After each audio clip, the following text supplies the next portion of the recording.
You tell me what you doing to me. You tell me what you doing to me. You tell me what you doing to me. You tell me what you doing to me. You know that my love don't come for free. And you scared, and I'm scared of me. You know that my love don't come for free. My love don't come for free. You tell me what you doing to me. You tell me what you doing to me. You tell me what you doing to me. You tell me what you doing to me. You know that my love don't come for free. And you scared, and I'm scared of me. You know that my love don't come for free. My love don't come for free. You know I started my own company. I still need you in my company. If I would've ride, would you ride with me? If I would've died, would you die with me? If my shit was whack, would you lie to me? I don't like to show the other side of me. I never leave my boys because they ride with me. And she don't need to keep it cause she ride on me. Too much hate inside, but it's a part of me. Tell me, can I love when hate's a part of me? Do you remember being ugly, then you glowed on me? Not everybody wants you when it's hard on me. Yeah. When the eyes are take control of me. It is time. No, I hate it when you mad at me. It's indeed Love time. is deeper than the galaxy. Equivalent exchange of We're way excited for I this. look at me. From the east side, And this in a response to this video. It's not necessarily a response yet. I haven't watched it. I'm about to watch it. I'm not watching it all in one sitting. I'm watching it in 2, probably 3. Yeah, I know. I don't watch long videos either, King's Karma. Well, that's not true. I've watched some long videos, but never in one sitting. The longest video I ever watched was about 4 hours. There was this Paper Mario video about Super Paper Mario that I watched that I really liked. Yeah, it was like 3 hours and 50 minutes, but I watched. It took a week for me to finish. I like shit concise. I'm not long-winded, so I like concise shit. So if your video is 6 minutes, perfect. 6 hours, I'll cry a little inside. But some of these guys are really analytical, so I appreciate it. It's not always a bad thing.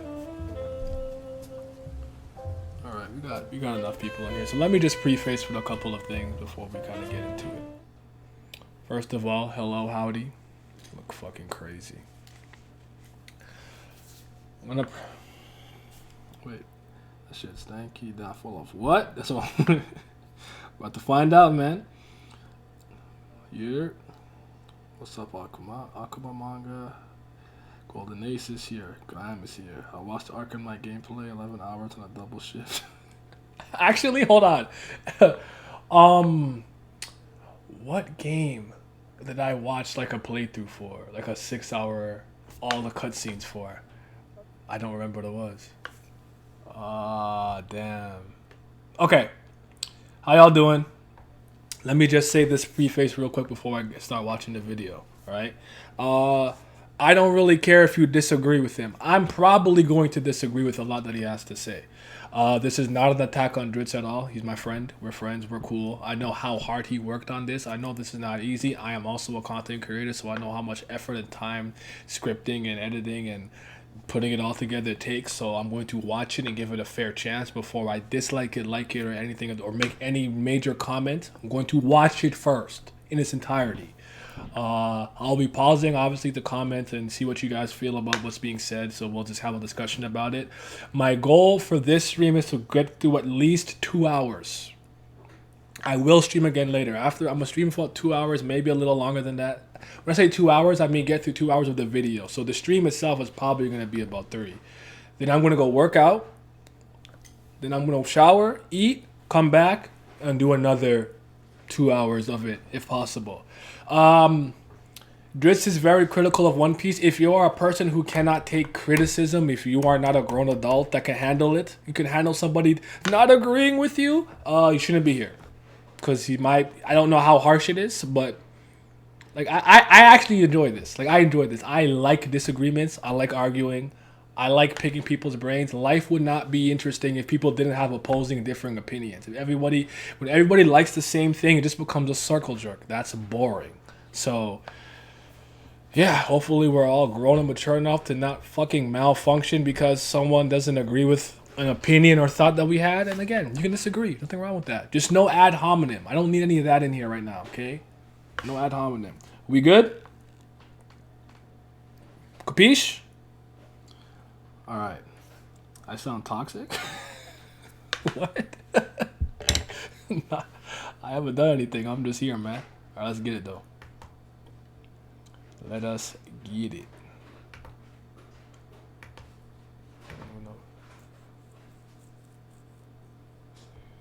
Give me a second to just set this up a little bit. I'm gonna deactivate and activate this. Don't I? Where's my camera at? Also, do I have to deactivate it here for it to work? This is the part where Nine doesn't know how to use OBS. Give me a second. Give me the camera.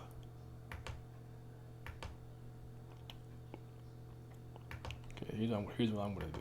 Because I can't figure this out because I'm an ape. I'm gonna just delete the camera here. I'm deleting it here. And then you better obey me now. I gotta figure that shit out. I'll probably just be in a little corner, little corner over here. How long is it? It's 6 hours, dude. It's 6 hours. I like the base in general, so do I. I mean, if you get offended by criticism or 100% switch up on OP because of a video that speaks about, yeah, I agree. That says more about you than it does about Dritz. I'm predicting a 50-50 split on agreement disagreement, 6 hours, and just part one. He put his soul into this. Yeah. Other videos will be much shorter. Okay, you going through this allows me to kill two birds with one stone. Still need to look at the Marineford one. Hey, I appreciate you. I appreciate when you get to that one because that was fun. That was good. But all right. Let me know how all the sound and everything is. See this is childish to me. Like the dislike ratio here, this is childish. Like, give it a chance first. And there was a lot of comments in the video. And the video was 6 hours. It hadn't even been like thinking, oh, look at me. That's me. Hey, who that? Who this handsome young man right there? That's from me. I like my own comment because I'm vain. All right, let's get it.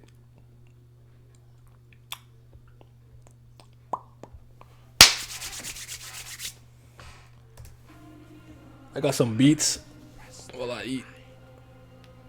Let me know what the volume is or anything, by the way. I feel it in the chapters.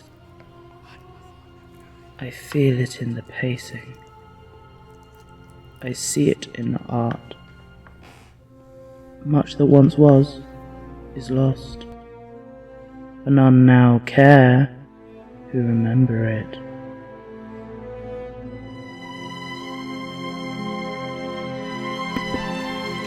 So intense. Mother mode is absolute trash. Is that King of Lightning? This is the worst shit that I've ever Who's that? Who's this guy? Looks like a fraud to me. And talking about it with friends was so fun because it was so I trash in the story. I beat it a lot. You see, this I respect.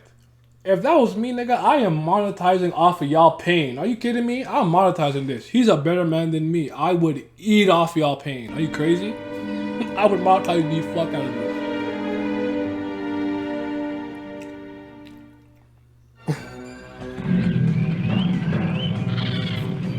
This is before y'all time. What do y'all know about this?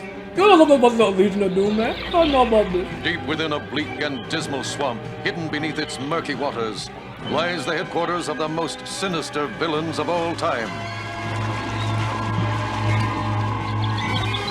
The Legion of Doom.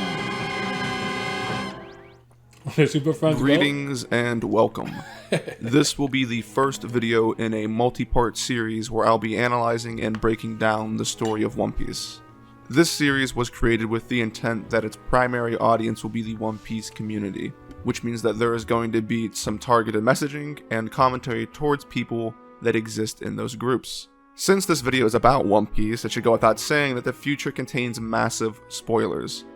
So if you clicked on this video without having watched or read One Piece, I highly recommend you do so before continuing so you can have a better understanding of what I'm trying to say. If spoilers don't bother you and you want to watch anyway, then thanks for staying and I hope you enjoy the video. I've done my fair share of late night video essay binging, so I kind of know how you feel. It would be a bit of an understatement to say that One Piece is a well-known series. It's a living legend which has been around for 23 years and counting. Its author, Ichiro Oda, has already influenced a generation of children, authors, mangaka, and normal people on how they write their stories and go about their lives. And there will be more added to that before it's all said and done. One Piece is not only the best-selling manga of all time, it's one of the best-selling pieces of fiction, having recently passed Batman in total sales count. It has a long list of accolades that could go on indefinitely. The new Batman trailer look crazy though. We'll talk about the DC fans film stuff today as well, I promise. I consider myself to have been a big fan of the series, which trampled over all in its wake, was finally quelled by Marine Vice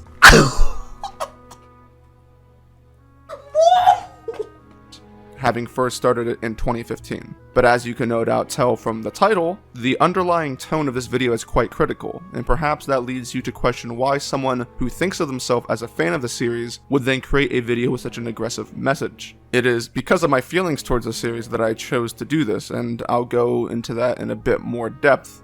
But first I want to present what I'll be arguing for as the thesis of this series.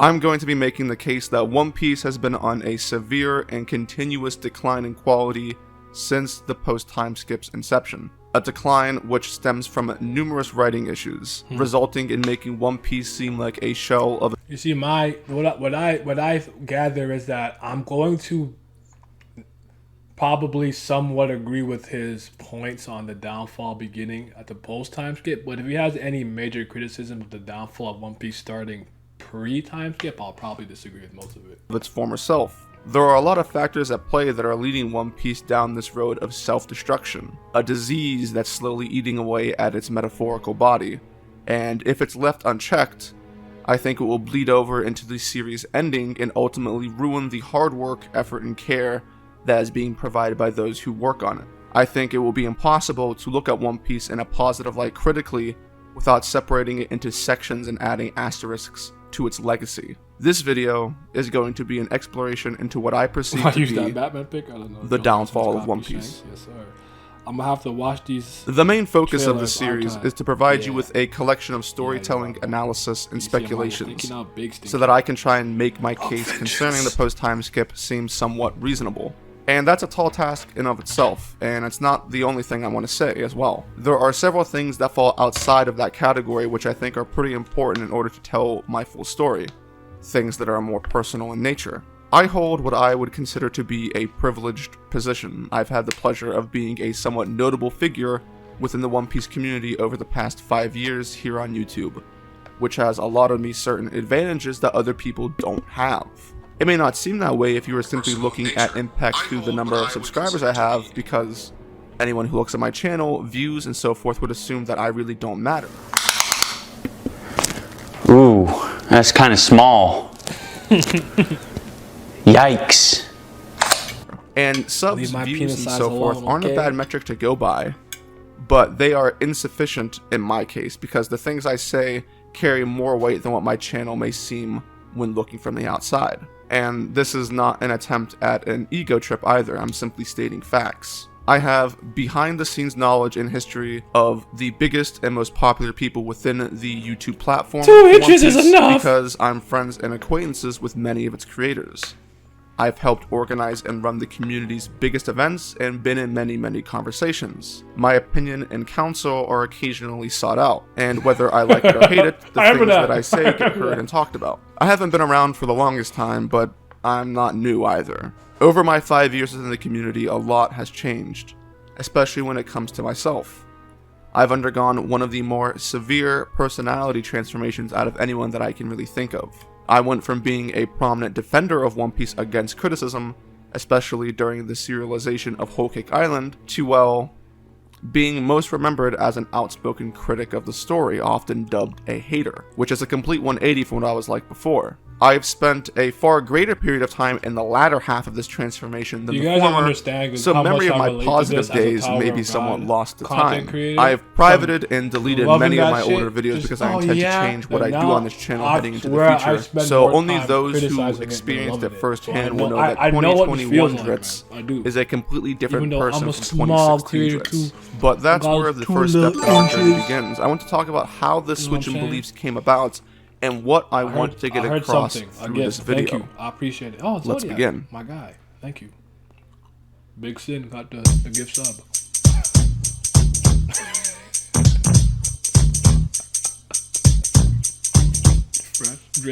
Now, this is a story all about how my life got flipped, turned upside down. And I'd like to take a minute, I don't mean to pander. I'll tell you how I became the undisputed king of slander.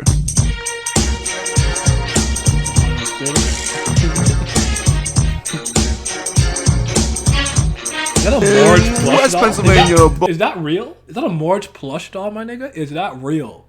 Hello? Born and raised, reading manga, my room's where I spend most of my days. Chilling out, maxing, relaxing out cool, and making YouTube videos while outside of school. When a couple of One Piece socks who were up to no good started making trouble up my neighborhood. I made angry videos and you got no cadence. I said, we hereby dub you, Dritz the Drag Down. That's so funny.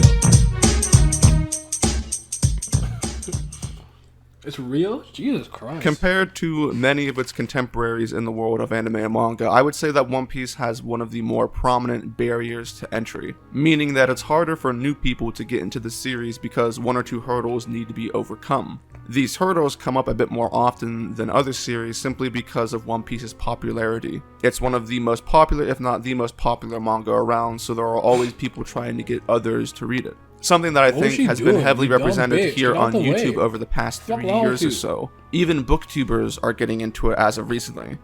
And with One Piece, the most talked about hurdles are the most obvious Vince already ones. showed me the tech. They're just trying to eat off of One Piece. Fuck and y'all. medium. Get out of here. If you've tried to convince anyone to do anything, then you've likely run into the "that's too long" rebuttal, which people will use even if they think what their friend is trying to get them to read or watch is something that they'll actually enjoy. It doesn't really matter. YouTubers are so People are weird and it can be hard to force them to do anything, right?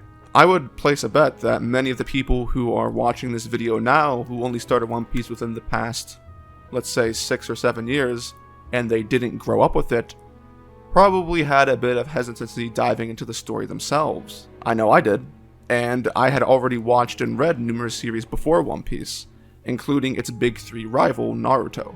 Sometimes it can be hard to commit yourself emotionally and time-wise to another series, especially if you've been deeply attached to something else. Starting a new series can feel like you're cheating at times from other things you enjoy. Maybe there's a fear deep inside of you that you might like something new better than what you already know. Jada's kind of goes to that fear of the unknown trope that mankind is known for. But a series length can become its greatest strength if you just give it a shot. When you are on a long journey, all of the time that you invest into the story has the ability to become an amplifier for your attack. A booktuber is somebody who generally reviews just like novels, like non-fiction and fiction novels. Your Brandon Sandersons, you know, like a Lord of the Rings stuff, and they usually talk about writing conventions, but a lot of them tend to be pretty pretentious because usually a lot of them would kind of look down at any other medium that isn't generally just like a regular novel. So manga, comics, and things like that. They look down on it. So I just find it funny because Vince was telling me a lot of them are getting into One Piece, but you could just tell they're trying to eat off the One Piece fan base by sucking this, by going with the world building in the lore. I don't really watch them though. I watch like Noah YouTubers. Don't lie to you. Attachment to that series. Most YouTubers I watch are like about video game stuff. Being along for the journey played a major factor in how I initially fell in love with One Piece. Those memories and feelings are something I'll always be able to cherish no matter how much I've been time reading passes. One Piece for like 16 years. But When there's I an caught odd up, I was phenomenon in that Water can 7. occur with stories that you give your all to. Stories that you spend so like that long as looking into that it almost feels like it's a part of your identity to talk about. When you love something too much, it can be harder to be fair and honest with the material. The more you love something, the easier it is to let things slide that you otherwise wouldn't in other stories. I disagree. And if we're being honest, I think most people The more I are love guilty of something, it. the harder I am on it, especially if you hit a certain height that I know you could reach again or sustain. I expect better from you. This. But I'll go ahead and share my story so you can see where I'm going with this. I caught up to the serialization of One Piece partway into Zou after a lengthy binge. Very efficient And art. chances are, if you're reading One Piece now, you probably binged it. That's sort of what happens with long series. My One Piece binge peaked to unprecedented heights during the Water 7 and Summer War sagas. Another common trope, because these are the sagas that tend to make casual readers into hardcore fans. And that's partially due to the fact that these sagas are generally right? regarded as the apex of the One Piece experience. And It's exactly what happened to me, for good reason as well. The events leading up to the time skip are some of the best I'm an you'll outlier. find anywhere. If you're Fair already enough. enjoying One Piece prior to that point in time, built different in then that these regard? sections tend Okay. to hit the hardest on a first read or watch. I think I agree with that. Seeing Probably what not about happens that. with 3D2Y gets you hyped for everything that's to come heading into the post time skip. The So much moment so I that you feel jump something off I the start love of is the not race up and to its go barely standards, into I'm the next first to be adventure. like, I remember distinctly during my hey, first experience at the post time hey. skip that there were numerous things I kind of skimmed over or straight up ignored that would have otherwise tripped alarms if it wasn't One Piece. But in my mind at the time, the only thing I was looking forward to was more That's Goku. still pretty long. I had a lot more You've to been- read you've and been I wanted to caught for a catch while, up yo. to see what was happening. This mindset is something that I would consider a fairly normal occurrence. Yeah, the Like it happens a lot. It's It's something that Oof. debatably should Don't even happen. start me on The Star first sign Wars. of trouble isn't the time to abandon ship when it comes to storytelling, especially after you've already gotten so deep into a long-running series. If it was the case that people should just abandon at first sign, then most people probably wouldn't finish a single series because no story is really perfect and everything has ups and downs. It's only fair That is as a true. reader to There is allow no the perfect story story. time to rebound No from its perfect hiccups. game, no And after perfect pushing through the first movie, several nothing arcs is for the flawless. post-time skip and getting to Zou, I was extremely excited for the future of the story, because Zou, when isolated, is a very engaging arc that is a great beginning to the idea of the Yonko saga. Back in the day, like I said, I used to be a very vocal defender of Whole Cake Island for the first half of its runtime. I would be out in the metaphorical streets, Man, nigga, bro, come to the street, bro. I will beat your motherfucking ass, Look what y'all talking to doing, people robbing about niggas. how good I thought the future of the story was going to be. I would preach about all of the various plans Oda had up his I remember sleeve. this, Ivy. Plans that I thought were a given because in my ignorance, I presumed Oda was going to do exactly what I thought was the best route for the story. And to put this into perspective, Whole Cake Island was a very controversial arc in the community, and it is something that I This added picture to of whenever I Princess switched Leia sides from Sanji, positive though. to negative. And drop it on Big Mom Overall, of course, the fandom was very positive of the arc because it takes a lot for any fandom to unanimously switch up on how That's so they feel funny. about a story. Thank But you. there were Thank lots you, of Mensa people who Man. had 3 doubts. months. Let's go. People that questioned why certain plot points Feel existed. like they're cheating on the People series who when it thought comes out, characters that's were fair. That's acting true. weird, who thought that the payoffs for things were unfulfilling. And all along the way, I would be saying things like, Oda did this for a good reason, just wait, be patient. You have to wait until it's over. Sure, some of the build-up hasn't been that good, but if we just wait, I'm sure Oda will deliver something that will have us screaming Goda again. At that time, I couldn't relate to what people were saying because I just didn't understand. I was looking forward instead of looking back. The only thing that I saw when it came to One Piece was a story that was near and dear to my heart. A rose-tinted image of a story that had every ounce of my love. The only thing on my mind day and night was One Piece, making Is it weird that it's very easy for me to admit if I love something, but I think it's like mid, like objectively mid, if you will. I don't really like to go into that impartiality stuff and subjectivity, whatever. I don't really care about that. But like I'm like, no, I like this, but it's ass. Like it's very easy for me. videos and talking to people about One Piece. In my mind, Oda had been placed into a near godlike realm of existence. He could do no How far wrong. in are we? And if you look around, Right. this is 14 how minutes. most people behave when you're invested in a story. But it didn't take long for that to change. I'm of the belief that everyone, even the most resilient person, has a breaking point. A limit to what they're willing to let slide before their worldview is shattered and they come tumbling back down to earth. All it takes is time and pressure to reach this. And the more you care, the harder that fall is. I reached my breaking point with One Piece during Whole Cake Island, when everything that I had been putting off came full circle. I had placed a lot of stock into Whole Cake Island. To me, it was the beginning of something new. Being one of the core arcs to one of the final sagas in the story meant a lot. I believe that any issues that I had with One Piece prior to Whole Cake Island I do think Whole could Cake be Island washed has away a lot of and made problems, irrelevant if but I'm things higher simply on delivered it, here. I would say, I'm not sure if than this is most necessarily people. the wrong I don't mindset, dislike even Whole Cake. I like in it this more than present Wano. day, because I do consider it to be an incredibly important arc. But my But favorite new my arc optimism is ended Zope, up and becoming it's something not that close. increased the severity of my disappointment. The mastery that I had dreamed of happening never came to be. When the reality of what Whole Cake Island was dawned on me, I found myself smote upon the mountainside, trying to catch my breath like Gandalf. I was simply dumbfounded. For the first time in Whole Cake Island, I seriously began to question Oda, and I was left debating myself whether it was his fault or my own fault for having expectations and standards of what I thought this fake series was Roger supposed to base? deliver. The resolution of this What's conflict is going what on, led man? to my switch in attitude that I talked about. I had come to the conclusion at the time that as much as I would have loved to have blamed myself for Fairy being Tail, stupid but it's and not biased, good. I believed it to be more the case that Yeah. the story had I like issues Fairy Tail. and that these issues were a fact. not good. It's At all. not a nice feeling to feel like that. Fairy Tail to me is a complete sellout to what the actual shonen demographic is like built upon and what sells. That's my thing. So ecchi, fights, gags, and like friendship nonsense. Over But something you anyways, love. It's not- kind of not- like we're not here for Fairy Tail. when a friend turns their back on you. I was left angry, bitter, and resentful. No, I no, stopped no. making videos about One Piece because I wasn't happy. Every chapter I'm not that as came high out as on made me Wano as more most people, frustrated though. I'm because kind of things so, seemed like they never not got to say. better, only worse. What I was seeing felt like an attack on everything that I Dressrosa, loved. Wano It have was higher like highs, watching okay, something but bad yeah, happen to an well, animal okay, on the well, internet. Dressrosa's You my know, least favorite you get arc, that so- overwhelming feeling to strike back against anything Not that bad, happens it's to my animals. least favorite. I needed something to help deal with these caveman-like urges I was feeling. I needed an outlet.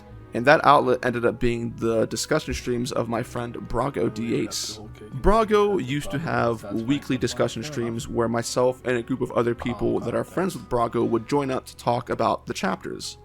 And Damn, Whole Cake bro. What Island, y'all I know with the joined Google Hangouts? What y'all know nothing these streams about mad that? as fuck, boy. I'm kidding. And I let it be known to anyone who would listen why I was mad. I would be letting out continuous sprays of just venom. Just straight emotional negativity that lasted for weeks on end. When everyone else was talking about things they liked about the chapter, I'd just be in the corner like the Hulk, ready to smash. Thank you for the I follow. was actively heard. talking about why things were bad, and in contrast to the positivity that was being spread around, Actually- my speeches and rants seemed like a rain cloud on a sunny day. And as you could imagine, people didn't agree with me, and it was not what people wanted to hear. As a result, people started calling me Dritz the Dragdown for always being person to bring a negative spin on something. If I joined a stream, then you knew what was up. And that's how things continued for a long period of time. I continued to be mad, but I hit the brakes a bit. I would try to protect remember. myself from You too much remember? criticism I by framing remember. my issues with Whole Cake South Island Park, baby. as not being the end of the world. I would say things like, I think this arc had the best ideas in the story, I think being but subpar contrarian for execution.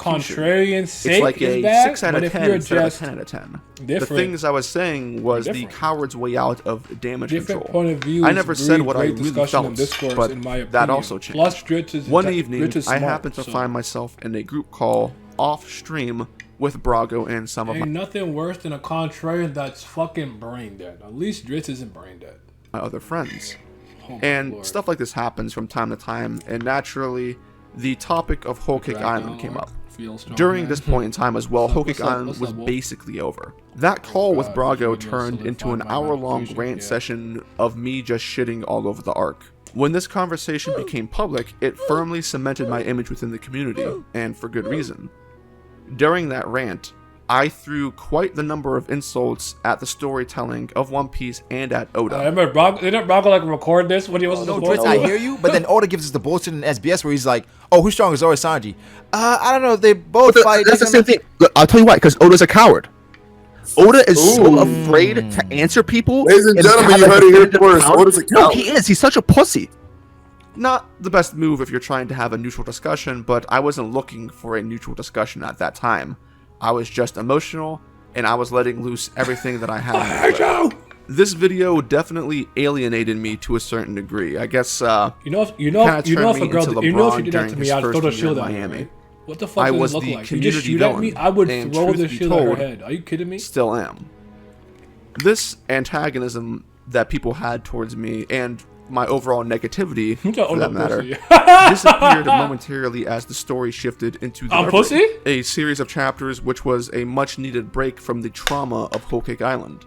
The Reverie was hyped to most people in the community, and it momentarily brought back the fanboy within myself. Back in those days, there was a vocal minority of people who simply wanted to get to Wano because, like me, they were all tired of being in Whole Cake Island, and they believed that if we simply went to the next big arc, all of the problems that we had would disappear as Oda would be starting something new. I adopted this mindset because I wanted to believe that Whole Cake Island was a mistake that would be impossible to replicate in Wano simply because of how many things were available for Oda to use conceptually. And the Reverie came and went, and before we knew it, Wano was upon us. And shockingly, I was very optimistic at its start. Act 1 of Wano showed promise, hinted at tension, and it felt like maybe One Piece was heading back in its normal direction. They say that history is doomed to repeat itself if you don't correct the mistakes of the past, and this saying ended up being true for me.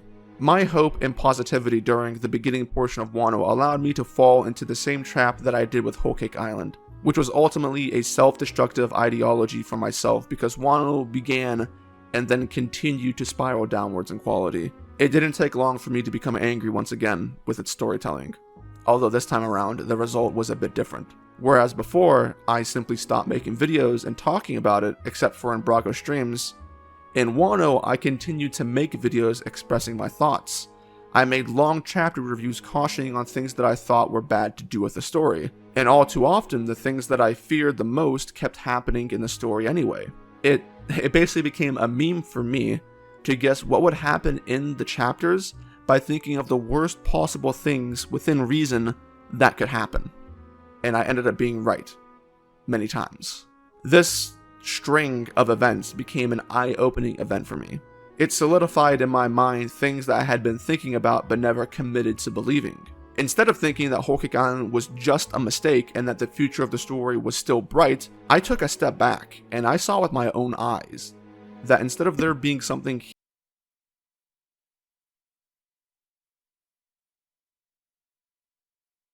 here or there out of place.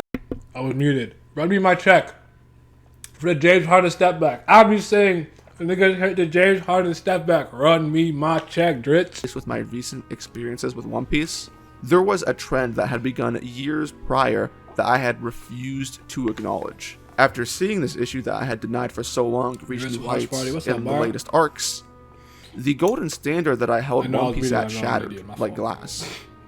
My final breaking point had been reached, which left me incredibly disenchanted with the story and the community at large.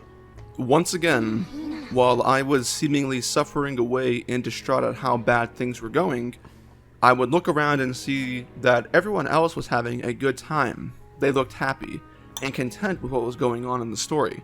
It became like the reverse of when I was defending One Piece and Whole Cake Island. Instead of being baffled at people not liking it, I was shocked at people being okay with the story.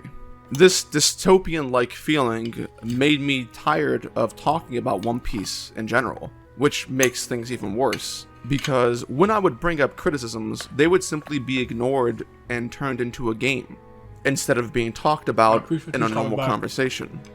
As alluded to already, I enjoy joining streams and streaming myself. I used to record reactions and do reaction streams to chapters that would come out. And in every stream that I would join and in every stream that I hosted, people would be saying the same things over and over again, humorously. Things like, hee hee, what's Dritz gonna rate this chapter? What do you think Dritz is gonna complain about now? What's bad about the chapter now, Dritz? I was a source of entertainment rather than someone that people listened to. It felt like I was on The Truman Show. It also felt like very few people cared. Of course, there were some people that showed love and stood by me the entire time that I said this, but it certainly wasn't represented. Mensa, I seen you. I saw you. You're famous. Representative of things as a whole. That was basically my inside community. Hate oftentimes makes more of an impact than love. And the love that I had for One Piece, similar to that of a roaring bonfire, began to flicker, then smolder, and then it seemed to go out altogether. I had gazed into the darkness, and the darkness gazed back into me. I was no longer reading. Okay, that was fucking dramatic. I looked at the abyss, and the abyss looked back at me, and I asked. I'm sorry. I wasn't ready for that. The same series that had captivated me years prior. I was watching its reanimated corpse lug itself around. For a time, I contemplated moving on to other series. It seemed like the most logical choice when faced with this kind of scenario. But that outcome wasn't good enough for me. The creation process of this video has been very sporadic, and lots of things have changed since I first started working on it. Those who knew of me prior to this video are aware that I've been talking about making this a reality for well over 2 years at this point. An exceedingly long time for a YouTube video. When people used to ask me about how this video was coming along, I would always say that I was working on it, but progress was slow due to numerous factors, like work, real life, or whatever. And sometimes this was true. I have moved numerous times and I have job hopped for the past couple years. But that's not really the truth. The truth of the matter is that this video should have been done a long time ago. The only reason it wasn't made was because I was afraid to work on it. Oh, never mind. I felt that they was going to release it. That was video, done for like 3 weeks. And you didn't it want to would release it. solidify all the things I've said in a manner that I can't take back. A goodbye to something that I loved. I wanted to cling on to the good times, not the bad.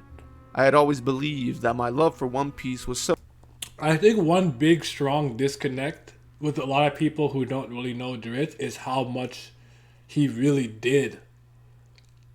Still probably somewhere deep inside loves One Piece. Like, I think that's lost on a lot of people. Like, he cared a lot. Because even... I've heard him get emotional when he's recalling certain scenes, and even in Marineford. So, just throw that in there. So strong that despite all the negative things I could say about it, that I would be around till its final days as a prominent voice in the community instead of sitting around as a bystander. I could have never imagined myself leaving for good. I felt as though there was always a positive that could be around the corner if I just waited long enough to get over the hump of bad things. I believed that One Piece could change. That belief has dwindled and reached what I would consider to be as close to 0% as you can possibly get. Only recently could I admit to myself that walking away from One Piece was much easier than I thought it would be. My investment in the current story is at an all-time low, with no bonfire to rest at to partially cleanse my soul, to gain my humanity. There's nothing I am actively looking forward to in the story, and that's a depressing thought. I've been asked numerous times when promoting this video what my goal is for doing this. Why spend so much time and effort creating a video that will, in all likelihood, probably struggle to get more than 5,000 views, and given a couple weeks or maybe even months at most, will fade into nothing and be overtaken by the dozens of Zoro power scaling videos that all talk about the same shit. Closure is one reason for sure. Once you spend as long as I have talking and being critical of One Piece, there is a certain desire that you feel in justifying yourself for what you've been saying for years. And there's no doubt that that's part of why I'm making this video, but that's just one factor. I wouldn't have gone out of my way to do all of this if the only thing I wanted to do was to just get shit off my chest. I'm not saying what I say for the sake of being controversial and to get attention. Contrary to popular belief, it is not fun to be disliked, and when you say things that I've said, dislike is an inevitability. And it's a reality that I've gotten used to because I've been living in it for years, but I could have changed it at any point in time if I wanted to. I could have changed the narrative. I could have easily faked an optimistic attitude and got easy money Drizzt back? and views Not by Mama. into what Mama want casual nobody fans back. want to hear.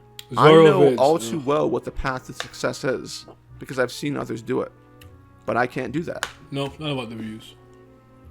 I say what I say because I believe what I'm saying is correct and important. Now, that may not be the reality of the situation if and when I'm proven wrong, but that's how I operate. You should move through life with integrity and honesty. I hope that this video creates discussion because discussion is something that is sorely needed.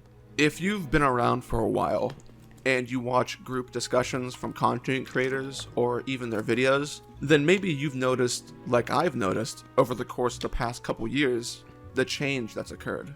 The way that people dance around or just straight up ignore certain topics. The way that people fade away during conversations where, in the past, these people were the ones who were at the forefront excitedly talking. Perhaps you've seen that there is a bigger dependence on the new and up-and-coming creators to carry the burden of conversation and overall engagement in the community. Does it ever... I want to know that I've noticed none of this. I've paid no mind to none of that. Only thing that I can say is, as far as I've been a part of the more YouTubey content creator side of One Piece discussions, all I hear are extremely outlandish theories and hey, the flow of me, the category is classified with the sky split. I don't fucking care. Seem like the investment in the story has dwindled? Maybe you get the feeling that people aren't saying what they really think. Are things more business oriented now than they are fueled by passion? Have standards gone so low that even last place gets a trophy? Is it so meaningless to swim against the tide that it's not even worth attempting? I don't know. Maybe I just care too much. Maybe I should learn when to let go. Gone down. But letting go is difficult. I think that stories... The only reason I slowed down on One Piece content wasn't a lack of things to speak about. It was just because it was legitimately starting to hurt my channel because I don't have the views that a lot of the big One Piece creators have. And from an analytical standpoint, it was messing with my algorithm. So I just started to resort mostly to live reactions. But I have a lot of things I'd love to talk about. Are one of have the most nothing to do with important power things scaling or mankind has anything like ever that. discovered. That's what I believe. I think it's incredible that people can find meaning, salvation, and inspiration in their lives from reading a simple book and learning from it.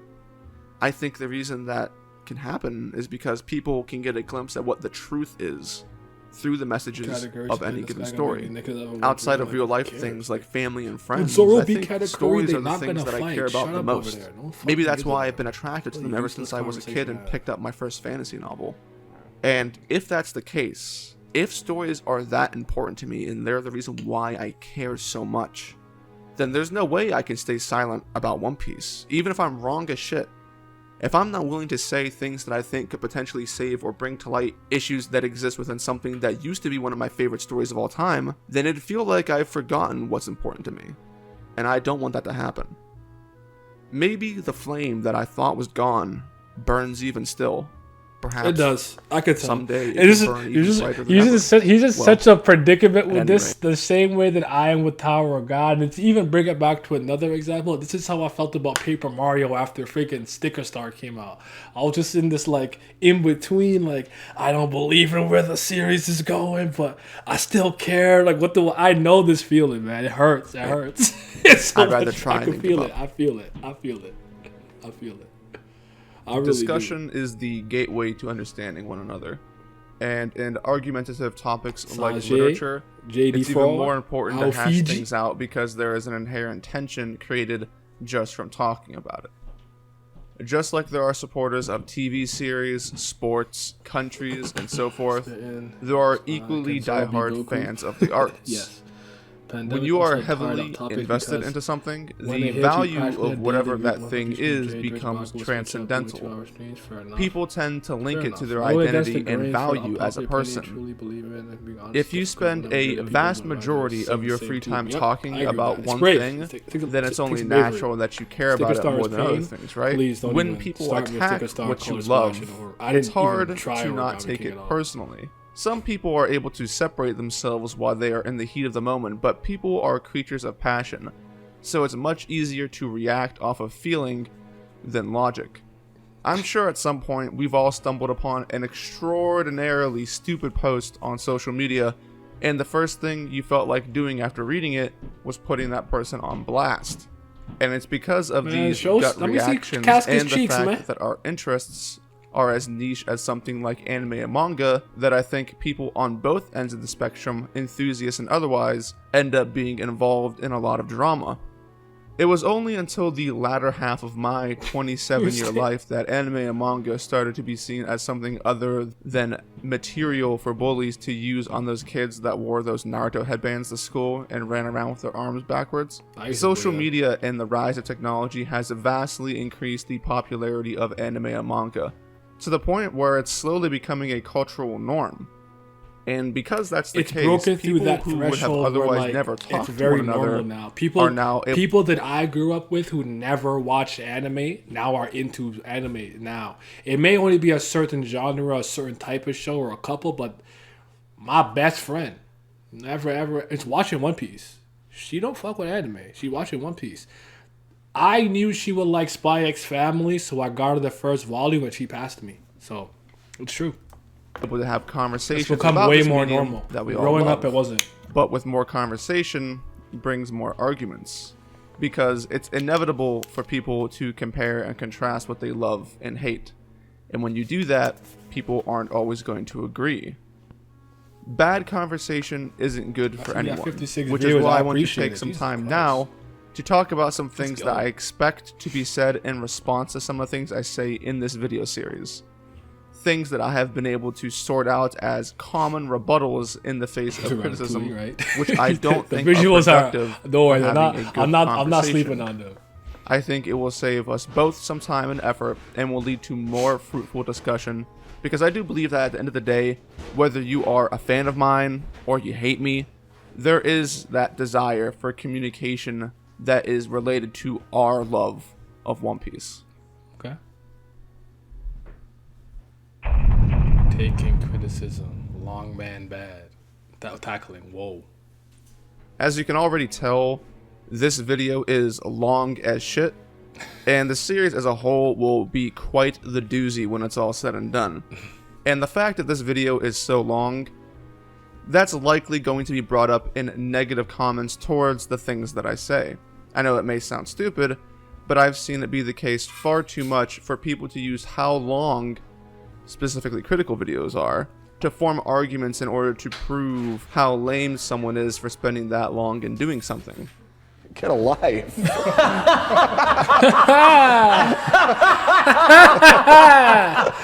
a life, loser.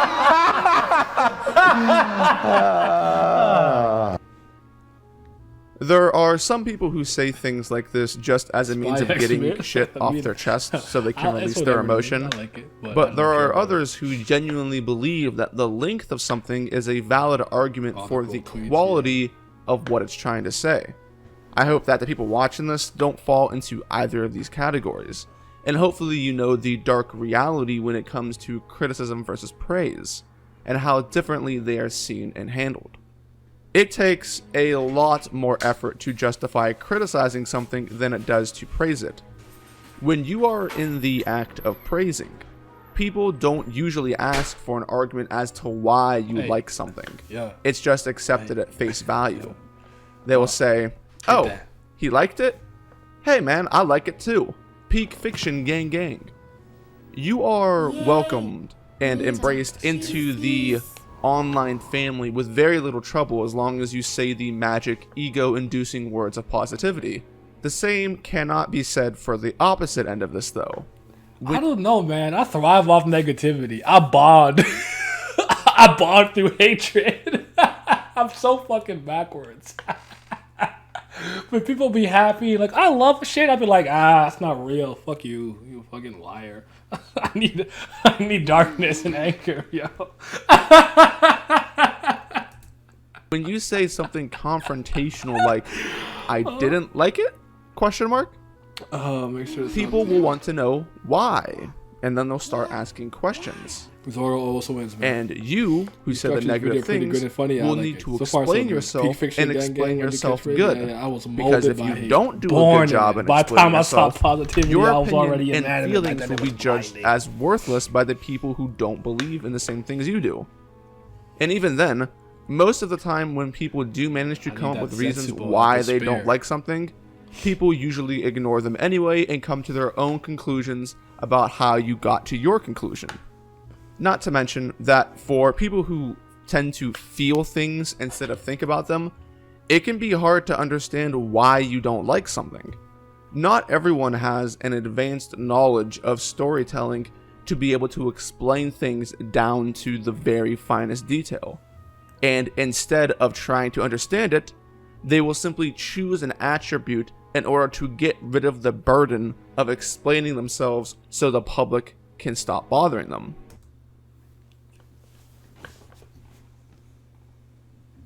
I like what you had to say there, especially about kind of avoiding explanations. If you don't know this, the things that I excelled at school had mostly to do with critical thinking, deconstruction, and analyzing stuff. So English, writer's craft, mystery, philosophy, things of that nature. Film, media studies, all of that. So I'm very well versed in this, and this is what I do. Like I'm not great at math. I'm not a historian. Geography, I don't know where anything on the planet is. I'm stupid as hell. But I excel in this area, right? This is what I do. And I write, and I have published articles, works, all that stuff. So like sometimes when I'm literally watching a conversation with somebody not understanding what they were explaining, it's frustrating. But another thing, I don't know if it goes into this, but another thing that I find that a lot of people do to avoid explaining stuff is to use a blanket term. For anyone here who plays a lot of video games, I'm sure you've heard IGN say dumbass shit like, this game is the dark souls of shooters. It's the dark souls of platformers. And you get what they mean, generally speaking. Dark Souls is associated with hard, being difficulty, right? So you understand they're saying the game is hard. What they fail to do is explain what specifically makes this game challenging. So I hate when people say shit like plot armor. That bothers me. I understand that you think probably the main character was in a really dire situation and the way that they got out of it was contrived. What you failed to do was explain to me exactly why you think that or feel that. People who are more intuitive and feel a lot, I think, have a hard time explaining away certain things. People who are more like me, like rational and think logically, it's not hard and it's frustrating on the opposite end. I don't know, I just like it. Why? Yeah. Explain. It's fucking annoying. There's a reason why groupism is a thing, Being the ugly duckling comes with a plethora of extra burdens. And if you aren't ready to shoulder those burdens, then you can fall. There's nothing wrong with just not liking something, by the way. In order for me to justify, if you're trying to have a conversation about, you need to explain yourself. I claim about One Piece's fall in quality, I gotta bring everything I can to the table. One Piece is a story that's been going on for a long time. Spending several handfuls of hours analyzing the story doesn't seem too far-fetched in the face of all of the work that's gone into it, does it? Morality is subjective. Yes, but subjectivity is objective. Not in any rational scheme of perception. Perception is irrational and implies immanence. But judgment of any system or a priori relation of phenomena exists in any rational or metaphysical or at least epistemological contradiction to an abstracted empirical concept such as being or to be or to occur in the thing itself or of the thing itself. Yeah, I've said that many times.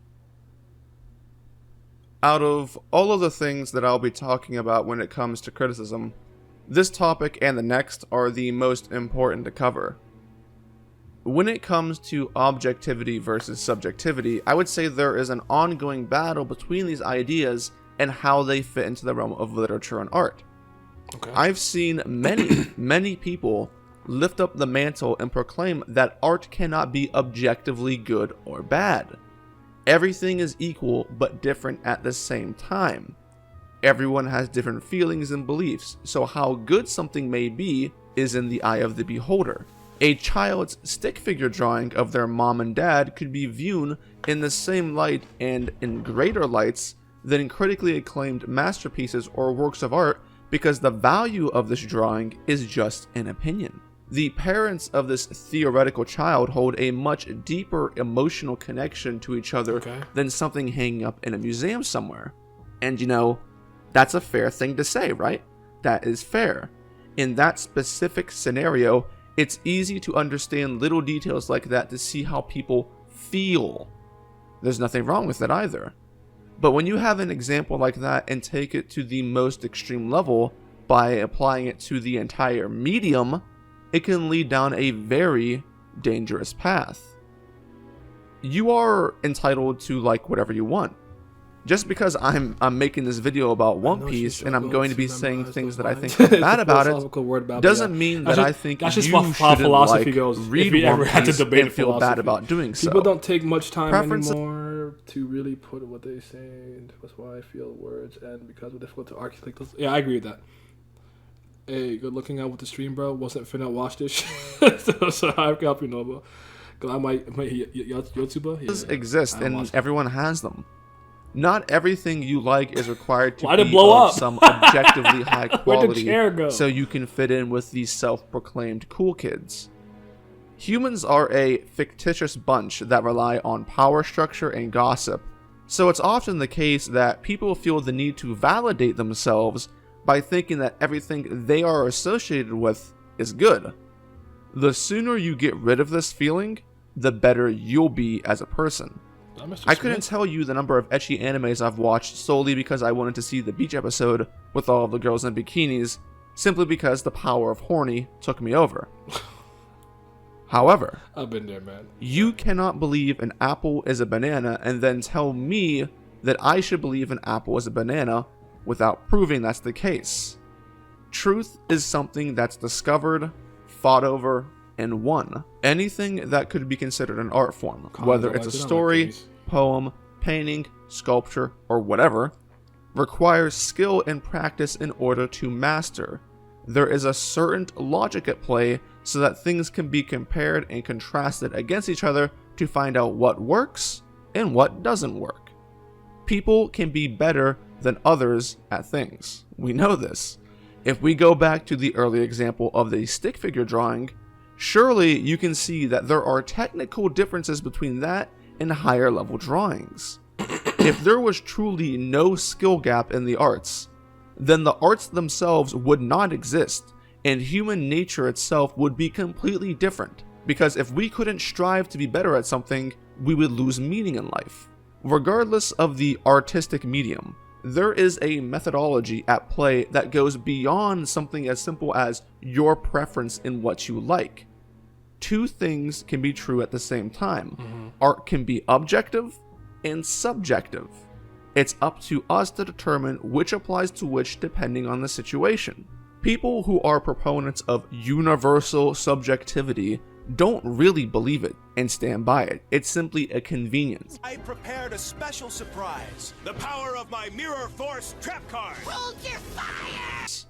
A defense mechanism that's used when it comes to something that they personally like. I'm going to explain my take on this after he's done with this point. Because something. I have some issues with happens what he's all the time. I think the way that if there was no objectivity in art, then people wouldn't have the right to praise anything, and we would all live in a bottomless void of nothing, saying that every story does everything to the exact same level as every other story. And that's not how the world works. To deny that stories follow logic and structure in order to create quality is to deny everything that you actually love and appreciate about the stories. Young fish mix. Please don't fall into this false narrative that everything is subjective, because in doing so, you are denying the truth. If you start to compare or dissect works of art, it becomes increasingly more important to have conversation, to formulate arguments, to mount evidence so that everyone can get to the bottom of something, or at the very least, start a dialogue. That's how we progress as a race. That's racist. Okay.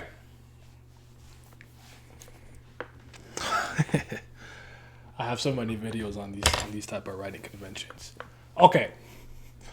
objectivity is a real thing in this world. I don't care how you feel about it. I don't care what your truth is. Get over that. Wake the fuck up, all right?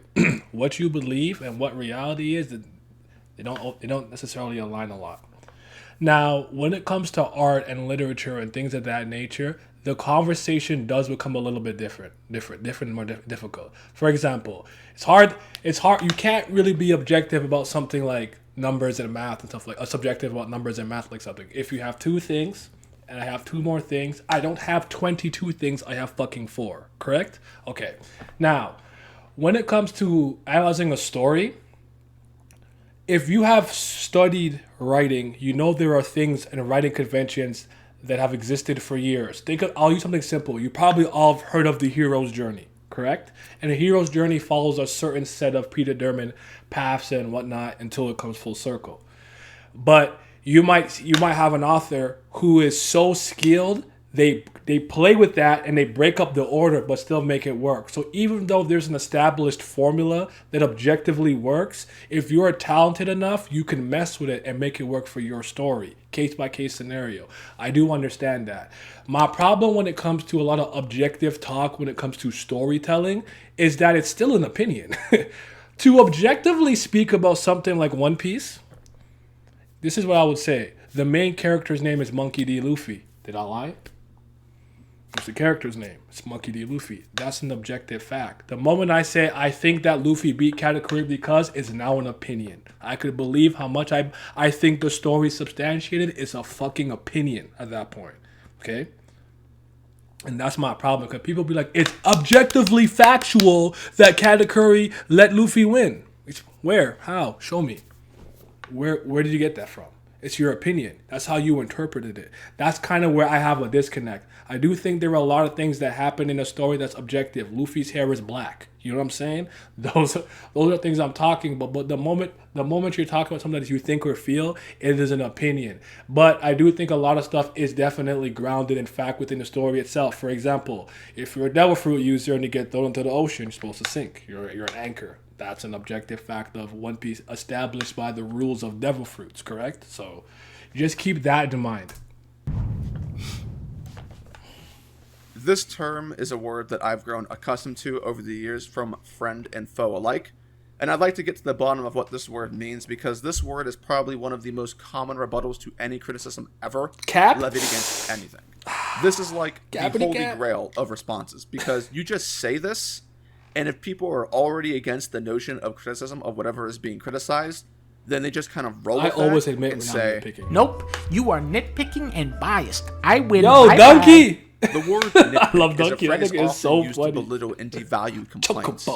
In an ideal situation, It's a not real. Why do nitpick you is the care? I hate act that of phrase. singling Yeah. out a Yeah. tiny mistake or mistakes in an overwhelmingly positive. It's kind of funny people do that too. Just to go what Miles said, because fiction has real impact on life and vice versa, where non-fictional things inspire art, and and then it comes full circle, which is really funny to me. But a lot of the lessons and things that I hold and carry with me today, I've learned from stories, from manga, from comics, from video games have taught me a lot of words I would never have known. If I never played Paper Mario, I would have never known what the word cataclysm was or what it meant. You know what game taught me the word formation? Sonic Heroes. Like, I learned a lot from fiction and art, so don't downplay its importance in the real world, man.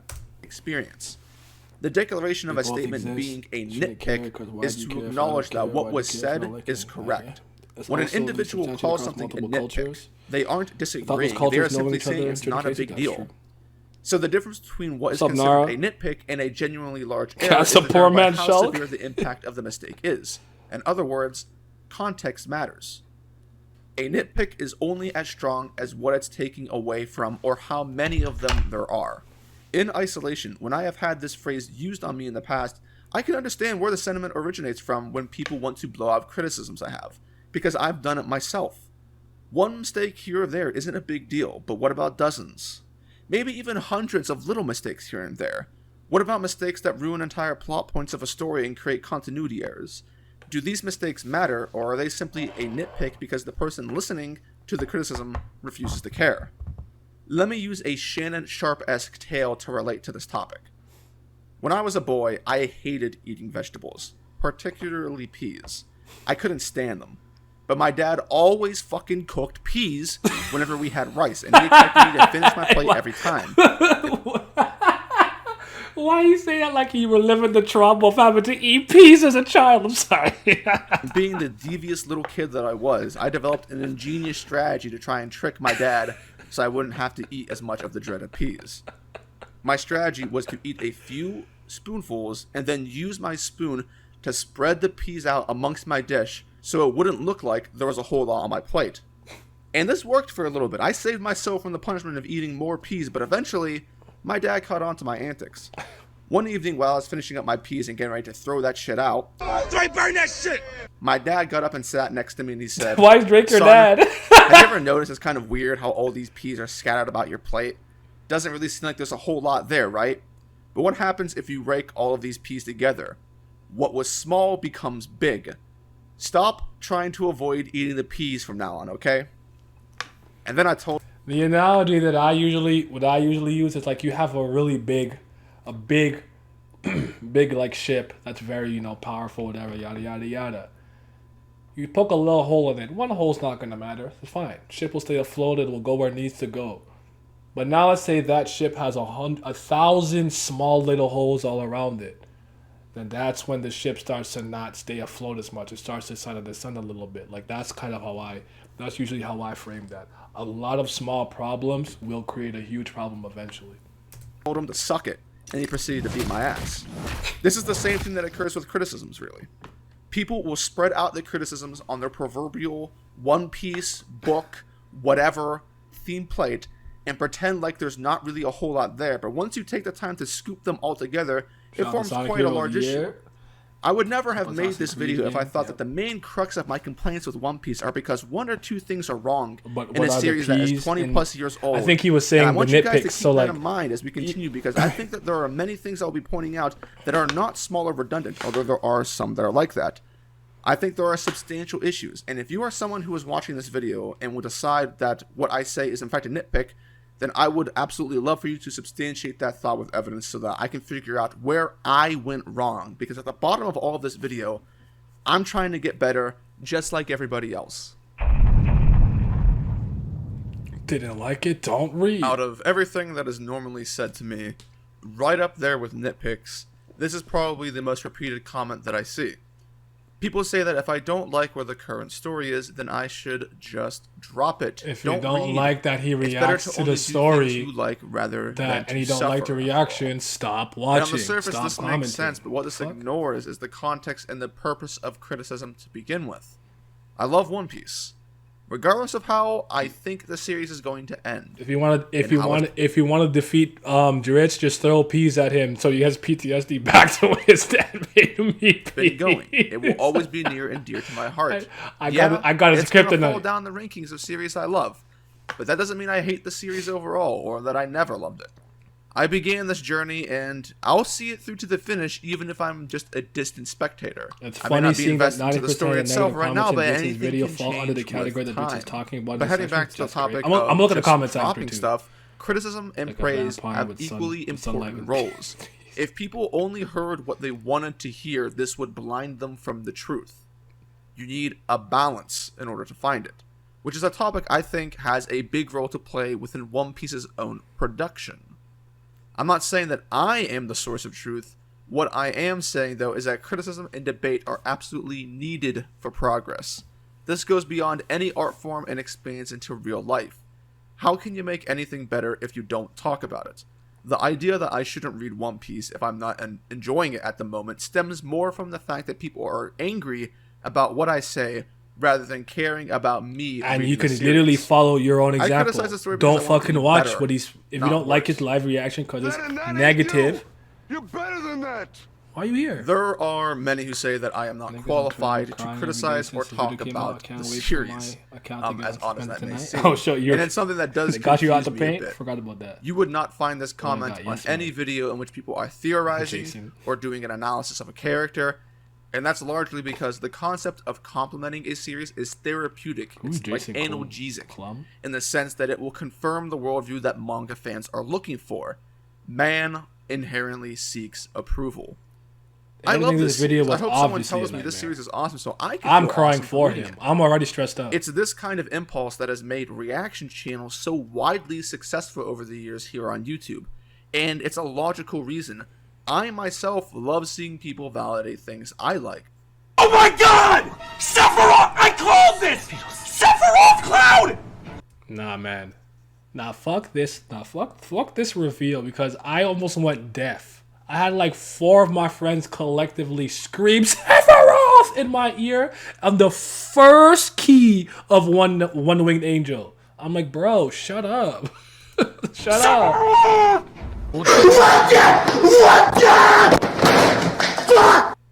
But a line has to be drawn in the sand somewhere. It is the merit of one's arguments that help determine whether their thoughts are worthy or not.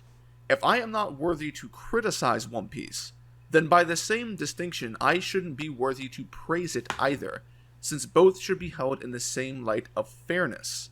But that's a perspective you have likely never heard. When I made my 43-minute Mihawk video, which was all about praising Mihawk and speculating things about his character and strength, I did not see a single peep from anybody who dislikes my negative thoughts about the series and then came to say that I shouldn't talk about Mihawk. If you needed credentials simply to have opinions and make deductions, then you would need credentials to comment on the need for credentials. People only use these arguments to express their own discomfort. And that's something that I want to avoid here. This is part 1 of the series. And in this part, this video is going to be setting the foundation for what's to come in future editions. Man, I've been through a lot. I'm going to be looking at how One Piece is constructed and executed from a writing standpoint. And naturally, since we are talking about storytelling elements, it's important to go over what these elements actually are, and why they matter, and how they connect to my overall thesis. This section will be taking a look into story structure so that we can apply it to One Piece. 51 minutes? Okay. I'm a fan of the way that Brandon Sanderson outlined what a story is within his BYU lectures. And it's a concept that I'll be using for this video while adding in details of my own. I would highly recommend checking those lectures out, by the way, because they are very useful for would-be authors. At the gym, my nigga. Fundamentally, a story is composed of 4 circles that exist inside of a box. These circles' names are character, plot, conflict, and setting. Character and setting are easy to understand and self-explanatory. Characters are the individuals that make up a story. You'd think that, but you'd be surprised.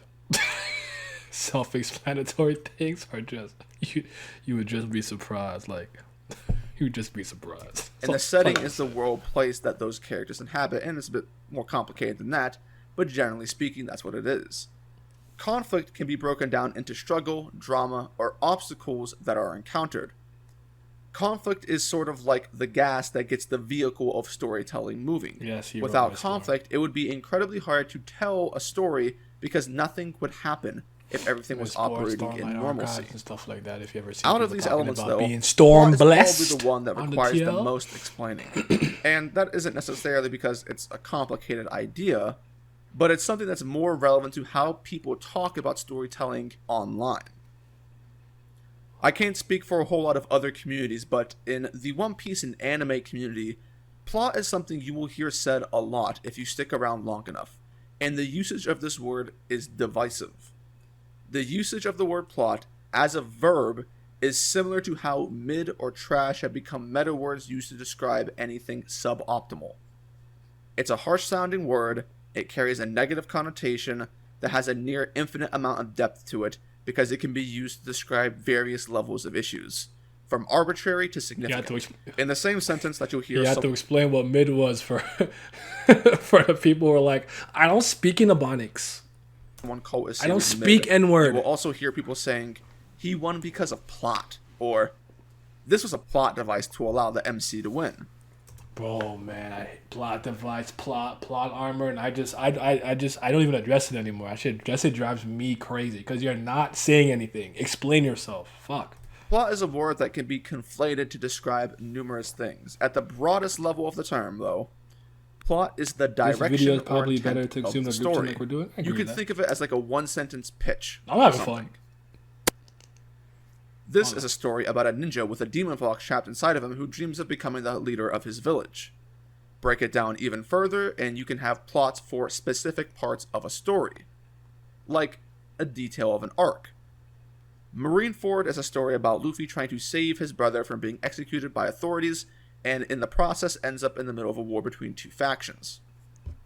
A plot device is something that is used to propel the narrative forward.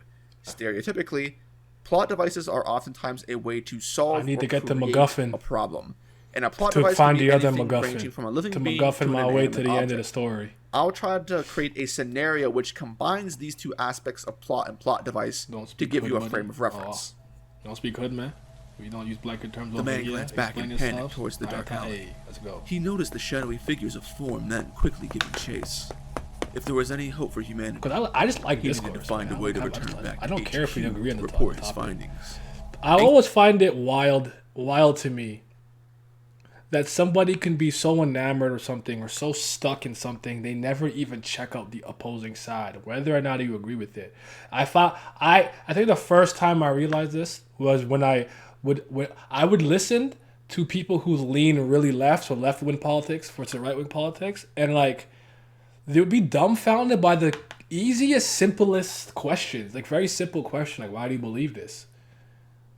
And I'm just like, and like they never check out what anybody who's like conservative thinks about whatever issue, LGBT or what have you. And it's like, how could you ever be ready to have discourse or argue against somebody if you don't even know what their arguments are? So I always find it weird to like, oh, I love JoJo, but you've never ever tried to hear why someone doesn't like it. That's just weird to me.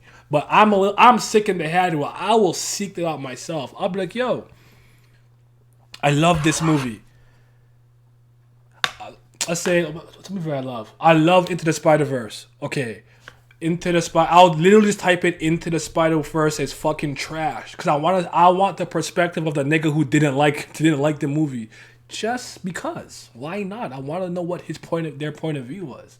Anxiously, he gazed around. But I'm sick in the head for that. I will seek it out. And vice versa. If I hate something, I want to know why somebody loved it. Nearby gas station. Like I didn't like Endgame. Avengers Endgame. Like I was like, well, I fought to stay awake during Endgame. And I remember at one point I'm like, it's only been an hour.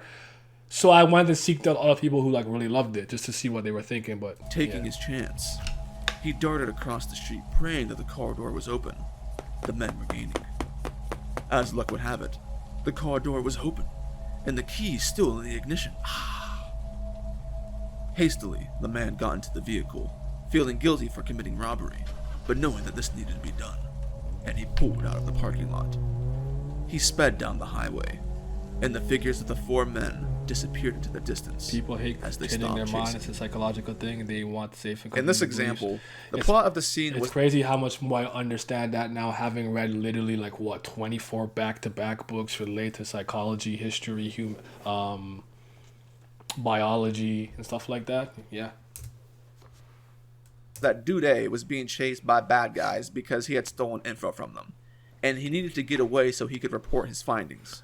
So Dude A needs an escape from bad guys. I'm still The listening plot device on used my by phone. me I'm was just a gonna car go use which the had washroom its real door quick. unlocked and the key still in the ignition, which wasn't being manned by anybody at the gas station. This was a get out of jail free card for Dude A. This sort of breakdown can be done in any four circles, but you could understand in the future how the usage of the word plot as a phrase can be used in terms of relating what's happening in any given arc towards the quality of its writing. Because in the example I just gave you, it should be obvious what was bad about it. Each of our four circles is an extremely important skill set for an author to have, and you'll notice that some authors excel in specific areas and craft a story to be centered around that element or combination of elements. Ideally, you would want to be good at all of these elements because it is through the mastery of all that you have the best chance of making a good story. However, just like many things in life, there is an order of importance. If you had to try and identify one category as being the most important, then it would have to be character. Characters are the driving Jordan force Peterson, of Carl any Jung, story and such. because Yep, they yep, yep. serve as the vehicle through which the I read readers Demons. experience Oh everything. man, I read so many of these fucking books. And I mean everything.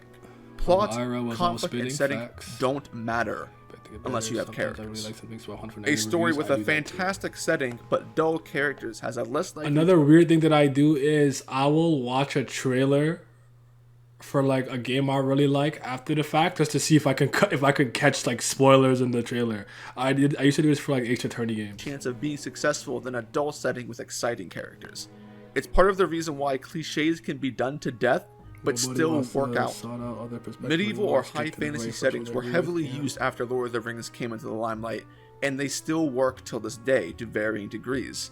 In the manga world, there has been an extremely heavy dose of isekais being Fair pumped enough, out it's every all. year, with many failing or falling by the wayside, but the genre sticks around as a popular concept because there are a few that become hit sensations due to its characters and the timing of its release. Now, there are always exceptions to the rule. I'm speaking in averages right now because you will find anomalies anywhere you go. There are some series that get by without having interesting or exciting characters, but the number is few and far in between. And most of the time, having boring characters is not an intentional decision on an author's behalf. With the 4 categories that I mentioned, it takes 2 or more of these categories interacting with each other or themselves to drive a narrative forward. You can have a character at odds with the plot, or even a character at odds with their setting, which some series base the entire premise of their story on. Post-apocalyptic narratives are built on this, and hit manga like the Promised Neverlands and Attack on Titan have crafted huge followings by adhering to that. Although with stories like that, the setting has stereotypically been used as fuel in order to focus on characters. Same thing with like all zombie movies, right? Zombies get introduced, but the main crux of the story is about how humans interact with each other.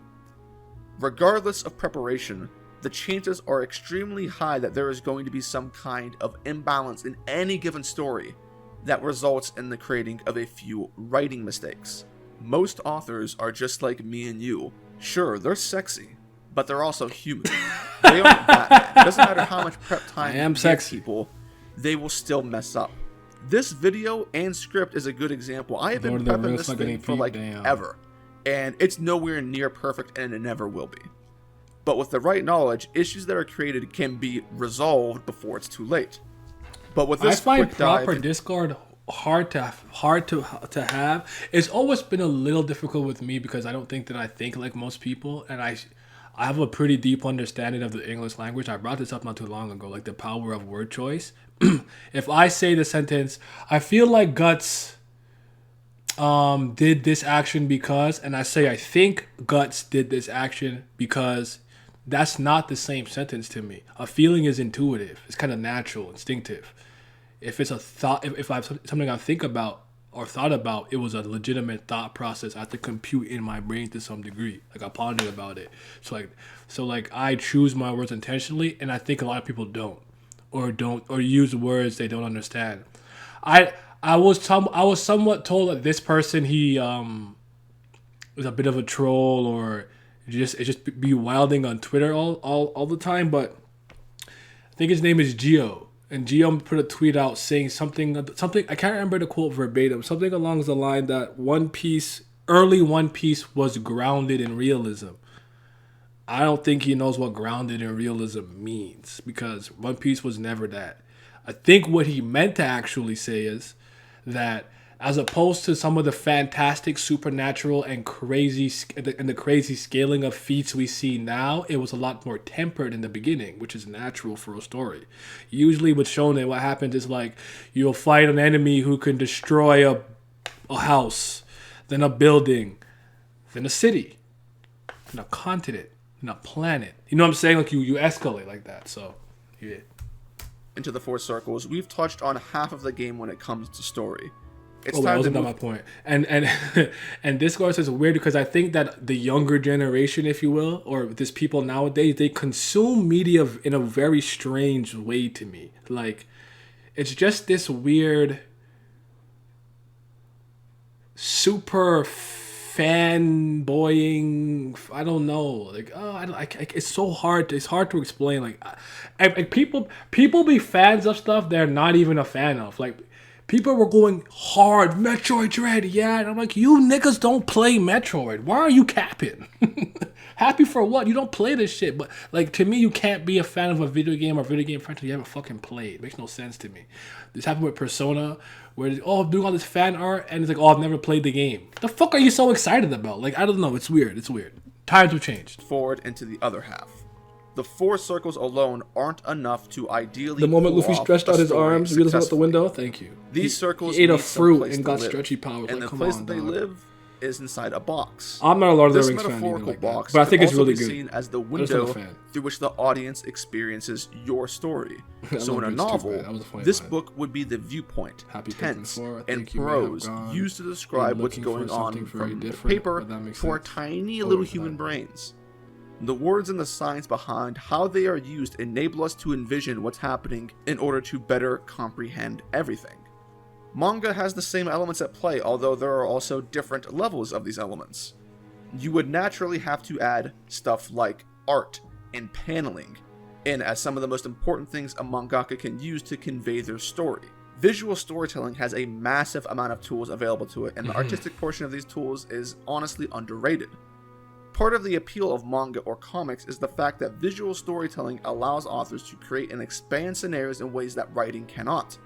A picture is worth 1,000 words after all, and sometimes I'm a huge words fan when it comes can't to capture animation and graphic novels in general, webtoon, manga, manhwa, whatever the fuck, of show don't tell. the beauty of art. That's why I can't stand Tagashi. He just tell don't show. Fucking words everywhere. Although there are trade-offs to this which make each method, comic, manga, versus traditional book writing, balanced in what they have to offer. You can find the power of words within manga, but you aren't likely to get the same amount of words, detail, and depth that you could find within a book, right? These differences are why they are so interesting to consume as products. What we have so far, as it concerns story structure, is 4 circles that live inside of a box, and what I'm about to do is add something into the traditional structure proposed by Brandon Sanderson, since I find it appropriate to do so. These things, in order to stay still and properly form a story, needs to be held together by something so that the ideas of what the 4 circles are can combine with the methodology of the medium that they are being transmuted through to make Tagashi a above, solid facts. story. And just like many things in life, the secret That solution Sabo is gif, glue. that Sabo picture of But him, this not, glue is video of him. called I'm not reading that execution shit. And the 3 P's. So funny. Execution is how something is done. So really, the proof is in the details. This is actually really key. Because I don't know if you guys agree with this. I would actually say the very last arc in Dragon Ball GT is conceptually brilliant. To finally have ramifications and negative consequences for the abuse of the Dragon Balls. That execution was horrid. The execution of a story element is often just as important, perhaps even more so, than the concept? idea Yeah. of that story Yeah, element, I agree because with it's that. through the execution of an idea that the reader is able to piece together how And everything he uses the example I use a lot when I talk about seamless storytelling. It's Daenerys is not unbelievable, but how did we get to this, man? That's my down. nigga drits, bro. You could have the greatest idea in the world, but if you aren't able to convey that idea in a proper manner, then it's simply wasted potential, and vice versa. By getting the I hear mechanics people down, say you are One able Piece to made bring as a out the novel. best That's in everything absolutely you not do. the case, in my Execution is a huge contributing think Hunter factor x Hunter would in the still work as a light satisfaction novel. that readers feel when an author's idea comes to fruition. Let's give an example of different execution styles of things that could have happened at Marineford, which have the same general conclusion, but you'll see through these examples what I mean when I say how something happens is very important. So here we have situation A. Akainu taunts Whitebeard as Luffy and Ace are running away, causing Ace to make a stupid decision to go back and face Akainu despite everyone telling Ace to let it go. Akainu and Ace clash, but Ace is no match for Akainu. As Ace is recovering Magma on the ground, burns hotter Akainu than taunts fire, Ace by telling him nigga. to watch as he flies over to Luffy to deal the final blow. Ace, in a moment of desperation, races towards and jumps in front of Akainu's blow that is aimed towards his little brother, which causes a fatal wound. Ace dies in the arms of his brother as they talk to each other one final time. Luffy mourns the death of his brother and decides to instigate 3D2Y so that the crew can get stronger. Situation B. Luffy frees Ace from his handcuffs at Marineford. The platform collapses. Oh no! Luffy and Ace are falling down from the platform. As they are about to land on the ground, Ace forgets to use his Logia powers, tumbling forward and lands on his head, snapping his neck. Snappity snap! Causing himself... I had no idea where he was going with that, but I'm sorry. Hold on. I need a moment.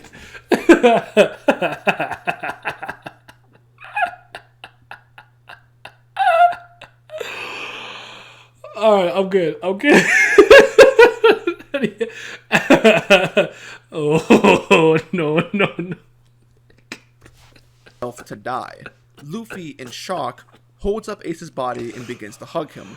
Akainu runs over and Magma fists Ace's dead body just for good measure, traumatizing Luffy. Luffy mourns the death of his brother and decides to instigate 3D2Y so that the crew can get stronger. Hey, why is Dick out? Quite a big difference, right? The end result is technically the same in that Ace dies at Marineford, but the manner in which he dies is completely different and is leaving a lot out. There is an inherent difference in the level of quality of each situation for the culmination of an entire decade's worth of writing, which was Marineford.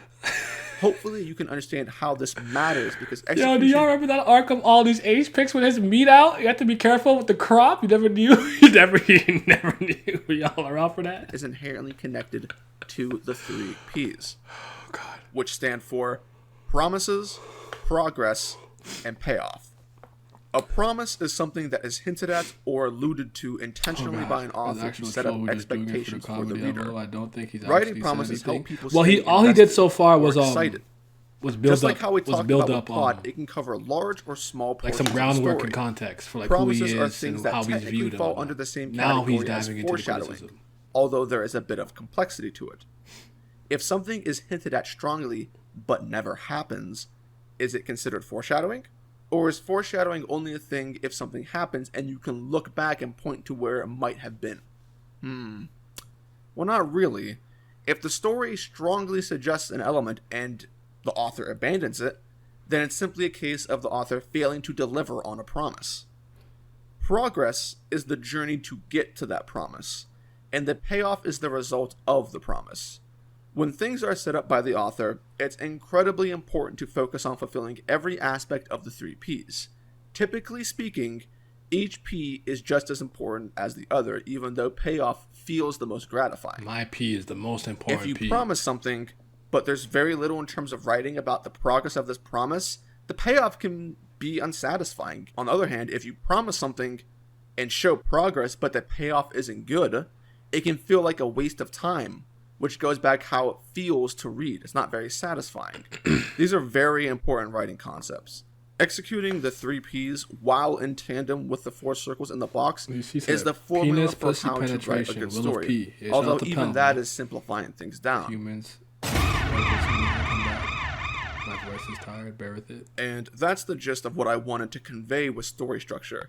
Because Really, with the the payoff, knowledge of Tokyo- these things, we can get into Tokyo the Ghoul, nitty gritty I'm not of even a One Tokyo Piece Ghoul fan, discussion. personally speaking. I mentioned within my story analysis that the quality of a series is heavily predicated on the execution in 3 Ps, and how the author uses those elements within their story. I submit to you, the audience, that there is undeniable evidence of Oda's errors in these categories. Every cause has an effect, and every end a beginning. The exaggerated flaws in One Piece that I talked about in my thesis statement didn't all occur at one time, but over a long period of time. One Piece has never been a story without flaws, and that's something I want to make clear. If you look hard enough, you will find imperfections, slip-ups, and questionable writing even during the periods where One Piece was at its best. It's impossible to be perfect. That's part of the reason why people try so hard to find perfection. It's a never-ending quest. Zelda? The power-ups in Enies lobby were unwarranted and not properly set up at all. The power scaling within Marineford is one of the most broken things in the entire series, considering how much Oda forcibly held characters back just so he could save them for later, even though this is at odds with the character's motivations. Even Sabaody, which is one of the most consistently high-quality arcs in the series, has issues with Kizaru's involvement in the arc. Luffy being revived by a falling water droplet in his second encounter with Crocodile is lazy writing. Hold on. I saw that shit coming. I said, as soon as he shot them shits out, I'm like, here's why I disagree with that one. Luffy's body is already goofy and weird, and when Crocodile originally used Bar Hand against him, he drank water and did this, and his fucking moisture came back. That's not that crazy to me, considering it was already set up. I get his point, though. There should have been more time spent with Ace leading up to Marineford so that the impact of his death was more connected to the audience, instead of relying completely on the ASL flashback to fill in all of the blanks. There are things present in the pre-time skip, which I just gave you. That's fair, but I'll also say, because I actually don't like sometimes when authors always use the flashback or backstory after the fact, but I think it was very important to see Luffy in a position of not being a leader or not being a captain, because we're accustomed to seeing him be the head honcho and make all the decisions. Obviously, Nami slaps him around and stuff, but he's the captain at the end of the day. To see him actually following behind somebody else, I thought was a significant position to see him in. That I can bring up that I have criticisms about, and there's a lot more that came from. But despite One Piece not being perfect, historically it used to deliver much more frequently than it failed. The heart of the story, the delivery, and the quality of the pre-time skip is of a significantly higher quality than post. It seems to me that there is a severe disconnect in the writing of the story. The Marineford I agree with. The power scaling of that was very weird, especially but for me, I think that's in a retrospect. And in hindsight, I spoke about this in the stream that we did, but I could tell Oda was just reserving these characters, which is why I let it go. It was obvious to me. It was one thing if these characters were all going all out and all of a sudden they're like stronger later, like he obviously scaled them back. Which has led the very things that made One Piece a unique series.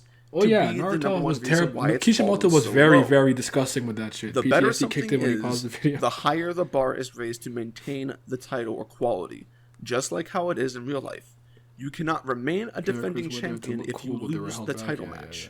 If you are someone who also agrees that One Piece is or was a very good series, and it continues to be till this day, then there needs to be a criteria that is consistently used to evaluate the series.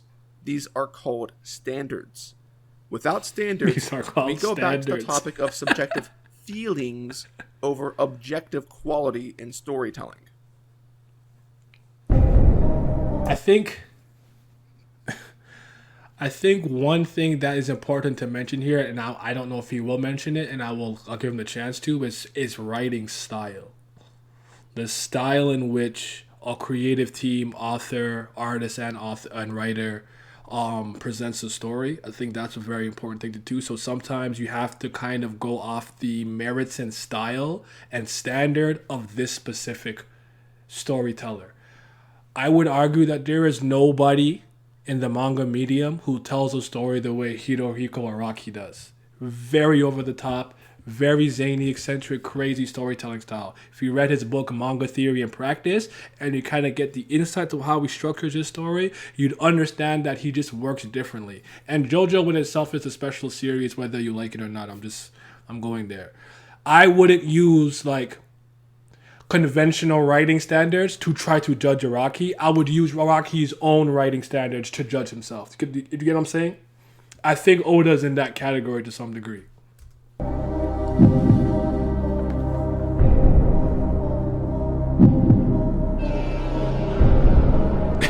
Zoro CFC.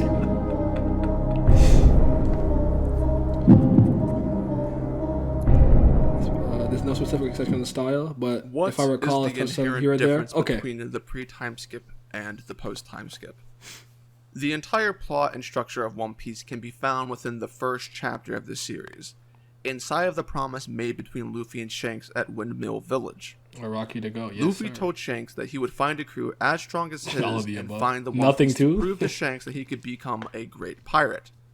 Shanks sealed this promise by giving Luffy his straw hat so that it would serve as a motivation for Luffy to do what he said he would do. Very, very simple, but a good premise. Luffy needs to find a crew, then he needs to find the One Piece so he can become Pirate King. In the pre-time skip, Luffy sets out on a journey to find his crew, and in the post-time skip, Luffy takes that crew that he has acquired and finds the One Piece. In each of these sections, there are different obstacles presented for Luffy to overcome. It has been stated and said on numerous occasions that Luffy needs his crew in order to accomplish anything, because he himself is not very good at much outside of throwing hands.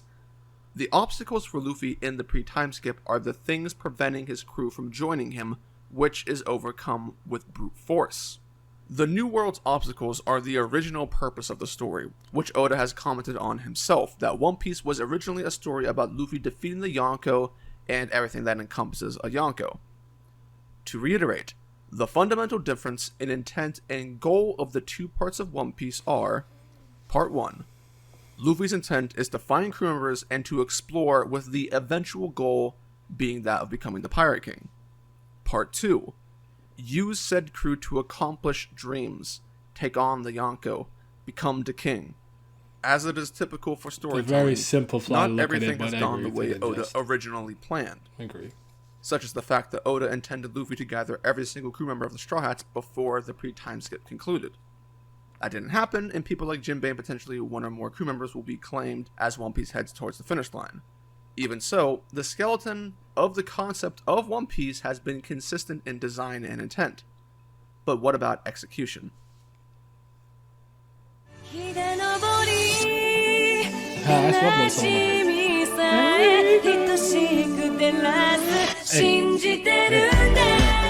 Yeah. I don't like how Oda likes to hold out too much on characters or ability just for one-off specific moments, like Silhouette 1,000 chapters in with Green Bull. We've seen every other admiral just show his face, or Kaido not using hybrid until now, when there had been other instances where he should have used it against Odin. I totally agree with you, especially at this point. It was like such a weird, like, just show fucking Green Bull. Like, you don't have to know anything about his personality or character or whatever, but just show him. Like, I just think it's so unnecessary at this point. Because to me, at this point, it's a little bit insulting more than it is, ooh, a mystery. I don't care how he looks, man. Just put him in the story. So I agree with that. Regardless of the story, you can break down everything into stages, parts, or steps taken along the way. And part of the reason for that is because, much like human ancestry, stories also have things that are related to one another. The most famous story model of all time, something that One Piece also follows, is the monomyth of the hero's journey.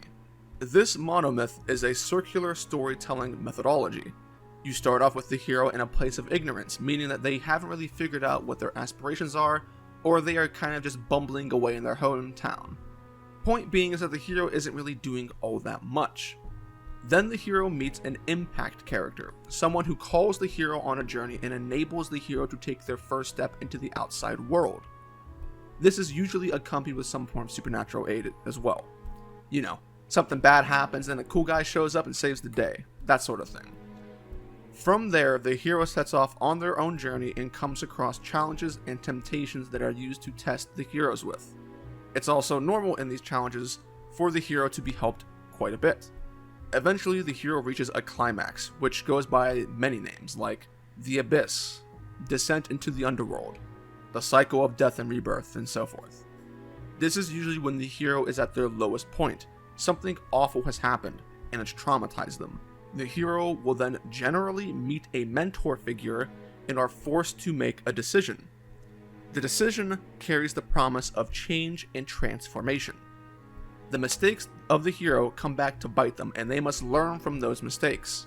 This leads to the hero atoning for some perceived wrong until they are able to accomplish what they set out to accomplish, which is usually in some way, shape, or form related to receiving a celestial gift.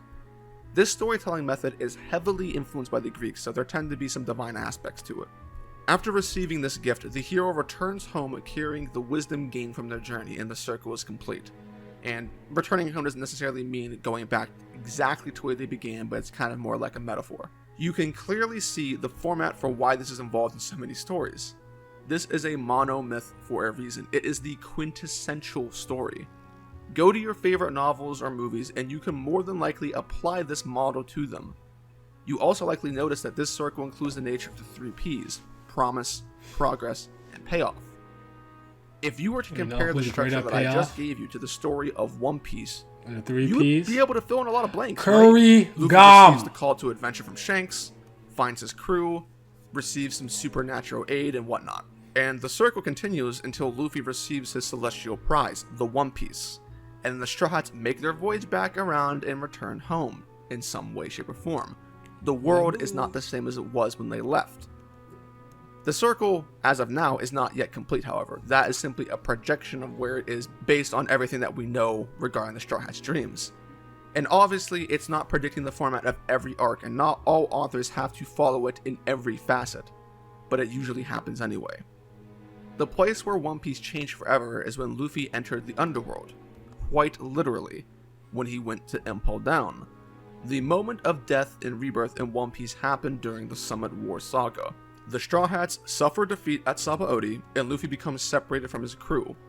He loses Ace, and he reaches his lowest point in the series, at which he is confronted with a choice posed by his mentor. What do you mean? Really. What do you Either mean? run back He's and meet up swole, with the baby. crew to get some emotional support Old and man closure, swoleness. or stop your journey right now and train because you are ill. Or off-screening fights so we can see certain abilities for main characters, or you can write fights and my ability doesn't take away from seeing them. I enjoy Luffy going gear for every time.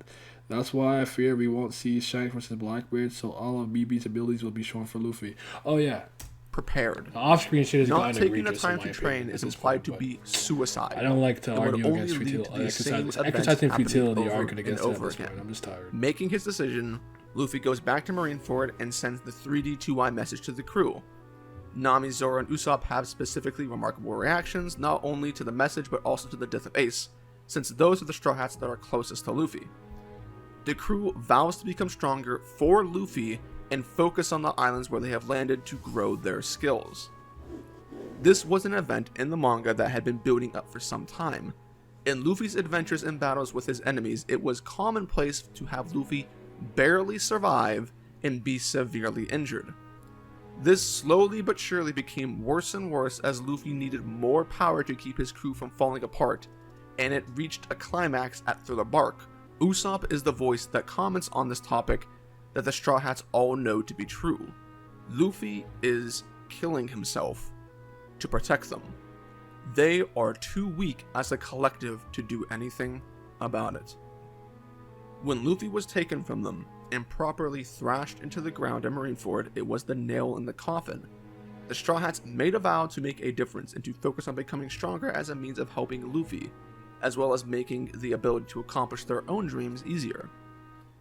This sets up expectations and motivations for what the audience is going to expect from the Straw Hats.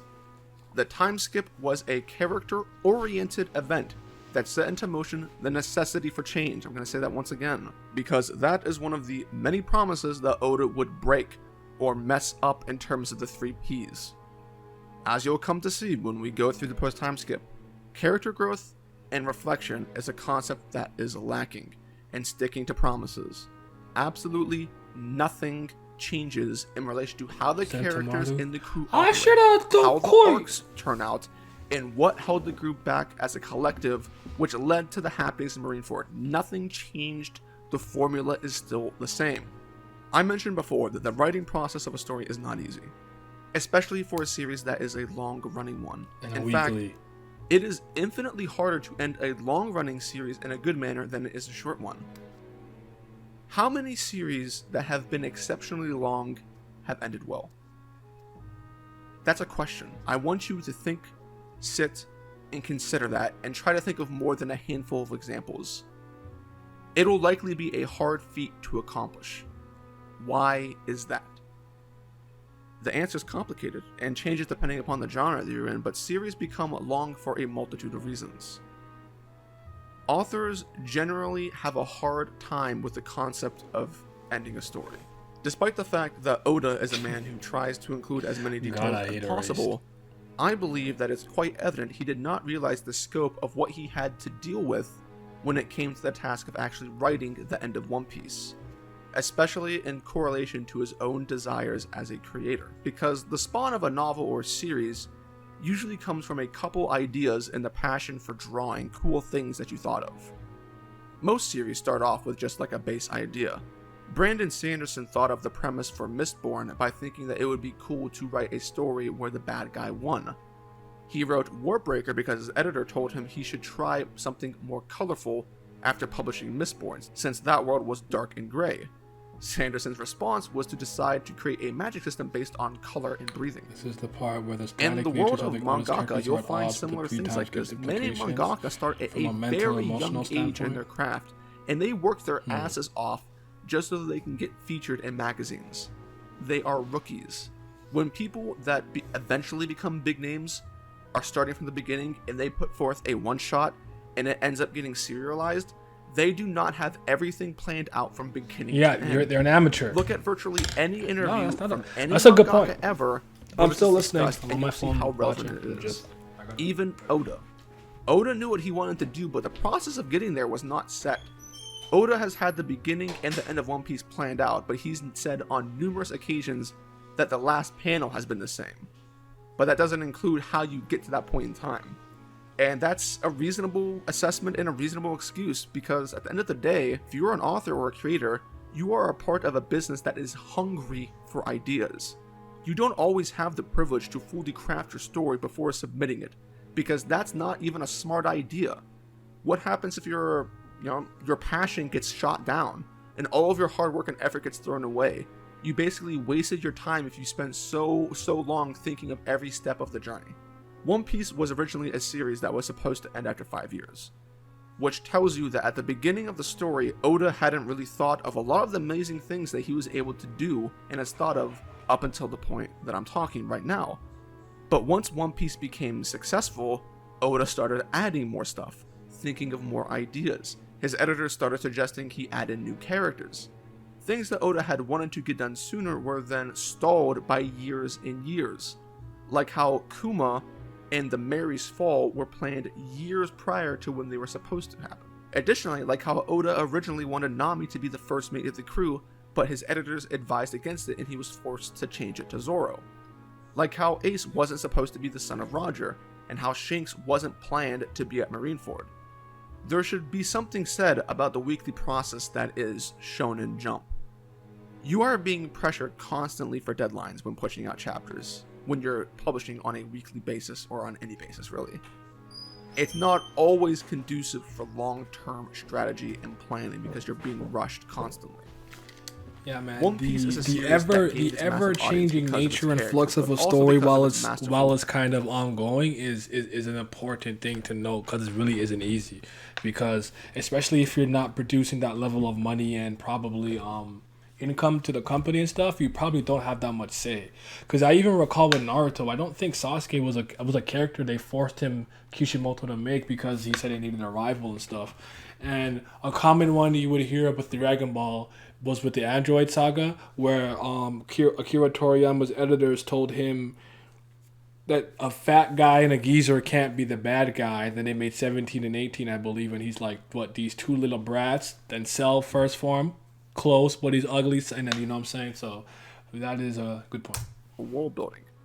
The world of One Piece is incredibly unique and has so many things to be invested in. Mr. Chair is doing good. The post-time skip is, at the time of this script, 425 plus chapters in length, and is composed of the following arcs: Return to Sabaody, Fishman Island, Punk Hazard, Dressrosa, Zou, Whole Cake Island, and Wano. A total of 7 arcs. 8 if you count the Reverie. That is a substantial amount of material. This material has given the readers a lot to take out of it. And something that we are able to take out of it is how One Piece has changed. The post-time skip presents clear evidence that the writing, treatment of the characters, and world building have become too much for Oda to handle on a consistent basis. Let me back this up by examining the development, or lack thereof, of the main character's dreams. It will serve as a good introduction into the specific details whenever we tackle things arc by arc, because no matter how you look at it, a big aspect of One Piece is supposed to be will and dreams, or at least that's what we're told. Upon closer inspection, you will notice that it's a lot more tough talk than anything else. How does the chair keep up with One Piece? The chair says that Wano was the greatest thing of all fiction. Here we go. I'm calling this agreement right here. Okay, we'll see. Damn it, I was gonna say something. I forgot. It's okay. After this, there is no turning back. You take the blue pill. The story ends. Nah, bro, I'm RP. Red pill, baby. Whatever you want. Red pill. Red pill. You take the red pill. You stay in Wonderland. And I show you how deep the rabbit hole goes. One Piece fans are definitely eating that blue pill.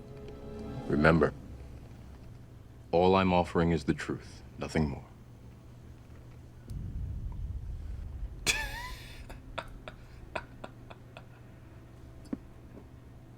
O'Hara video? Who's O'Hara? Is that a content creator? They all like a lot like Morge?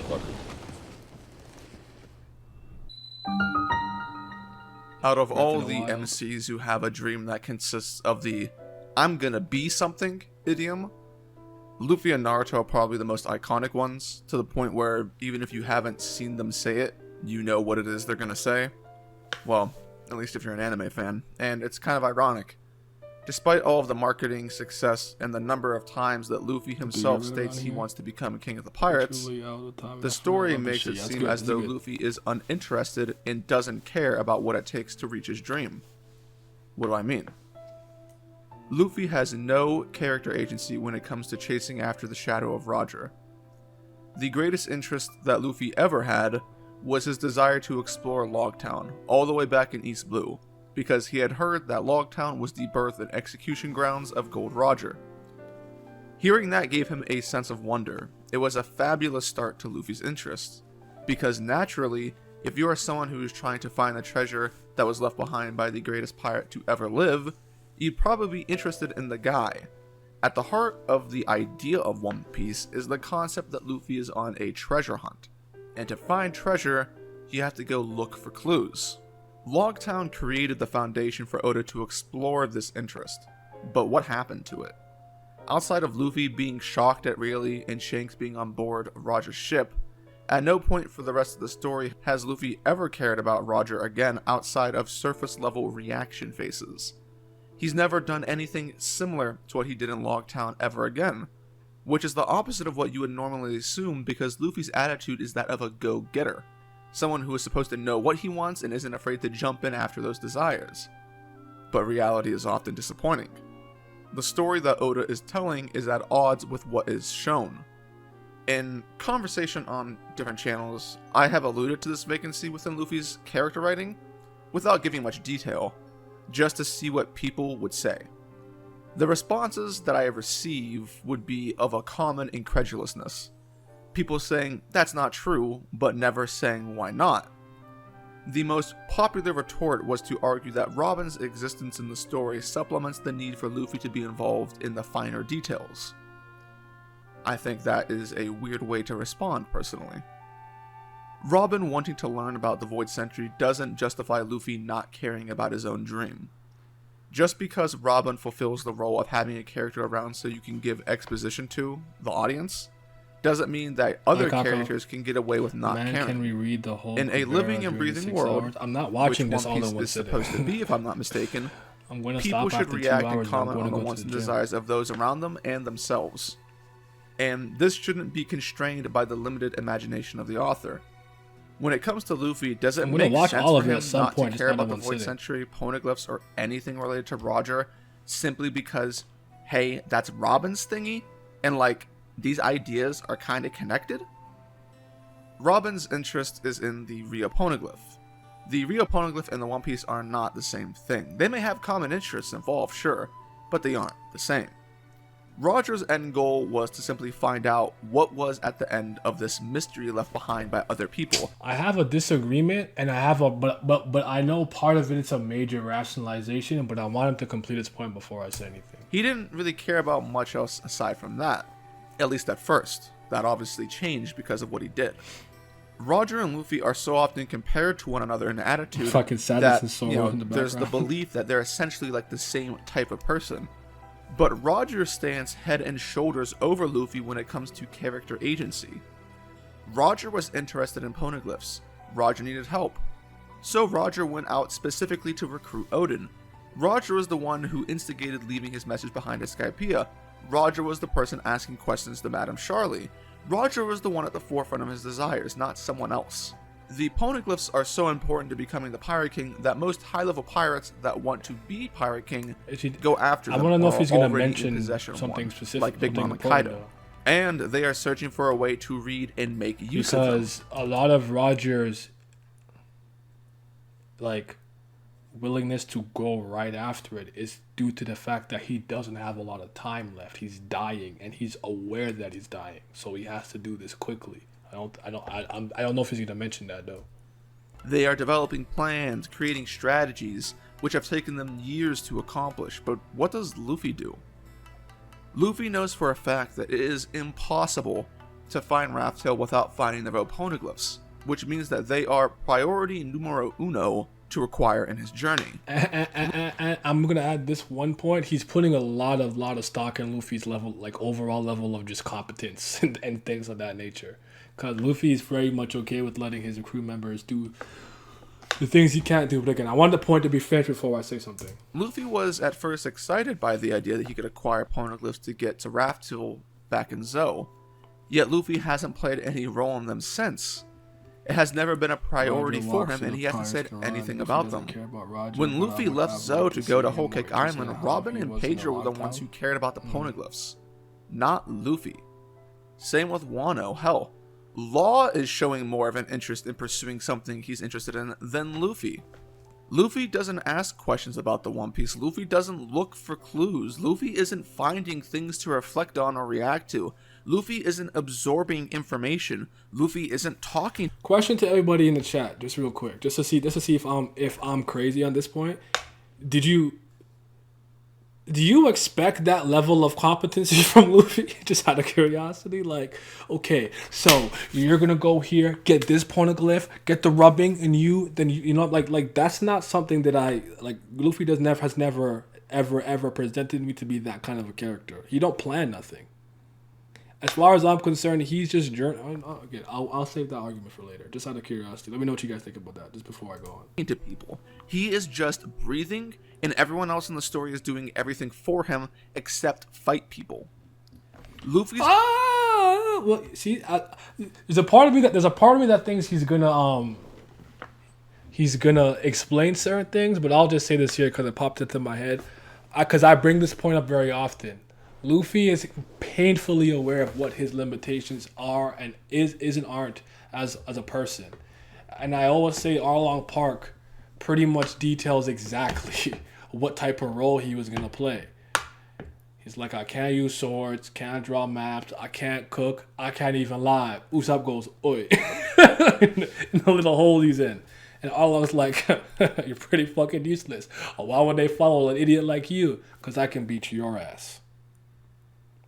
See, they can do all those things, but they may not be able to take Kaido. But me, I can take Kaido, and that's how I've seen his role. I took that pretty literally, and I don't think he's deviated from that. His conception of what it means to be Pirate King is inherently flawed. It doesn't make any sense. Luffy said it himself. His interpretation of what being the Pirate King means equates to becoming the freest person on the seas. What exactly does freedom mean? The freedom to do what? What part of Luffy's life is lacking freedom? He travels around to every island, has fun, and then goes. Sorry, hold on. Luffy never plans. No. Since the time skip. News dumbass. Nami's the one who mentioned it being Roger's hometown. Just little interest. Well, I think a Whole Cake Island Sanji came first, fair enough. But since time skip, yes. Nah, Luffy a dope. I don't, but I would like some more general interest. Luffy is an ape. Luffy just be having fun on the seas and ain't that deep. Luffy could have done things in his own way as Roger did, but Roger was on a time limit, so it was different. I think the major issue with Luffy is that his static nature is at odds with how he should be reacting to his dream. I would argue that Luffy still sees himself as progressing towards it. They have a poneglyph rubbing from Whole Cake Island, and he's taking on a Yonko. He's trying to surpass them. To stand on the same ground with him. I still think that's significant. To symbolically be as strong as them, or to be as strong as them, is still symbolic. Well, Luffy's doing things his own way, but it rides the line of preference so hard that it's odd to argue. Zoro said he needed to step up from the New World, and I feel like he should have be more hands-on with his dream. Okay, that's fair. The lack of Straw Hat's dream was also a problem in pre-time skip. I kind of agree with that. Not really, but he also does make a fair point that Luffy should hold more interest, but take slightly more initiative in what would it take to reach Laugh Tale, but it's showing he doesn't have to. Amazon Lily shows that Luffy knows how to finesse people to do his bidding, lost his crew, but pimped out the Amazons. I do think we need someone to question him, and I don't know if... Yeah, I do. That's something. Someone should definitely question him. Luffy should, I feel like, Luffy should, but Oda has made it so he doesn't have to. I feel like he means Luffy enjoying the ride while others have the objectives that lead to him going to where he wants. Luffy, I don't expect to look at important side objectives that are going to lead him where he wants. Dritz is saying the crew ends up doing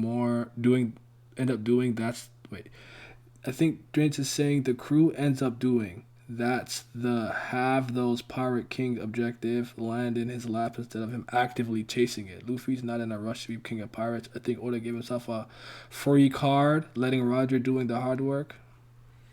Okay. Goes on more adventures. Is that not freedom? What more does he need? If being free is what he thinks the Pirate King is, would he not already be Pirate King outside of finding the One Piece? What is this concept of the Pirate King? The freedom part is a good point though, because like, what does Luffy mean when he says that? And does he see being the Pirate King as being more free? Couldn't that possibly attract more attention from the world government and Marines, where you can't move the same? It's not a bad point. Being free come from? Roger was said to possess everything of value within the world, or that's the lore attached to his legend by the newspaper. But what aspect of that life is free that he didn't have before becoming the Pirate King from Luffy's perspective? How did the One Piece change any of that outside of romanticism? Or was this perception simply fabricated by the view that others had of Roger? And if so, how does that relate to Luffy and Luffy relate to that? Why does Luffy actually want to find the One Piece? Just because it's a popular thing people want to do? Yeah, I agree with that, Glenn. That is know. a damaging panel. I agree with that. At least people like Big Mom, Kaido, Whitebeard, Shanks, and Blackbeard have a history with iconic figures that place into context why they might care. Big Mom and Kaido were on rocks. Whitebeard didn't want the throne, but was aware of its importance and kind of protecting it. Shanks is doing his own thing protecting the seas, waiting for the right person, and Blackbeard has a mysterious past. Luffy is just a kid from Akron, Ohio, but even Braun was chasing Jordan. And theoretically, Luffy should be chasing Roger, but it doesn't really feel like that. Luffy doesn't... I think this is a point where...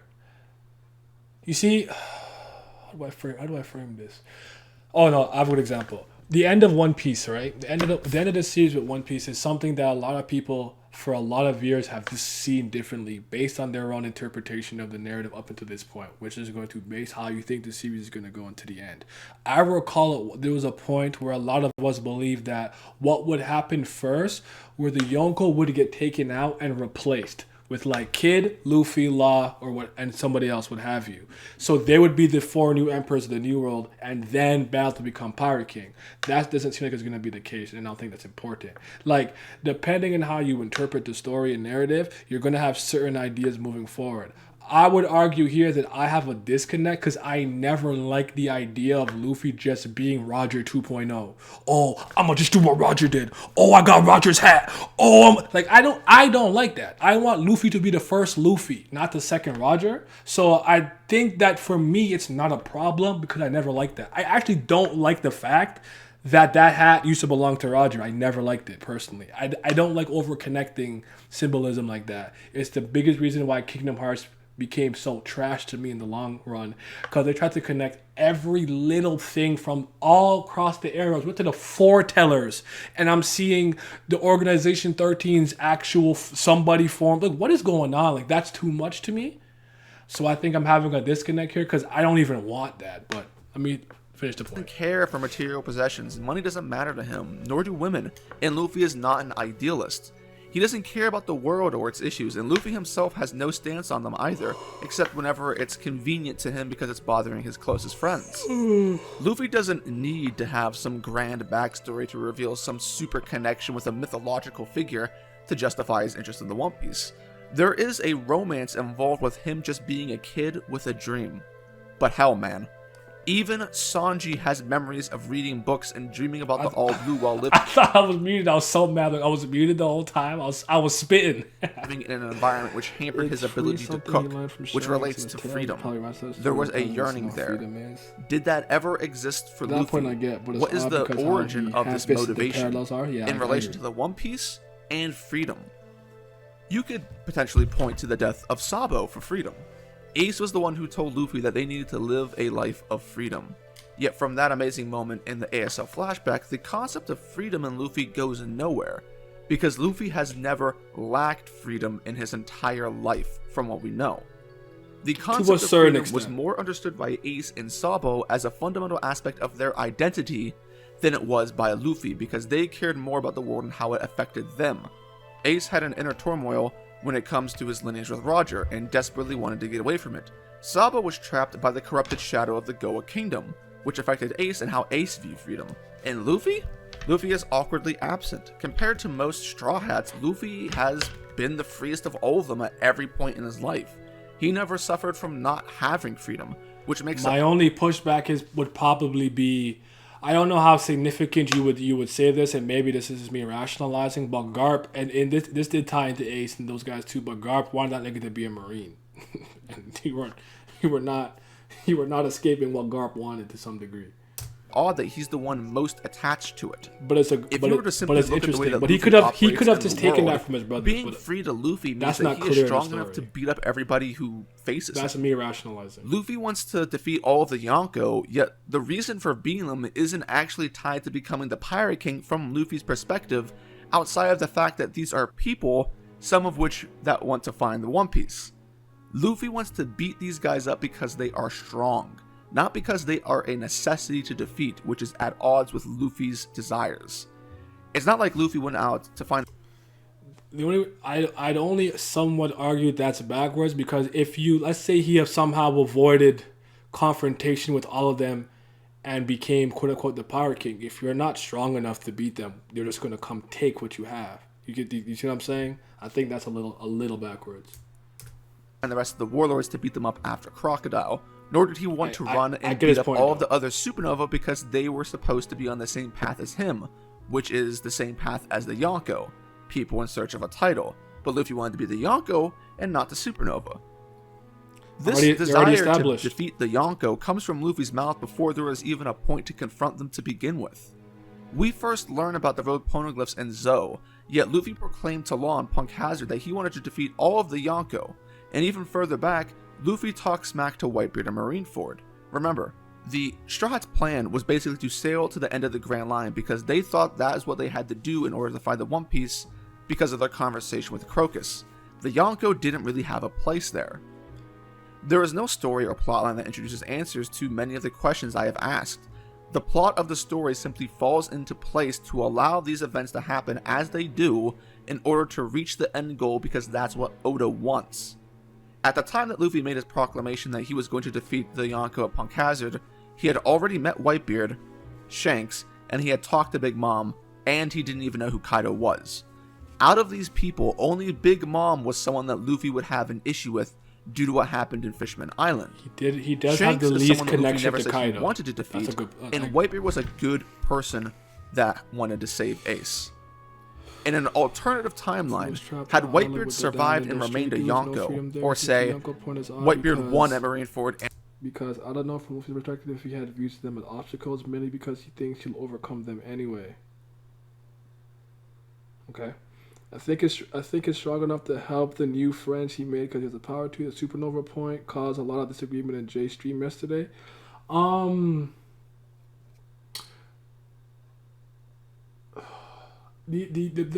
biggest explanation I could really get for something like that is like Luffy's like, who the fuck are these guys? I don't know them. They some snot nosed rookies. Like, these guys are already established pillars with histories of like credentials and accolades, that if I beat them, overcome them, I get that level of like adulation. So maybe that's what happened there. But that I can't say that was made clear through the story, so I'm not gonna use it as a point. I don't know. People could not view the supernovas as being set up as obstacles. It just didn't turn out that way for no good reason. With the first pick in the New World, the draft cleaners select Luffy and Williamson from Fusa Village. The idea of potential obstacles in Supernova and Yonko being absolute, I don't know. I don't think it's a bad point to bring up, but again, that's not something that I don't know. I guess that's not something I particularly cared about. But I am shocked at the idea and fact that a lot of them didn't end up being some type of obstacle. But I've always thought Kid would be the one that he had to kind of beat out at some point. But even that doesn't seem to be true anymore. And rescued Ace. Would Luffy have journeyed into Whitebeard's territory, defeated Oldbeard, beat up his brother, and then left a giant gap in the balance of power, leaving the people protected by Whitebeard open to death and decay at the hands of other Yonko, just because Whitebeard was a competitor in the journey to find the One Piece? Yes. Does it matter to Luffy if the Yonko are good or evil before he decides he's going to beat their brains in? Or has Oda simply manipulated the story to make it so that things would coincidentally fall in line with Luffy being a good person? That Whitebeard died at Marineford, that Big Mom and Kaido are bad guys, that Luffy would run into characters that would naturally force him to be in locations to encounter the Yonko instead of going out of the way to do it himself, like is the case with Law, who, without, the Straw Hats would have nothing set in place for their journey. Remember, that heading into the New World, the Straw Hats had no plan other than to just follow the log post at the end of the Grand Line. That's what they thought they were supposed to do. Outside of that, they didn't think of anything else, Yonko included. The Straw Hats... Is that significant though? Like, I'm okay with that. Hats coincidentally get to where they need to be most of the time, not through actions of their own. Yet we know that Luffy, like many characters in the series, admires Roger for his legacy and what he was able to accomplish, which brings up another observation. Have you ever noticed that nowhere in the story so far have the readers ever been shown why Luffy became so attached to the idea of finding the One Piece? And this doesn't include his conversation with Shanks, this is before this. We don't know where Luffy first heard about Roger, the impact it had on him, and why he's so obsessed. Why is this missing? Why is it that Luffy, in the journey to become king, is never challenged beyond a battle of fisticuffs? Right or wrong, Luffy is never forced to think, because maybe he can't. Never forced to look at what his ambition entails and apply it to the world at large, or himself for that matter.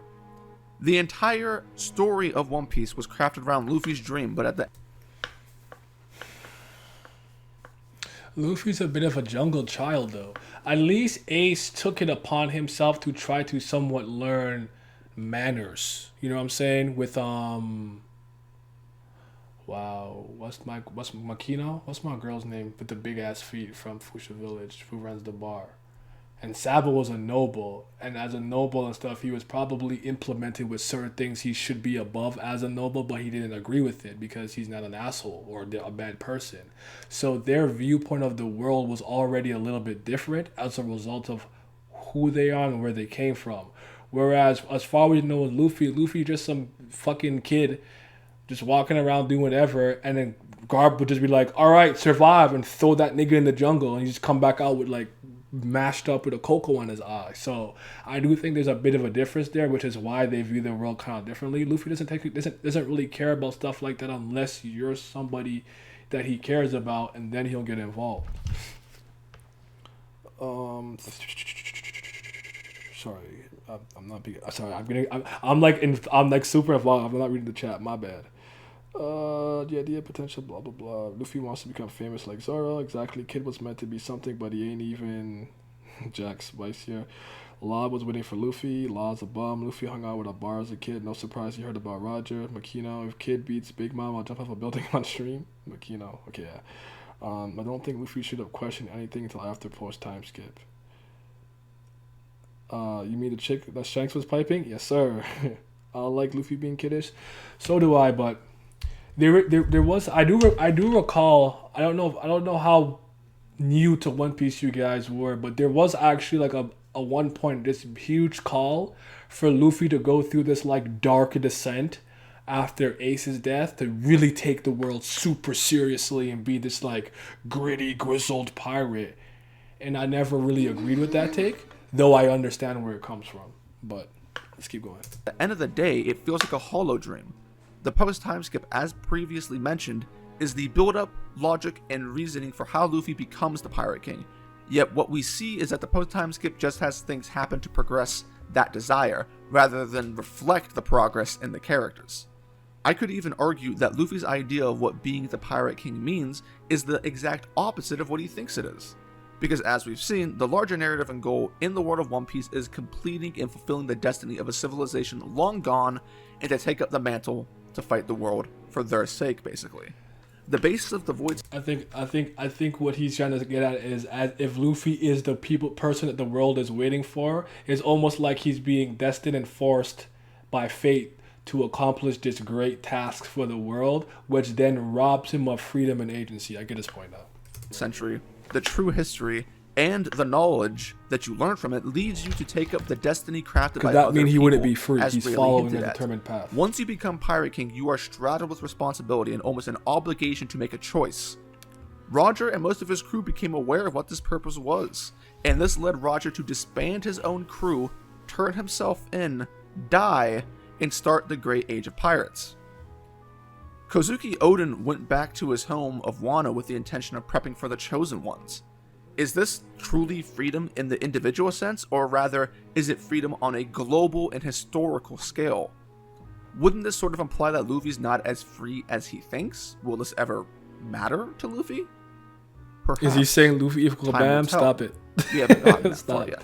But I mean, so far, Luffy did become a child of destiny type of character over the course of the story.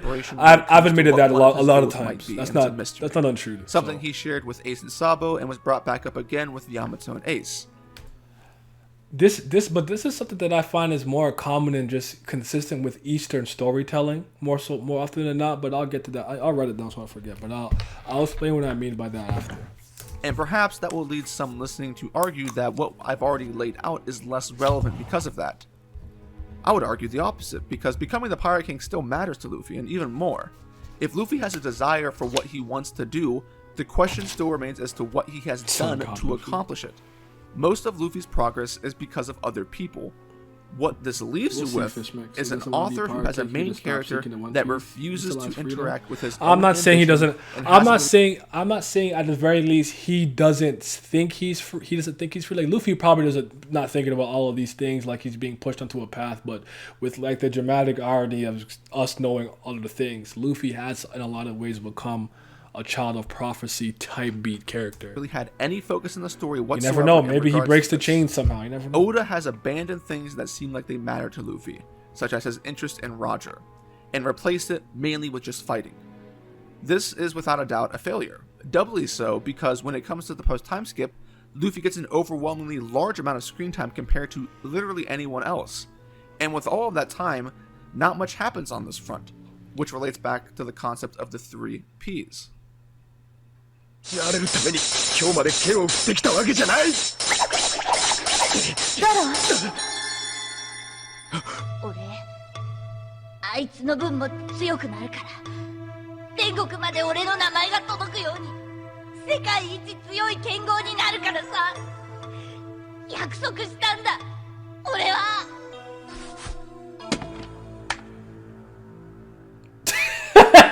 Zoro wants to be the world's strongest swordsman.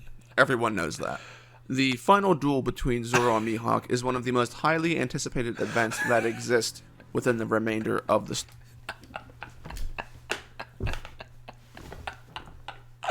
I never said that shit. No, I'm weak.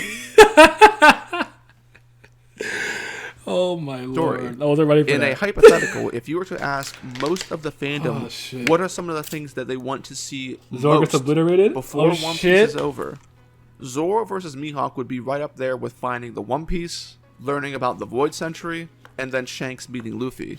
Collectively, we've been living off of the residual emotion that was created back on that fateful day outside of the Baratie.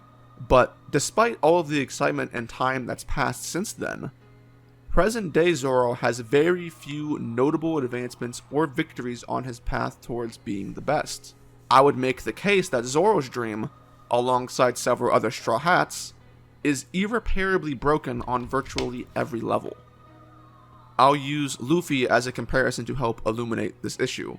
Luffy has defeated numerous pirate captains, warlords, top agents of the world government, and 2 Yonko commanders. Luffy received fame and is credited for storming Enies lobby, breaking in and out of Impel Down, and playing a key role during the Summon War, making waves on the world's biggest stages. Luffy got a vast majority of the credit for what happened in Whole Cake Island, and he receives majority credit for virtually anything that happens in the story in general. Luffy is famous in the world at large for being Garp's grandson, for being Dragon's son, and for being brothers with Ace and Sabo. Luffy has the loyalty and allegiance of numerous pirate captains, which comprise a fleet of 5,640 people.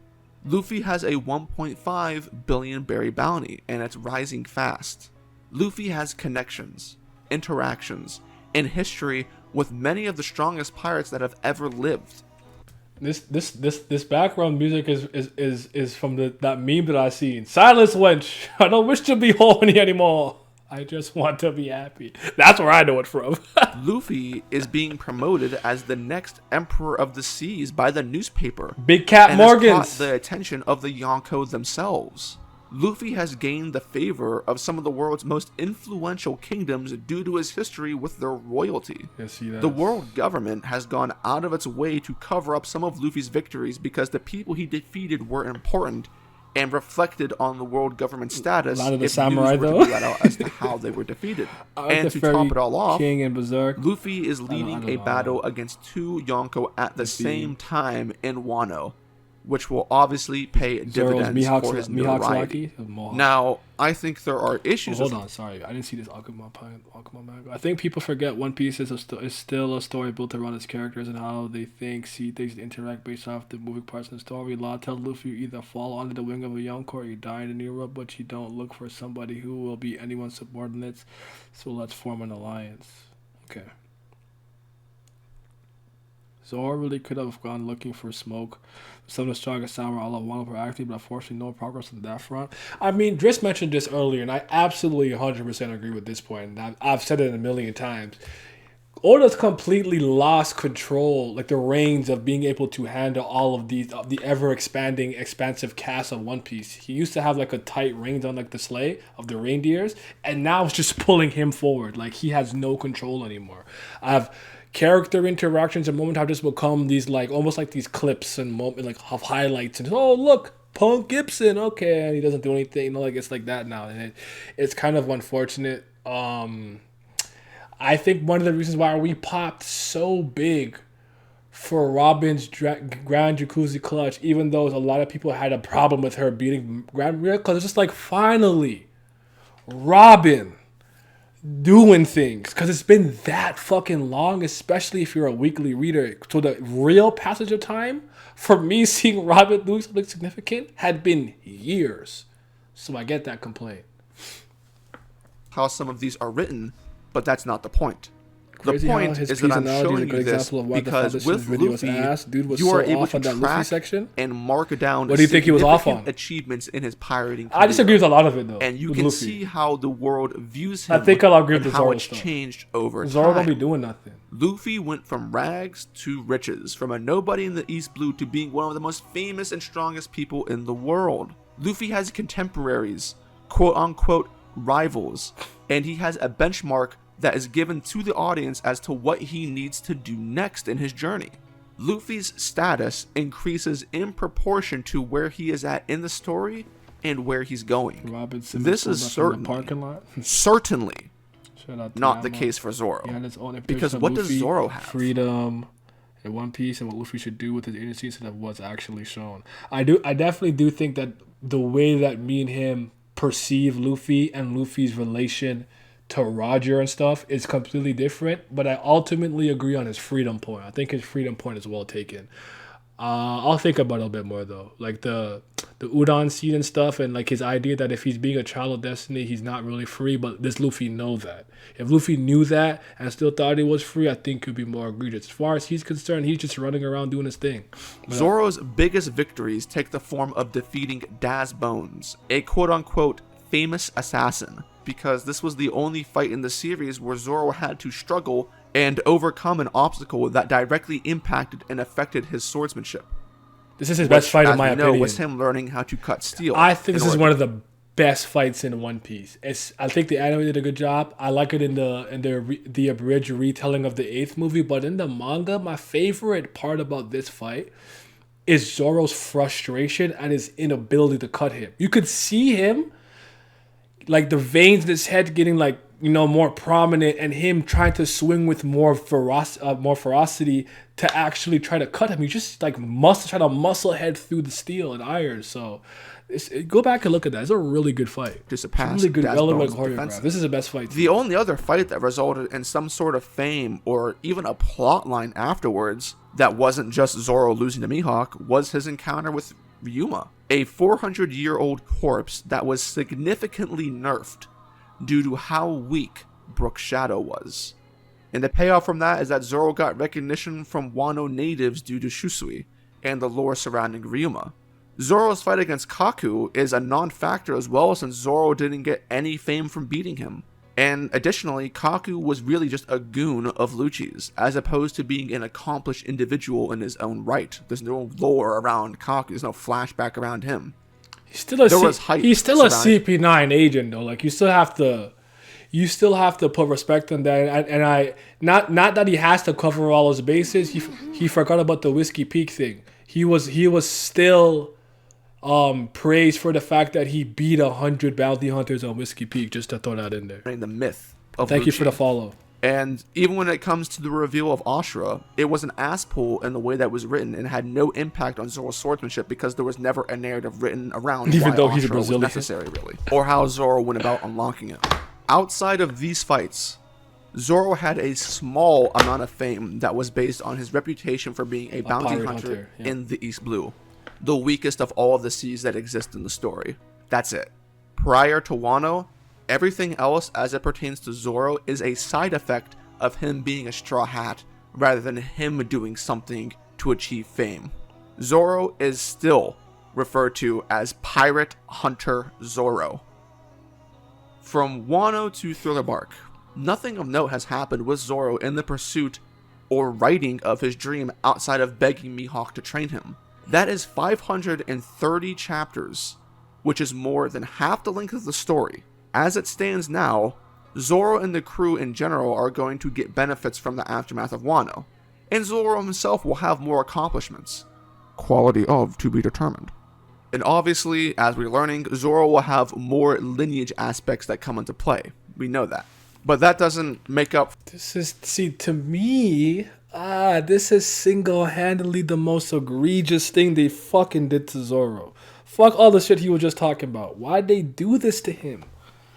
To me, the idea of him being a complete nobody from East Blue that got this level of strength through blood, sweat, and tears and training is far more interesting than him being the descendant of Ryuma and related to Shimosuke, whoever the fuck, I can't remember his name, Utsu, whatever.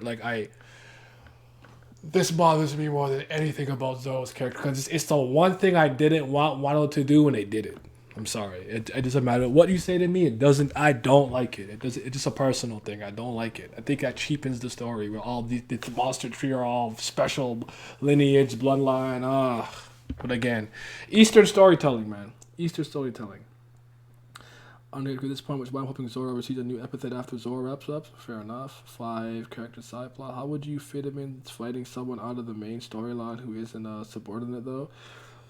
I guess like I would have him actually challenge people, even if it's an honorable duel in Wano. There's so many things he could have done here, but like Wano was a little disorganized at some point, in my opinion. Rivals, shit. Giving Laurel's legacy is dumb. Did you watch Black Clover?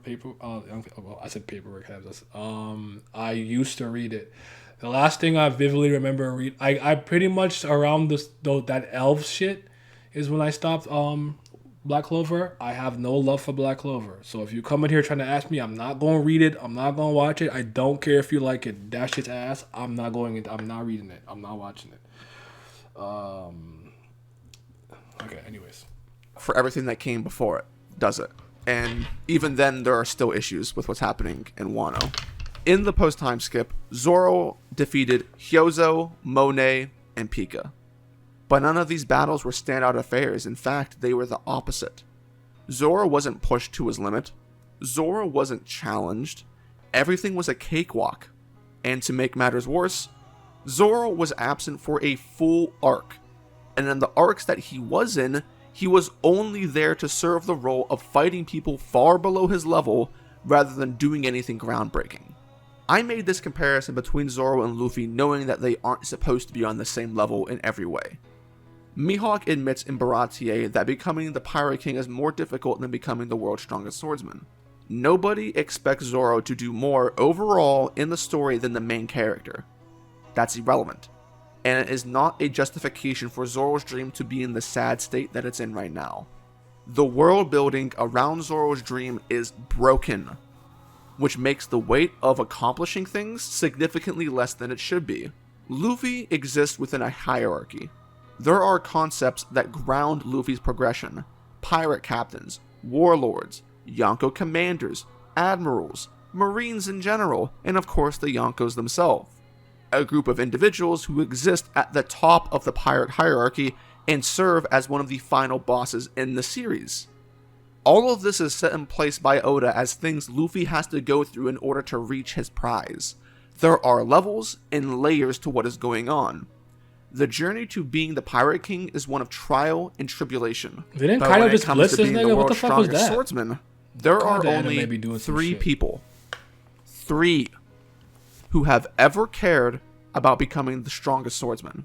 Zoro, Mihawk. Okay, because something with lineage happened in Black Clover too, LMAO. Oh, yeah, fair, okay. Nah, man, I'm tired of people coming in here like, no, you read Chainsaw Man? No, I don't like it. Leave me the fuck alone. The 25th Zoro finna be his new epithet. Shit. Dr. Bohan just made a responsibility for your tower guy problems. Oh, yeah, I remember. He told me he was gonna do that. I'll never see Exceed. Finna get John Rebel if you talking. No, he's not talking smack. Don't worry. He told me he was gonna do it. Don't worry about it. He had my blessing. And Kuwena, who's dead. That's it. There is the possibility that more exists, but whoever these mystery people are, they aren't an active part of the narrative at this point.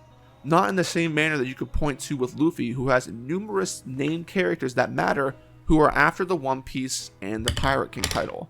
There is absolutely no structure in the story as it pertains to swordsmanship, or the concept of the world's strongest title.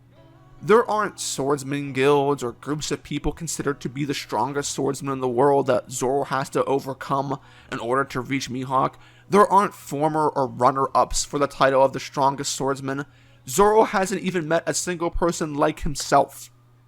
We can at least place Luffy amidst other pirates. Okay. We cannot do that with Zoro. And it's been an ongoing issue for forever. Do you remember what Mihawk told Zoro? 兄貴返事をしてくれゾロ Lose again? おい早く船に乗せろ薬だぶっかけろ貴様が死ぬにはまだ早い我が名はジュラキュール・ミホーク己を知り世界を知り強くなれ俺はこの先幾年月でもこの最強の座にて貴様を待つこの剣を越えてみようこの俺を超えてみようロロロはゾロ兄貴返事をしてくれ鷹の目のミホークにここまで言わせると However long it may take, I shall await you at the top. This statement from Mihawk implies that there are other people along the path to becoming the best, and that no matter how long it took Zoro, Mihawk wouldn't be defeated and he would remain in his strongest form, waiting for the day Zoro would show up again. In hindsight, this is nothing but a joke. Mihawk is still alive and is basically in retirement, because there is no one else after him.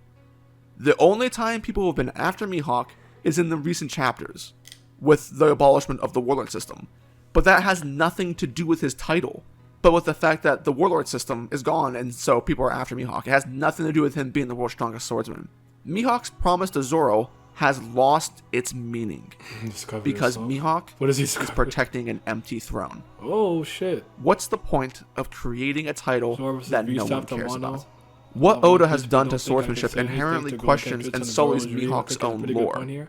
Because Zoro's journey is supposed to be a reflection I'm upon having his a goal. hard time disagreeing with this, but this one, the Luffy one, I had some problems with, but with Zoro, it's just like, I don't know, man. It's weird, and I think that's why these guys that came up with shit like ZKKC, like they lost.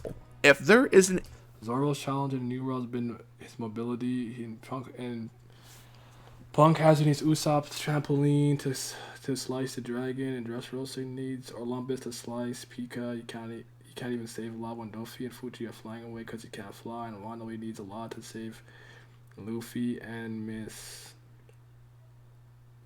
Flying Dragons ablaze, and Oda makes Zoro save himself from falling off. One of Kujima's weakness, I feel, is that he's been highlighted. He would have paid attention to it. Baby girl Perona Raw. Bro, why you type like that? Just really poking the bear now. Hurts my eyes.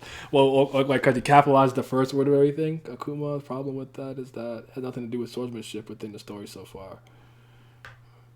Any structure or hierarchy attached to Zoro's goal, then why should we, the audience, even care about Zoro's achievements?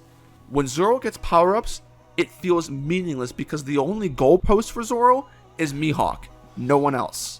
The accomplishments that Zoro does get feel small because the world of swordsmanship is small itself and unexplored. And I'll show you why. Mihawk claimed to have the best black blade in the world, but considering that there are only 2 black blades that we know of to have ever existed, it doesn't seem too difficult or special a feat for Mihawk to have the best if there are only 2. And to make matters worse, no one else in the story is aiming to get a black blade. Nobody. That's racist. Roger, Rayleigh, Whitebeard, Shanks, Odin, Big Mom, Kaido, Zebek, Fujitora, King, Queen, Jack, Katakuri, Shiryu, Cracker, Smoothie, Denjiro, Shutenmaru, the Scabbards, and the Daimyo of Wano. Shutenmaru was a scabbard. Killer, Cavendish, I'm happy you separated them. You to go. Tamago, Amande, Sasaki, Who's Who, Bogart, Tashigi, Momonga, X-Drake, Hawkins, and Gandhi. Every one of those listed are people who use swords and handheld weapons that require some mastery and skill.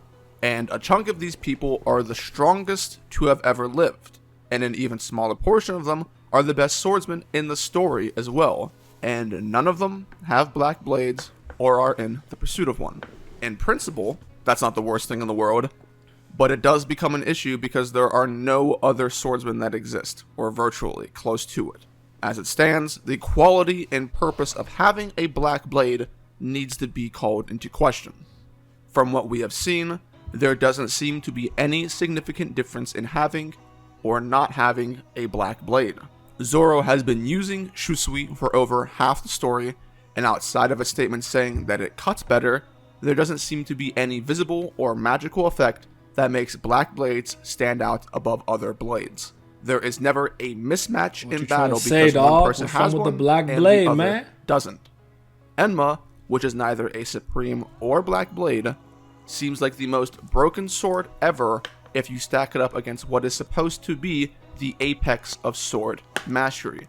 Because using Enma not only makes you better in the process, but it requires skill to do so. This shouldn't be the case for only one sword in the story. The only hierarchy that Oda ever created for swordsmanship is the quality and ranking of the graded blades, which gives off the idea and promise that the quality of a sword is supposed to matter. But do they? Take a look at what stands at the top of the food chain in blades, the 12 Supreme Blades. There is only one Supreme Blade that we've ever learned of while reading the story of One Piece, and that is Mihawk's Yoru. We have learned of the existence of Several other Supreme Blades in Viver His cards. name's not Gandhi. Isn't that what Ty called doesn't him? seem to paint the concept in a positive Ty light. called him. He's not named Even Gandhi. more so because He's once packing again, Zoro. I don't who disagree with cares? this. Who cares about these Supreme Blades, man? Who? I don't. People aren't walking around saying, "Oh, Supreme Blade." Or go to jail, Dritz. Go to jail. Blade? Go to jail. Go to jail. These are the best blades in the entire Longsword series, style. but they don't play a factor in the gotta story. fight black people. Mihawk is supposed to have the best sword, or one of the best swords in the series. He has a Supreme Blade, and he has the self-proclaimed best black blade in the story. So Mihawk has the best black blade the Supreme and the highest quality Blade. sword, and he was Oh, clashing Shidori. against Crocodile's hook arm in Marineford, Hey. without there being an inherent and immediate. Now hold on. You don't know what gold Crocodile's hook was made from. The finest, the most powerful gold. You know what I'm saying? Okay? We not doing this. That's a Supreme hook, nigga. Fuck you talking about. That's Crocodile. That's a Supreme cigar. Supreme on him. Okay? Alright. difference. The same black blade that couldn't cut the water Ichimonji back in Baratie when Zoro didn't have Haki, and there was no reason for Mihawk to not cut the sword. No one cared about the grade of Whitebeard's Bicento, and Raja's blade didn't play a factor at all into his legacy. And there are 8 other black blades which are a mystery in the story, with a vast majority of them Purest girlfriend likely in the going world. to be Let gifted them out know like candy at about random themselves. to other characters because Oda has a quota to fill within the story. And since they don't matter, he knows that this is a missing plot point in the story, so he's just going to give characters the blades. Not good. And while we're at it, what is the deal with cursed swords? Curses in blades basically make them magical weapons, and we have never seen much at all of this concept in the story. There's never been somebody overcome with a curse, outside of Zoro saying that certain blades have personalities. That's it. Why does a One Piece movie show and go in more depth about cursed swords than Oda does? Did you know that Law's sword is cursed? Well, if you did, congratulations. But would you have guessed? No, because it just looks like an ordinary sword. The concept of swordsmanship is so disjointed that it feels like it's trying to find the One Piece and getting something good out of it. Where and when do the qualities of these blades come into play? Why do they matter? There's no reason for the audience to be invested into these concepts if the author of the story isn't. It could be that Oda has held back literally everything that matters about black blades and swords in general until the last possible moment. And if Oda is in fact doing that, then you would have the to name of ask, these videos called The Downfall of One Piece Balls. why? It's only natural to wonder. We have no way of knowing other than to guess. And the most immediate answer that you could think of Thank would you be for the related to follows. how Thank you for the authors follows. construct I a story. appreciate it. Yeah, The we have logic is almost pretty 100 simple. here. This The is crazy. easiest way to explain is to think about how it's applied to characters. Important characters usually have the most information revealed about them when they appear in arcs where they are at the forefront of whatever is happening in the narrative. Think every Straw Hat arc. Think villains. It made the most sense to get a Dofi flashback in an arc where Dofi was supposed to be defeated.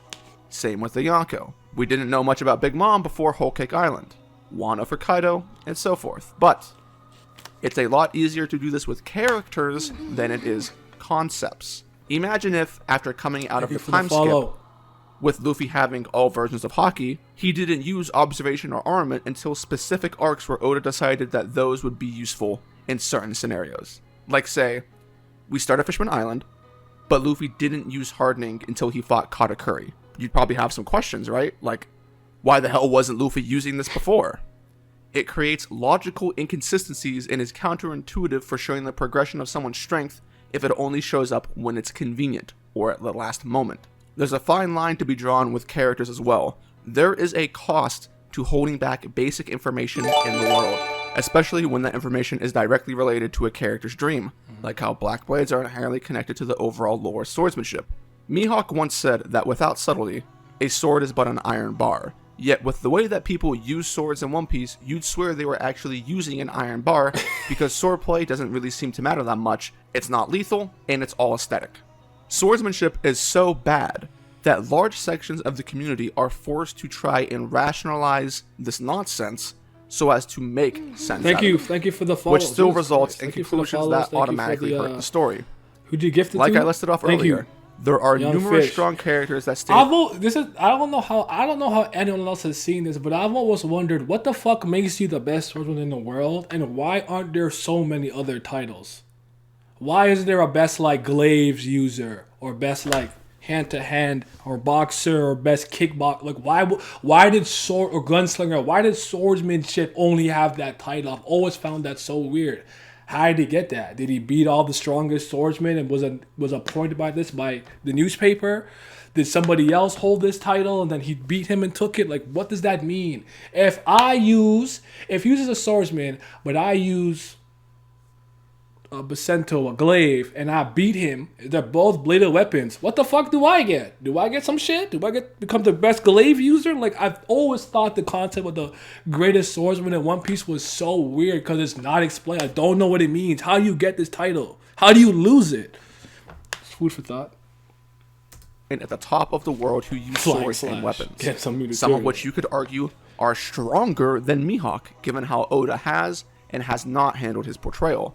And if there are characters that are as strong you're right. He was or around but Mihawk's level, he was a boxing champion or something. They didn't say he was the greatest boxer in the world though. But I remember that. Swords. How is Maybe he the his sword world's is the strongest biggest? swordsman? Ooh la la. And does he not care The about biggest, these other blackest blade? They him.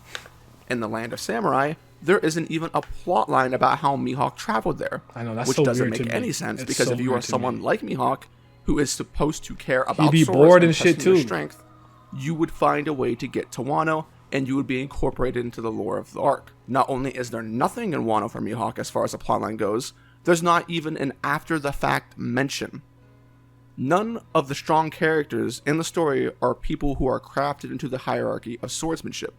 And what determines if you are a swordsman in One Piece is a debate that has made fans create abstract concepts like pure swordsman and non-pure swordsman, with a pure swordsman being someone who follows the Bushido code, and a non-swordsman being people who use swords and can do so at an extremely high level, but they aren't limited to swords because they can do other things. And people use this to say, well, they're not an actual swordsman. Look for what else holding the That's sword, stupid you because do? that's not how Shit. swordsmanship Nah, works. got it like Oda that. Fraud himself Hawk? Big even fraud? adds You don't on think to he this packing down there? conundrum with He- interview he- answers. he And most recently, overcompensating, huh? His the sword- dialogue his sword- exchange between his King and sword Zoro. the size of But the this little is Oda's dagger on his world. neck, huh? And if Oda is going to The little define shrimp swordsmanship in his series, where the only real swordsmen, the people that matter, are people like Zoro, Mihawk, Ryuma, maybe Odin if you count him, and then a few people from Wano, then to supplement all of the other characters in the story, Oda needed to create something to put Zoro in a system that works for his dream, and he's failed to do that, which makes swordsmanship as a concept broken and redundant. Zoro wanted his name to reach the heavens, but how is that possible with the way that One Piece is constructed? The story is so Luffy-centric that there isn't any room for Zoro's dream to breathe. Luffy always has to get the credit for everything. Zoro isn't allowed to fight people that matter, only Luffy. Zoro isn't allowed to be at the forefront of news articles. Zoro isn't allowed to have obstacles in his way to get what he wants as far as his dream goes. There's really just not enough room. Oda doesn't make way for Zoro. He doesn't create any space for Zoro to breathe in the same light as his main characters, which is an issue because it undermines him. And as a fan, one of the only things you can do is hope and pray that Oda answers some of the questions that I've put out in a manner that actually addresses them. Obviously, we have to go with the fact that the story is not over yet. Technically, there is still time left for Zoro to put in work and to make his journey more believable. I think Mihawk said, and I'm sure until he could quote his sword in hockey or something like, I don't remember him saying he had to have a black blade before he can drink forever. I think it was like he wasn't allowed to drink during training until he can do the hockey stuff. Plenty of Zoro fans who are listening right now could be are misremembering like banking I'm pretty sure on Wano to fix everything for them. That'll make it all disappear. It is possible that before the series is done, Zoro could defeat numerous high-level combatants, learn more about swords, Mihawk, and this, that, and the other. But would that solve the issue? Oh,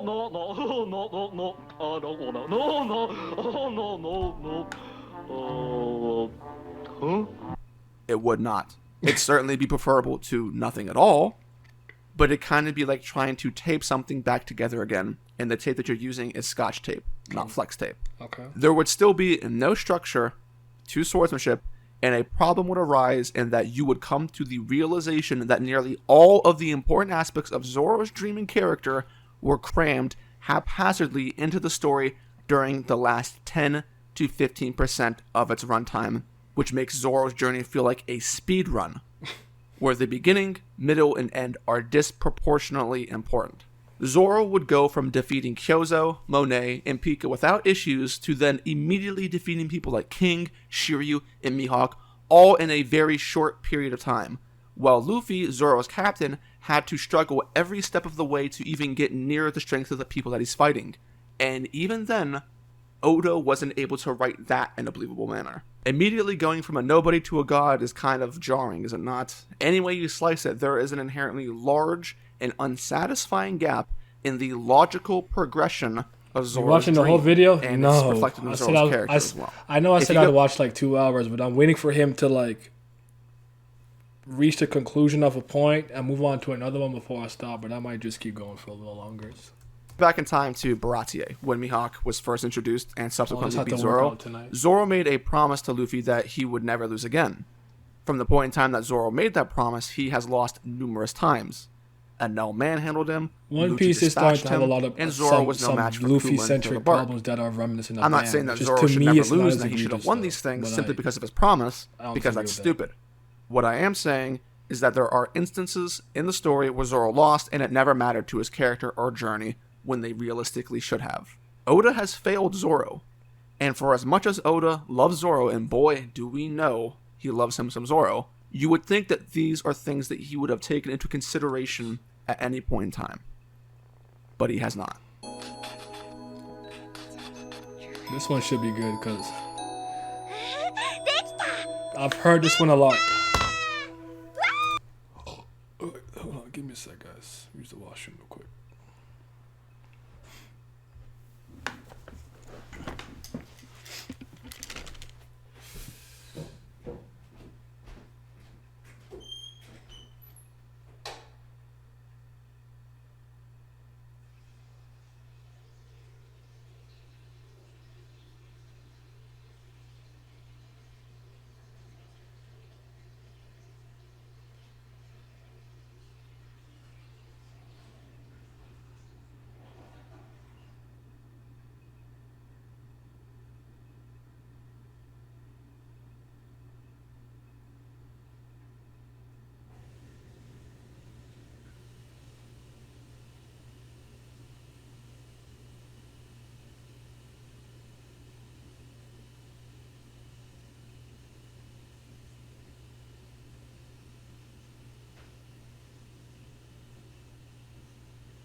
Man, that boy Zoro don't be moving me. He's all style, no substance right now. You can take this like so. 私は私の航海術で世界中の海を旅するの。そして自分の目で見た世界地図を作るんだ。じゃあ、 This man close the door. この島の地図は Y'all can hear 夢の一歩ね。 Why y'all listening to me? 世界 Tinkle. 地図か。ナミ、あんたはいつか必ず夢を叶えるよ。きっと。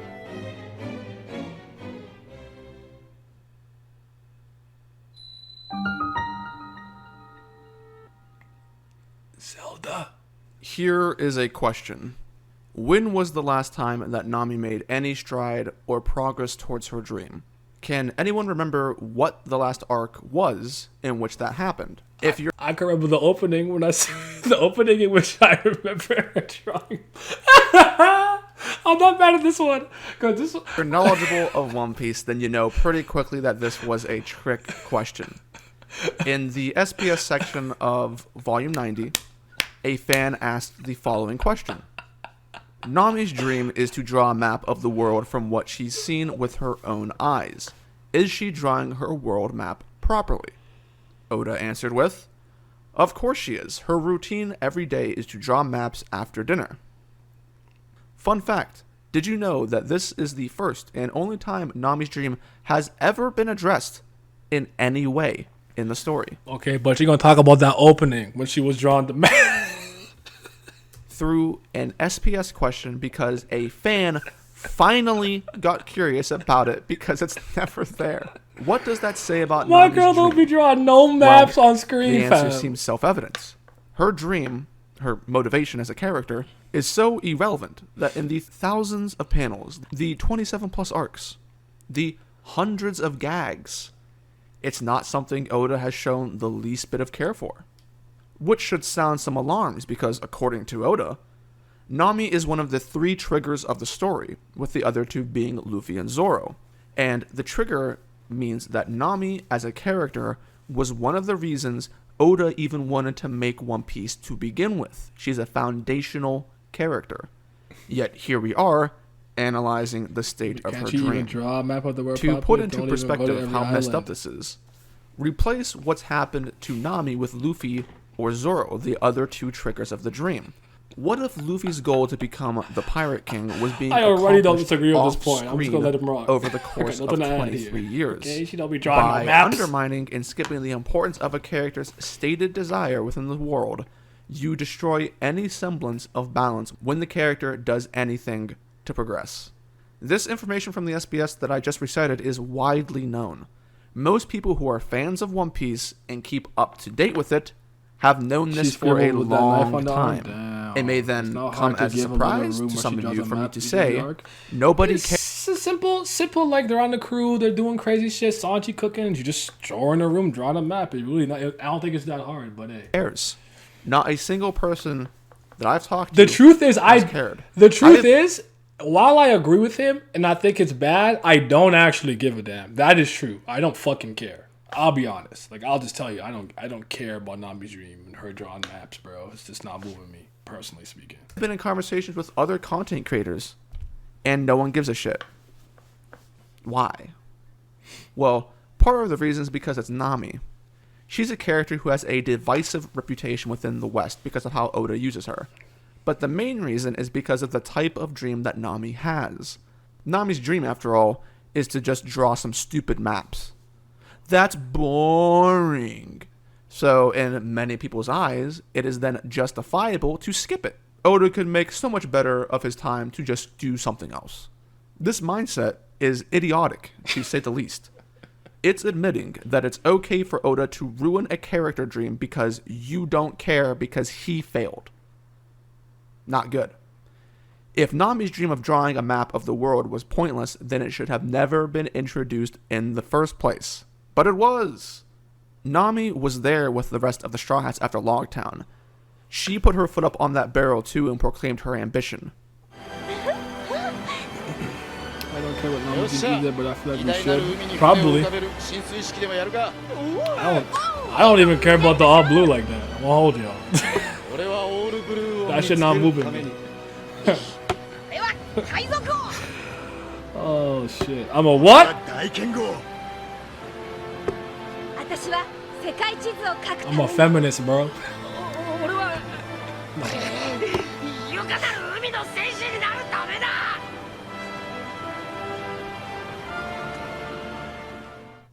Nami's dream I agree it's Oda's introduces fault. the expectations and promise to the reader to see it handled. The chances are probably high that those of you who are watching this video now know who Tekking 101 is. But for those that don't know, Tekking is a big-time anime YouTuber who does a lot of One Piece videos. And in those videos, he has a series based on the Why is premise his that lip so dry? geography is everything in the world of One Piece. But that's not true. The truth is that the concept of geography is more important in Tekking's video series as a means of him getting money than it is to Nami as a character. No offense to Tekking, obviously. I'm just making a comparison here. That guy's a king. But this comparison shouldn't be as true as it is. Because if you just use your brain to think about it on paper, what is the potential that is being lost from Nami's dream? Its foundation is based Mr. on the Moore's premise of seeing three the main world OP and talks learning about about the trigger for the seas and story. islands. You need to take in the geography of the world and analyze it. And with the world as extremely you unique for as the One follow. Piece is, simply looking at the world creates questions. Questions like, how was the red line formed? Is that a natural structure or did someone make that? How is it that the magnetic poles of the islands in the Grand Line all lead to the same location? And isn't it a coincidence that this place is the entire basis for the journey to find the One Piece? Is the Calm Belt a natural phenomenon? Did someone do these things on purpose? How was an island created underwater for the fishermen right next to the Eve tree? There's a giant hole in Eni's lobby. How'd that happen? God Valley disappeared from the map. What is different from the maps that Nami wants to draw versus the maps that already exist of the known world? Do these maps exist? Can I take a look, please, sir? The map. I gotta see it. I gotta look at it, see it, and mom onto it. SpongeBob, Yeah? did you notice something familiar about this map? You mean like that it's our game board taped to a piece of paper? Do you think this is a problem? That was a small, very small list of questions that Nami could play a vital role in figuring out, and it would be tied effortlessly into the story. You know what? Many of the straw... I'm gonna give him credit here. I've never thought about it that way. Whereas her willingness to draw the whole world would cause her to inquire as to why these phenomena exist, like the hole in Eni's lobby and stuff. My guess is that she's just gonna see it and just draw it as is. But it would have been interesting to see her question some of those stuff. I don't really, again, that's a hindsight thing. It was not something I thought about, so I'm not gonna act like I care that deeply. But it's not a bad thought to have. It's interesting. Straw Hat's dreams inherently already tie into Luffy's, and Nami's could as well. SpongeBob. What's up? Oda What's up, wouldn't Bob? even have to try that hard, because in order to draw maps of the islands you visit by proxy, Nami should then have to get out of the boat and get involved with the exploration of these islands so she can accomplish her dream, right? After all, she wants to draw maps that she's seen with her own eyes. If she is not doing that, then how is it possible to accomplish her dream? Now, there are logical issues that come into play, such as the Straw Hats took one of the several paths on their journey through the Grand Line, so it is actually impossible for Oda to have Nami draw the entire world with her own eyes while the story is ongoing, because the Straw Hats can't go to literally every island. But there are ways to work around these things in the story, such as with the existence of maps already in the world that have things detailed. Seems like that might help a bit, does it not? And for Oda to have Nami focus on things regardless. Nami's dream doesn't need to be accomplished at the same time as all of the other Straw Hat dreams. It could take years and years for it to happen. It could be something that only happens in the epilogue of the story. But the progression and importance of this dream needs to be shown within the story that the readers are experiencing now. Because if I asked you the question of, why does drawing this map matter? You would not be able to give me an answer that's backed up by the story. If Oda simply off-screens everything, imagine how satisfying it's going to be as a reader, a fan of the series, a fan of Nami's, when One Piece ends and everyone has tried to accomplish or has accomplished their dreams, and you see Nami in the corner of the room with a map of the world that no one ever knew or cared about, saying, "Oh, look guys, I was working on this the entire time off screen. Yay, here it is. Woo! Girl power." It's a disgrace, bro.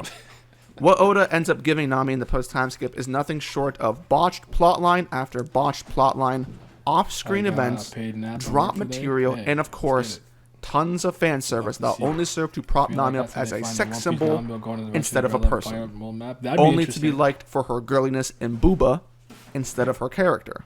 Regardless of how you personally feel about it. Where did that booba stuff, where did that originate from? Did that originate from Genshin? I was just curious.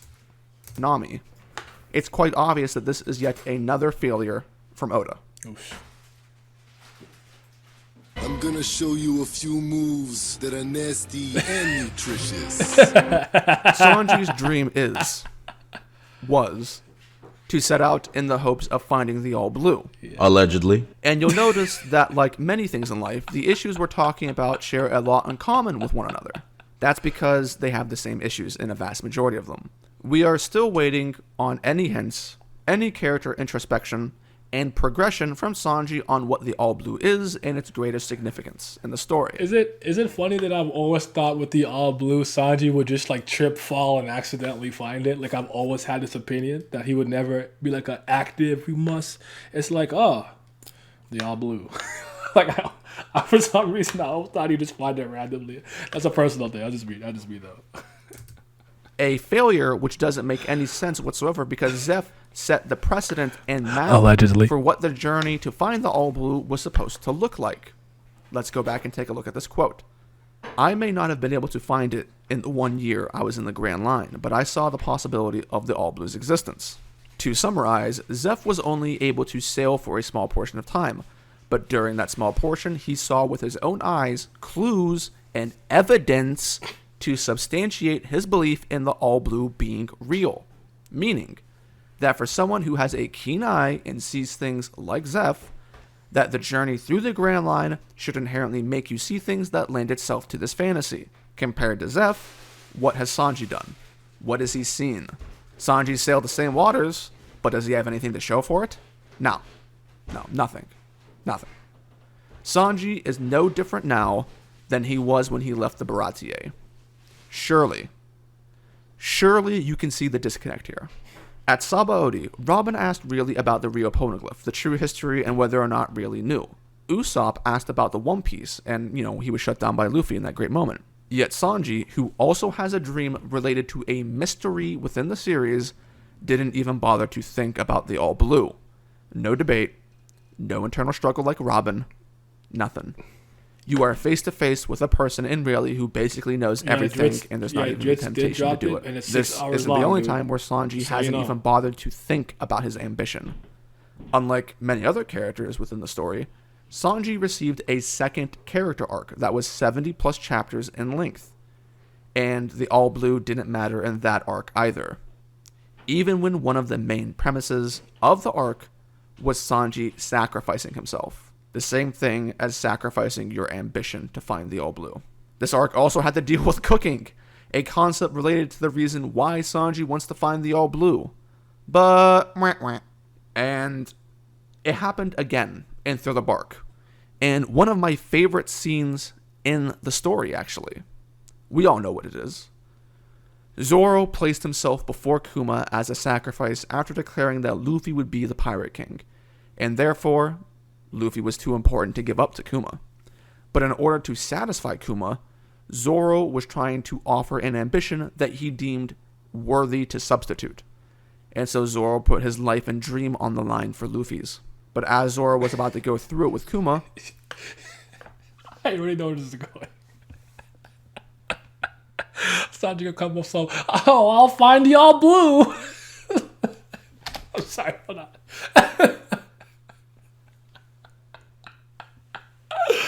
Listen, man, he's still strong, man. Kicks go crazy.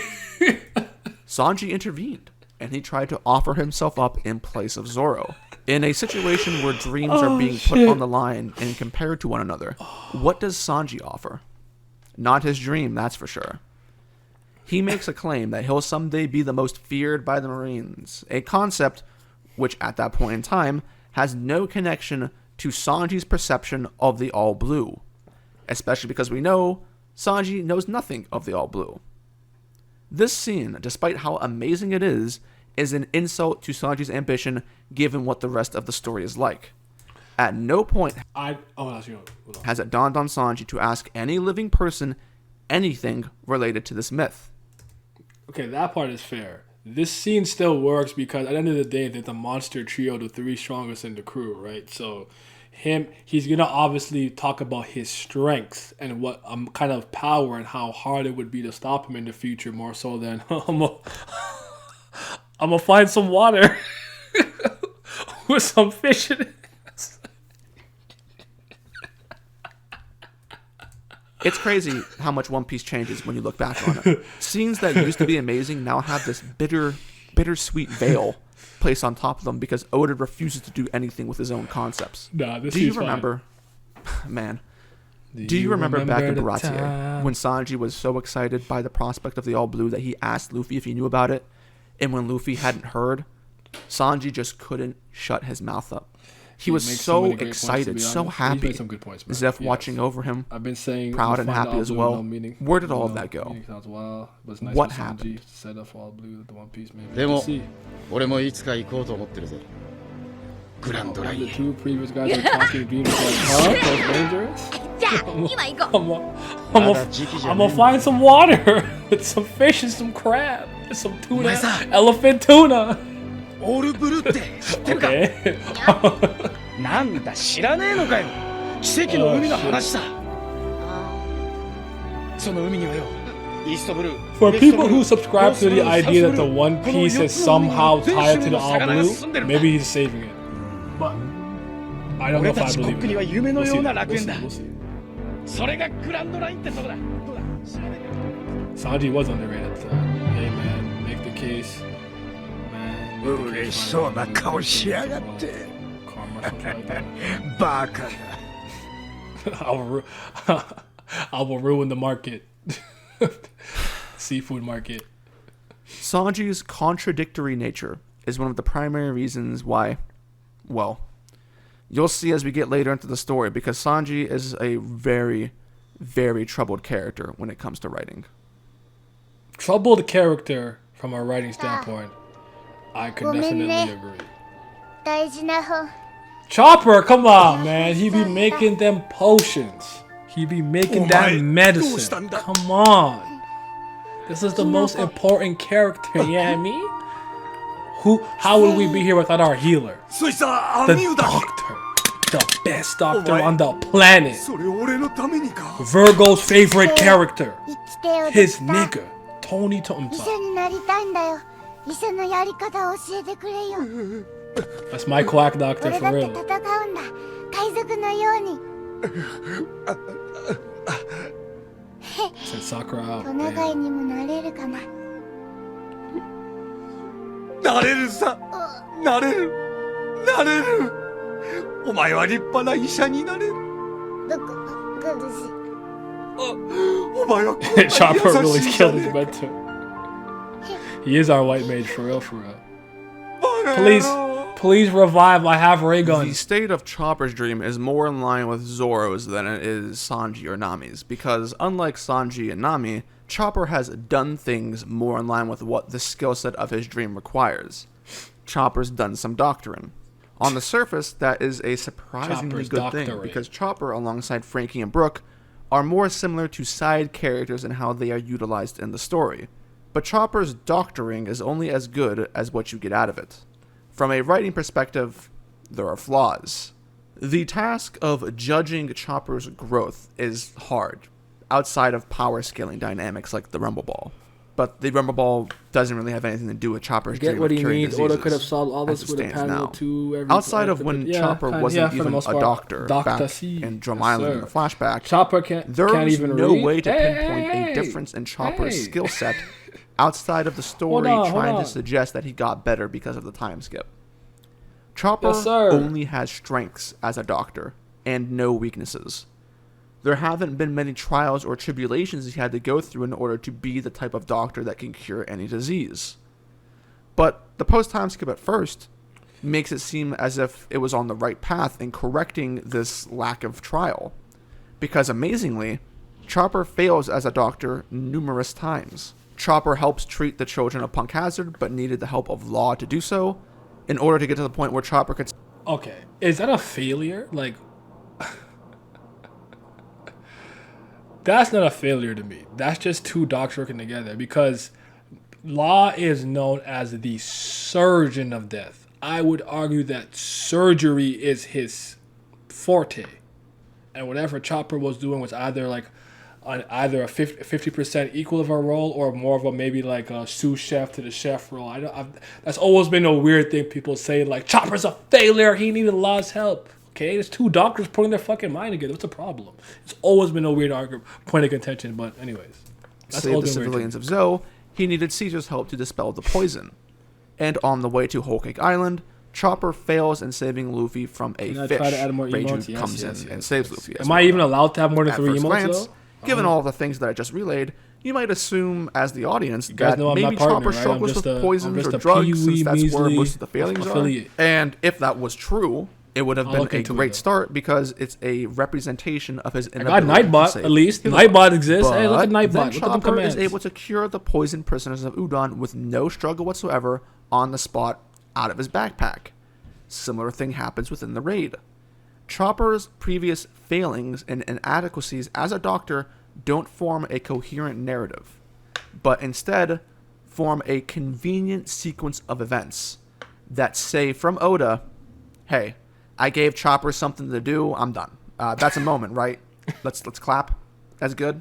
Chopper doesn't get subplots or things to expand on his own character and abilities. Despite being a doctor, there isn't Congratulations, any tension, drama, Fishmix. I emotion, didn't know that. build-up, I'd love to progress, see it, man. or reflection Let's get when it. it comes to him or I any of the love when all scenarios my that he's niggas are in. eating and growing, Which man. means that Chopper's Grow been in the together. exact same spot for the entire series, and if Oda wasn't going to focus on making Chopper a better doctor, the least he could have done was to give Chopper better moments in general as a character, so that they can stick with the audience.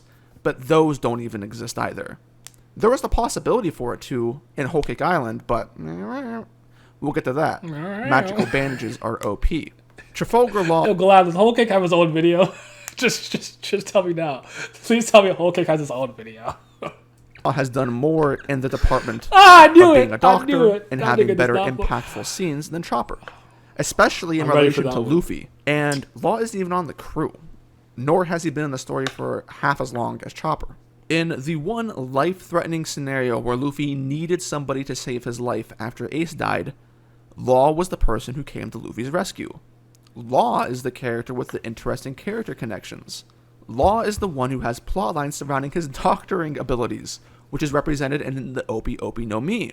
Law is the person a part of the D-Clan and interested in their history. Law is strong. Law is cool. Law is better than Chopper in every single way. How No. Chopper's cuter. does a character like Law, who was never originally supposed to be someone who mattered as much as he does, get better treatment as a doctor than Chopper?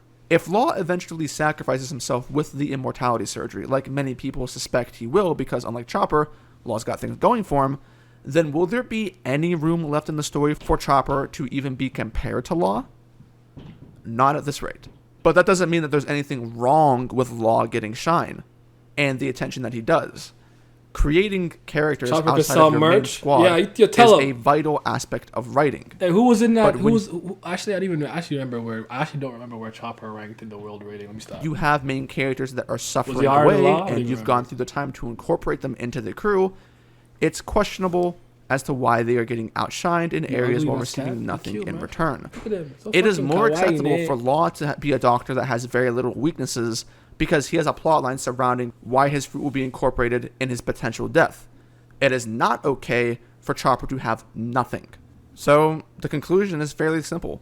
Oda has failed our Tanuki.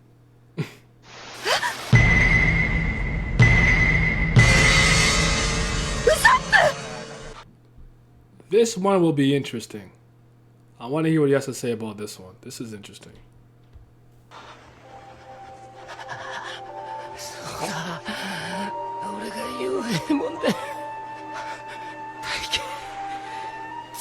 So I would argue that Usopp is fine. I'm not gonna say Usopp is gone the way maybe you wanted him, but I would argue he's fine.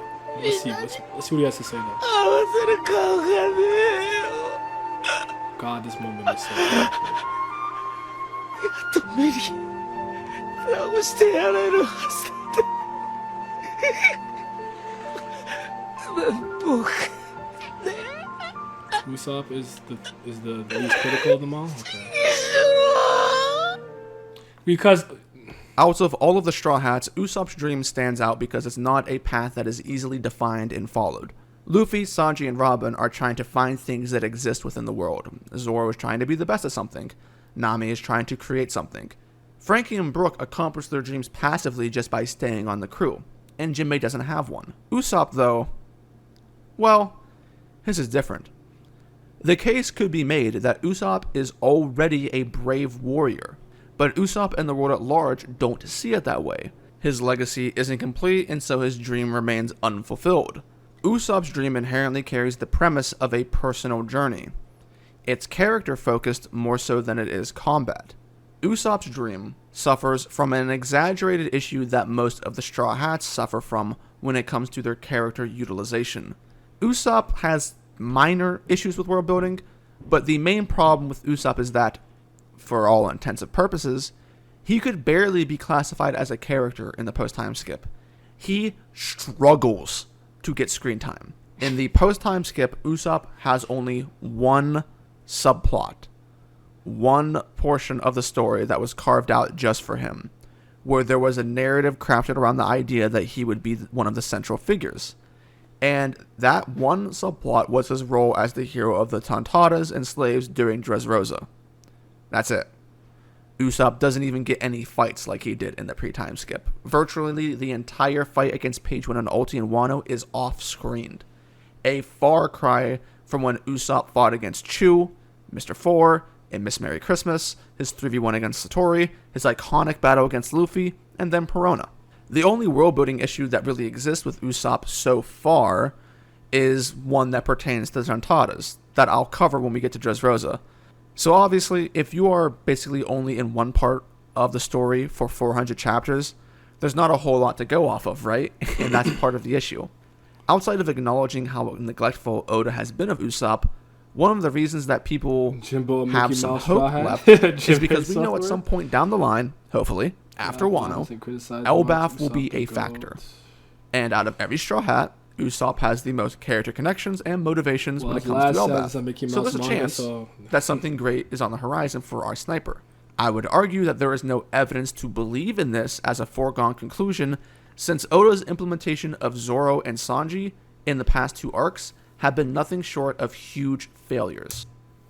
I think his point with the screen time is all well taken. I don't necessarily put. I think the only way. I don't think you can argue Usopp is a brave warrior of the sea. I think you could argue that he's courageous, but I wouldn't call Usopp necessarily a brave man yet. I think by the end of this journey, or towards the end of this journey, is when we can properly discern that. And I think he somewhat mentioned this. I think it's important for other people to also see him that way, in that God Usopp light, for him to get that notoriety. Maybe it translates to his dad thinking he's some cool warrior of the sea, whatever the case is, that he can go back to Kaya and tell of those journeys. To me, Usopp is one of the best examples of somebody who is a scaredy, who is courageous. Because courage to me is exactly how Zabelli describes it in JoJo Part 1, Phantom Blood. It's the ability to overcome fear. I would argue a character like Luffy and Zoro are more fearless than they are courageous, in terms of they don't really get scared. They're kind of like Luffy has some screws loose. Like Luffy will just, okay, let's go. Gomu no off some fucking high ass shit. And they're like, bro, what's good with you? Like Luffy don't really understand the concept of fear like that. What I appreciate about Usopp is he always stands his ground when it really matters the most. Whether his nose is running, he's crying, and his legs are shaking, he gets it done. And to me, that's a sign of true courage. But I think that needs to become more of a baseline thing. And he needs to be less shaky and less cowardly looking, at least outwardly, for me to fully be like, the trials and tribulations of these journeys have formulated to making him a brave man of the sea. But we'll have to wait and verify the facts for Usopp and Elbaf. If you take the pre-optimistic route here and assume that what's going to be an Elbaf is good, what this leaves you with is essentially the feeling that Usopp has been on the waiting list for a very long time, which is not a good feeling to have. There won't be a whole lot leading up and building up into Elbaf. With that one, so it'll it's happen going to at be some one point. I think thing it'll get less isolated from the rest of the story. Speaking. I don't know. And it's a bit of a waste, too. If you were looking at Usopp Actually, coming no, out because of the that time Wano skip, one was kind of bad. he had one of the more severe changes compared to the rest of his crew. He developed physically in a manner that no one saw coming. Yet Oda didn't really do anything with the contradiction that exists with this physical change. A contradiction in the sense that Usopp very much looks the part of a hero, but isn't mentally, which I think is brilliant in nature, because being brave is an action. I just thought about it's not dictated strictly by was kind of physical weak. limits. No, I just thought about man. Usopp is a victim of what happens when you have too many characters. A concept which I'll explore in more depth shortly, so allow me to leave it at that when it comes to Usopp. You'll likely notice that I have left out Robin in this equation when discussing dreams. That's because Robin doesn't have anything inherently wrong with her dream. The world building and character agency are intact, compared to the Straw Hats, definitely more intact, because she is light years ahead of them, since Robin actually goes out of her way to pursue her interests.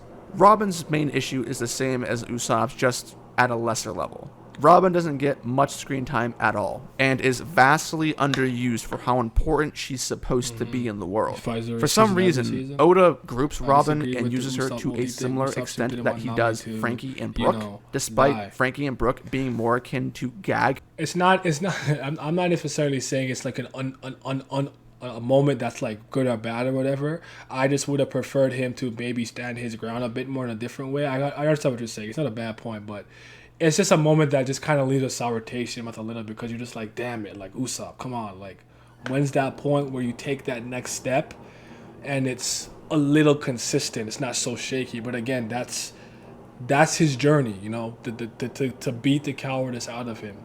Characters, yeah, it's on. Character dreams and motivations are an incredibly important aspect to writing stories.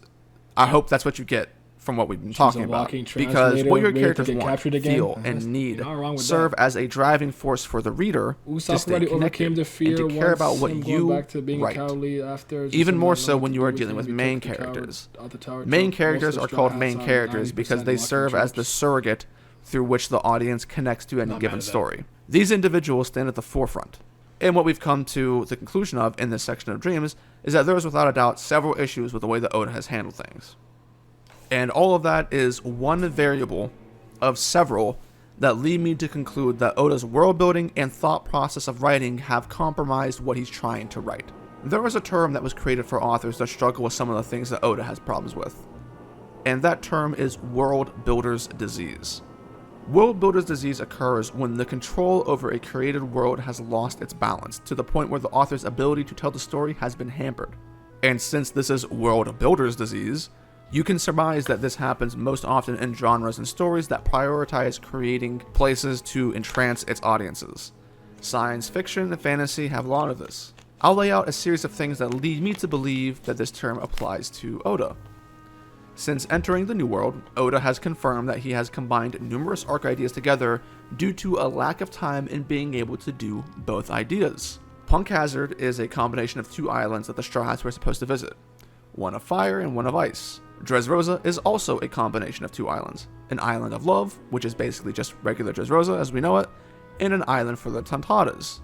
Originally, the Straw Hats were supposed to visit these islands separately, which might make some sense for some of you who had questions as to why the Tontattas were even in Dressrosa. Since releasing this information, Oda hasn't updated this list, so it's hard to say if more arcs should be on there. Whole Cake Island and Wano might be things that I would point to as being potential candidates due to how convoluted they are, but as you can see, Oda has a hard time letting go of things. In fact, was gonna watch this Oda until himself has the end admitted of to this his inability because to do this, and he says he it wants ends to in get better about at it. 3 hours, which Oda is is the halfway a point, prideful so man, I'm just like gonna keep going all to authors, the halfway point. and he's someone who genuinely loves the world he's created, and he wants to show it off to as many people as possible. And that's one of the reasons why Oda runs into these issues. Oda is looking at the tree and not the forest. But what I'm saying here is not that combining ideas is bad. Blanket statements like that don't really exist because the proof is in the pudding. The process of combining ideas leads to the creation of more convoluted plot points and storytelling in order to create an environment for the combined ideas to live, right? That's and true. this combination can make things even longer than they would have been if they were just separate. Which makes sense. The more you have to think and create to make two things coexist means that the attention and direction of the narrative needs to become larger in order to compensate. But the process of combining arcs can be a double-edged sword. Like all things in life, there are pros and cons to doing anything. The pros for this combining can be many. It can make arcs have more depth, have more meaningful moments in them, the themes can be more complex, the stakes and what the arc means to the story at large can also propel it to being one of the best arcs in the story. But if you mess up, the cons can be just as harmful. Instead of adding depth to an arc, it can be the case of subtraction by addition. You can make readers feel like it's a waste. Man. I feel like I'm one of the only people who have so many problems with Dressrosa. And what he said, addition by subtraction, Makes sense to me because I think Oda had absolutely no control over what was going on in this arc. It was disorganized, it was jumpy, there was too many characters doing a bunch of shit I didn't fucking care about. There's so many important people introduced. In the grand scheme, I understand they all became a part of the Straw Hat Grand Fleet, so they were essential in that matter. I get that. But man, this is his most inefficient arc. It's not close. It did not need to be 102 chapters. It's way too long. At one point, this shit was like 10 to 12% of the whole fucking manga. It was crazy. Don't know what happened to him with this arc, but he had like, it was just choppy. It's like, oh, the high moments are super cool. The fruit, Sabo, Gear Forth, you know, Fujitora with Gravity, Meteor. Yeah, okay. How do we get there? Like, it was just a bunch of shit. Oh, Sabo's fruit, a bunch of shit. Oh, Sabo's alive, a bunch of shit. Oh, Gear Forth, like, bro. Oh, this arc, man, is so messy. Of time. You can lower the overall quality of your story if you mess up. The more important something is, the harder the I don't even fall hate is the whenever you Tontadas, mess to up. be honest. Like, Dressrosa, Whole Cake Island, and Wano are prime examples of the differing effects that convoluting your story can have. The ability to say no to yourself is an incredible skill, and it happens to be Oda's number one weakness. Man. And But because Oda doesn't want to abandon the things that he desires, he will oftentimes force them into the story, even if it comes at the cost of what's important. Oda's world is so large that he cannot express. Oh yeah, like I usually I never heard the term world builder's disease ever. So, but I usually would call it pseudo or fake world building. Because I do think that a lot of time, well, I have a kind of a personal way that I like my lore to work. I'm not a world building and lore merchant, but I'll talk about that after. Express everything that he would normally want or need to, with the story centered. Is Wano really that long right now? See, Wano was an arc that I expected to be long because it's supposed to be this extremely large, grand arc. That's fine to some degree, but I didn't even realize it was that long. That's crazy. I honestly didn't know. I didn't even know we were that far into Wano. How many years have you been on this island? 3? That's before now, huh? That's crazy. I honestly didn't realize. Around the Straw Hats, it's Started at impossible 9, to show 909? all of the You're things right, that because are it cut into Reverie. You're totally right. That's wild. Where does the time go? I'm old, man. I'm about to die tomorrow. That's crazy. Which is what led to the birth of creating things that would release information to the audience without having to address it in the story. Data books, SBSs, One Piece. I don't generally have a problem with SBSs. This is very normal for authors to have something in their book where they just answer some questions like, can Luffy make his penis size bigger? Like, you know, like, okay, that's fine. It's just certain tidbits he puts in there. I'm like, why did you think I wanted to learn about this via text and some damn Viver card and not in the story? But I digress. Magazines, novels, and Viver cards. If you're a One Piece veteran, then you should be intimately familiar with these mediums. And like the combination of ideas, there is nothing inherently wrong with Oda having these as mediums to release information. Learning people's heights, their favorite foods, or places of birth are fine. You know, little details are fine. 3 going on 4. I was still in high school. I'm in college third year. Viver cards and outside sources about important characters and concepts than what is in the story, then we got a problem. Exposing this type of information makes it seem and basically confirms to the audience that it doesn't matter, which negatively affects characters, writing, and what Oda is really going for with his world. You don't want things to seem like they don't matter. Let's go through some examples of things learned inside of Viver cards that matter more to the world of One Piece than they do in the fashion of being just extra pieces of information. Whitebeard and Roger. I touched on this a bit before, but we learned that they are in possession of supreme blades. And outside of the logical conclusion that the strongest characters should have the best loot, you would have never guessed that these people actually had supreme blades because, as we've gone over, it wasn't a focus at any point in time. Sengoku was revealed to be a Conqueror's Haki user, something we didn't know Marines were even able to have. And it's something Sengoku could have used at Marineford to turn the tides of the battle, but I guess he just chose not to. That creates a writing inconsistency. Sabo, every revolutionary commander, Marco, King, and the Flying Six. All of these bounties have been revealed outside of the story, for seemingly no other reason than to sell the Viver cards. Marco, King, and the Flying Six are people that matter, and are currently in the story of Wano.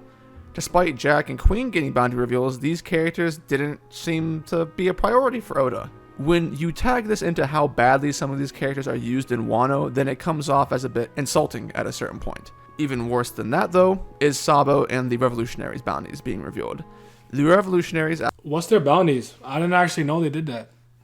Not for the Flying Six. Is that new? I didn't see that, honestly. I really didn't see that. As we'll go over, are a group within the world building of One Piece that are woefully underrated and underrepresented. Their best officers' bounties are a part of the reason why these people are supposed to be the #1 threat to the world government alongside Dragon. Yet not only do we not see their bounties, the revealed bounties that we do get outside the story are extraordinarily low.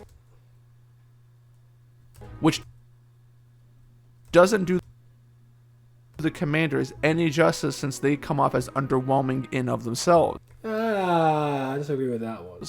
Individual people in a single Yonko's crew have higher bounties than the people that the world government thinks are the #1 threat. I don't know how you make that make sense, but go ahead, I guess. Eustace Kid, all of the admirals, Onimaru, and even Kaido have their devil fruits revealed in an SBS. These are some of the most important characters in the story, outside of Onimaru. Oda even goes out of his way to hide the type of fruit Kaido has during a conversation with Big Mom, but then reveals the type that he has. What? The Ace novels show us more about Ben Beckman's relationship with Shanks than we get in the story. Oda adds more details about Mihawk's relationship with Shanks, and how Mihawk became the best in a Vivre card. We also learn from the novels that Shanks seemingly got most of his reputation due to his fights with Mihawk. Oda reveals the entirety of Roger's crew, with all of them being drawn and named, which reveals that almost every single one of them is irrelevant, despite being on the most exclusive and notorious crew in history. Toko is revealed to be an adopted daughter of Yasu instead of his biological daughter. Yasu is also... Oh, I remember this pissing me off. I remember this. I got mad at that. I'm like, what the fuck? Why did he do that? That was such a strange thing. I'm tired. Revealed to have not eaten a smile fruit. Despite the fact that Yasu and Toko were at one point characters that mattered in Wano, it's questionable as to why these facts weren't incorporated into their relevant plot lines. Because if they had been, it would have helped fix many of the issues that both characters have. All members of CP9 are revealed to have Haki, and there is a discussion and confusion around them having Haki during the pre-time skip due to a translation concerning them strengthening it over time. Which, if CP9 did have Haki during the pre-time skip, creates concerns surrounding the power levels of Enies Lobby, which already had concerns. X-Drake is revealed to have been raised like a father by Sengoku, in the same fashion that was done to Corazon.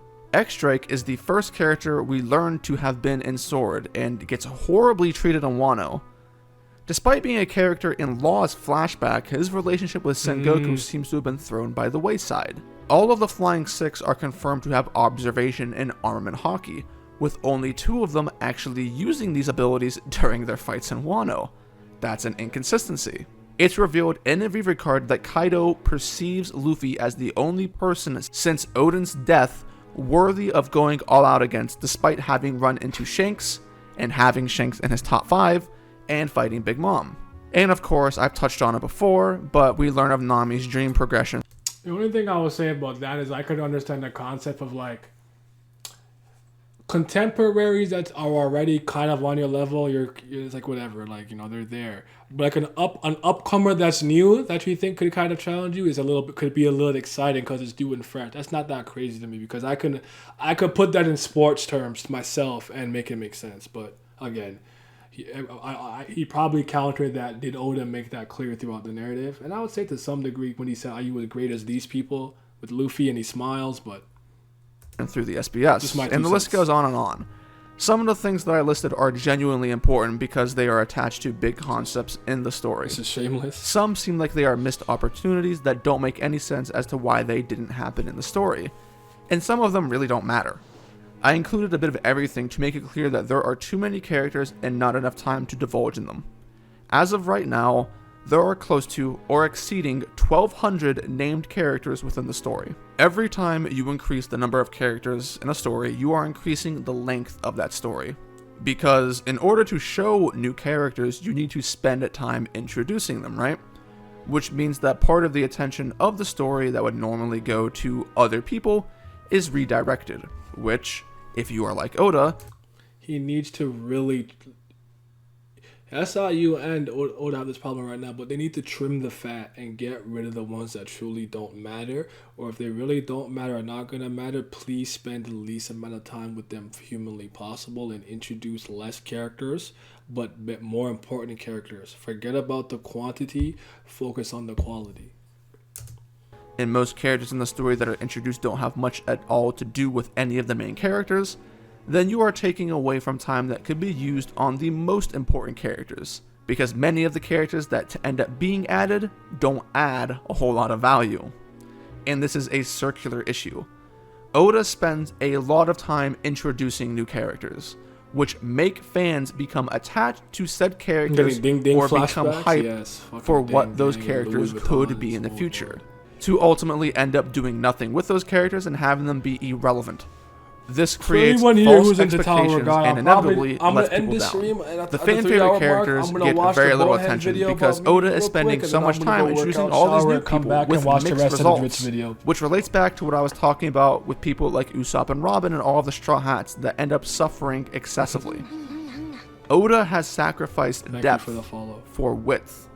And there are other sources for me to quote that help support this, and these other sources include interview snippets. Interviews, now, they're not always the most accurate depiction of what and when something is occurring, but there are several interviews from Oda and people around Oda that I think are a bit eye-opening. Let's take a look at some of them. According to the magazine, the editor said Oda spends much time on deciding how to cram his ideas into 17 pages. I just can't help but draw a lot. The weekly format is set at 19 pages, but from the creator perspective, I want to move the story along faster. I end up jamming as much as I can in there. There is also wanting to finish faster so I can relax. One Piece has more characters than before.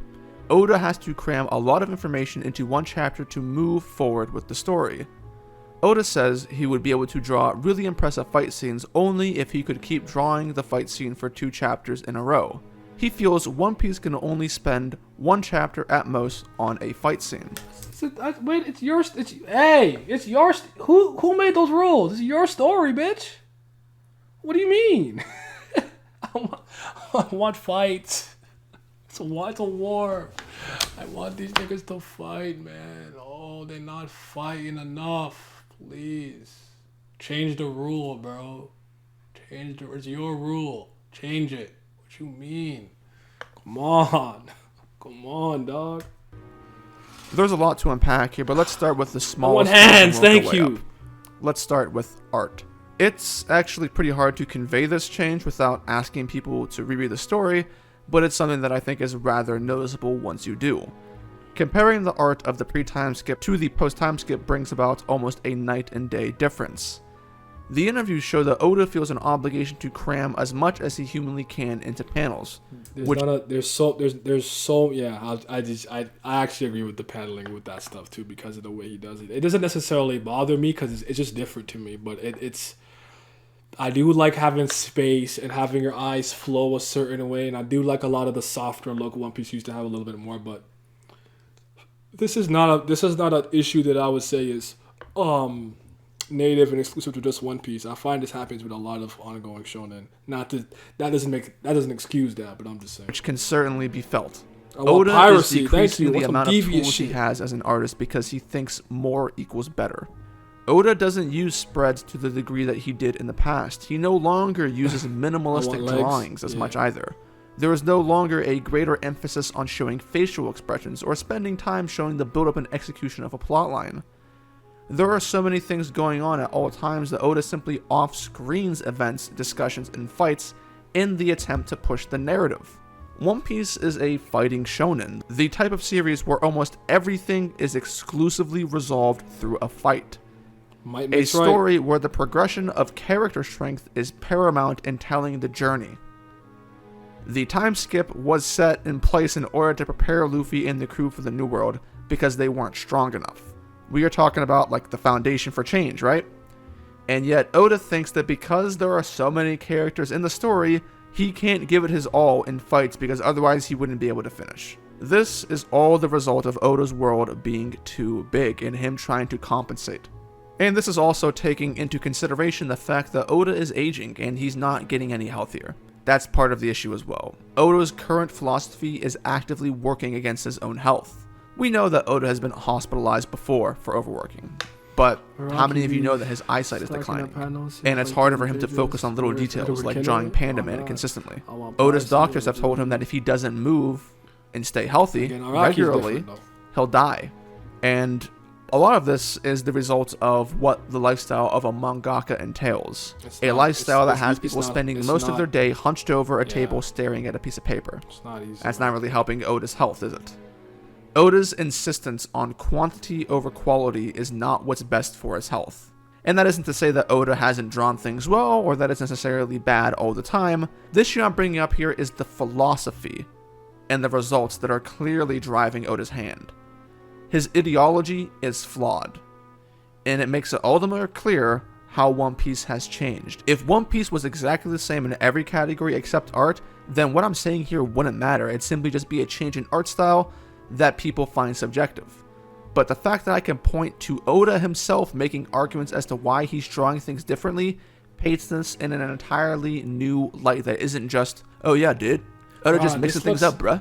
This goes beyond that. I could not do this. I saved the like so most much concerning work, yet if Jump was interesting like, quote "Hey, from yo, last. make a color spread," Do you I have would the feeling spit that on the that. anime is your rival? Yes, I do, but it is also a strong ally in many situations. Compared to the original manga, the anime sheds light on points that had not been sufficiently addressed to show things in a clearer way. On the one hand, I tell myself that this is a good thing, but on the other hand, it also hurts my heart. But in the end, the anime that manages to do what I have failed to do is a great motivation to improve myself. Wow. Oda readily admits through this answer that the manga has not addressed things in a proper manner so as to depict what the story is trying to tell its readers. A lot of people will say, "Oh, it's okay. I'll be fleshed out in the anime." This is a sentiment and a phrase that I hear a lot more often than not nowadays. So there's some truth to this. Isn't even writing to his own standards. He is aware that the anime is trying to pick up on things that he's failed. Animes are naturally supposed to help the source material, but this goes beyond simply helping. It's trying to lift part of a load. This level of self-awareness from Oda is also troubling, because Oda seems to paint these things in a light where it is, and at the same time, isn't out of his hand to control, which makes me feel as though that the things I've been pointing to are all a part of a convoluted mess of issues that Oda himself can't seem to get to the bottom of. And I can't say for certain what exactly the source of this is, because I don't think there is simply one thing. Obviously, something has changed between the pre-time skip and the post.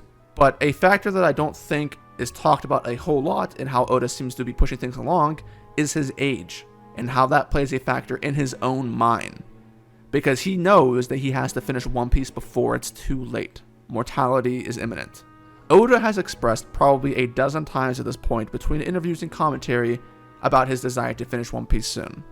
Every year for the past several years, Oda releases a statement reaffirming the fact that the end is near. In 2019, Oda stated that he wanted to end One Piece in 5 years. In that same year, Oda's editor, Naito, said that he was skeptical of Oda ending One Piece, but they believed that if Oda said so, he could do it. In 2020, Oda said that One Piece had 4 to 5 years left. And then again in that same year, Oda reaffirmed that the series was going to end soon. And in 2021, as I was editing the script, one of Oda's newest editors, Iwasaki, came out and commented on this progress. And this is probably more than likely associated with Oda saying that the story was heading into its final stages during his comments on the 100th volume of One Piece. Iwasaki's comment was that they are approaching the end of the story faster than they had anticipated. Now, what do you mean obviously, by that? This doesn't mean that One Piece is going to end for sure in 4 years or less. Everyone tends to be a bit off in their initial estimates, and as an author, it's more than likely the case that you can't predict when you're going to run into creative streaks, which end up lengthening your series. The strict timeline of 4 to 5 isn't the biggest takeaway from what Oda is trying to communicate. When I stopped watching. The biggest takeaway is his intent. What is Oda trying to do? What does he want? He wants to finish the story as fast as humanly possible. And if you are a current reader of Wano during the progress of Onigashima right now, and you are looking at the leaps in power that are being made, this makes way too much sense.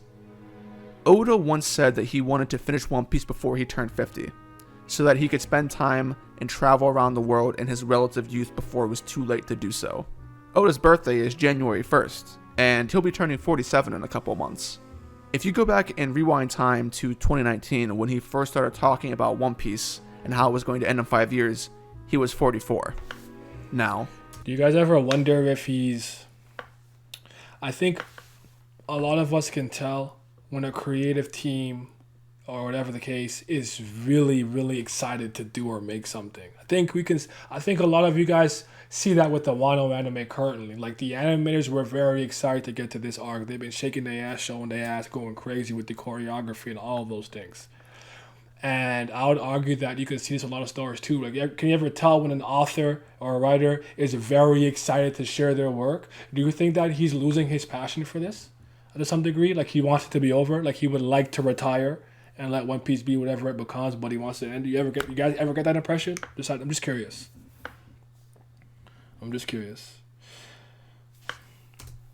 It could be a coincidence. Not at all? Okay.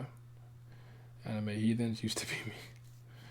I used to do both, but I'm catching up to the Wano anime right now. I am still in the flashback with Raftel, but yeah. I'm trying. Yes? Yeah, I can definitely tell. I do. Because, like, I think I would argue for myself, I don't think he doesn't care about One Piece and the story of One Piece. Like, I still think he cares about it being good. I just think the list of priorities has shifted, where it's like finish story, make story good, instead of make story good, finish story. I think maybe there's been a shift in order of things. That's just my, I don't know this for a fact, obviously, but would it be weird if he didn't?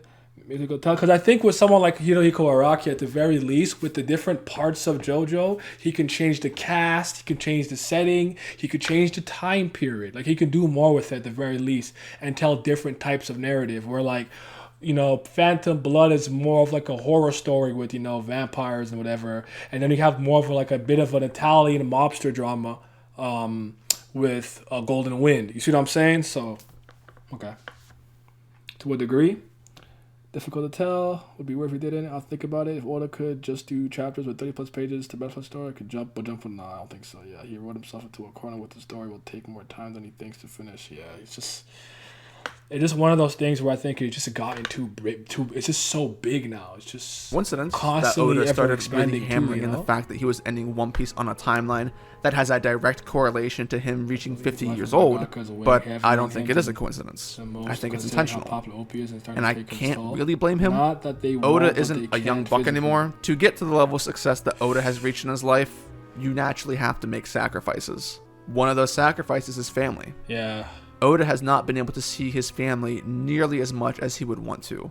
Things have gotten to the point where Oda basically has to make special days just to see his daughters. They are not a regular and normal part of his life. I'm sure Oda would love nothing more than to spend his days basking in the sunshine on some, tropical island with his family, enjoying his fortune. It's a good motivation to have, but everything comes at a cost. And that cost is the world that Oda has put his blood, sweat, and tears into.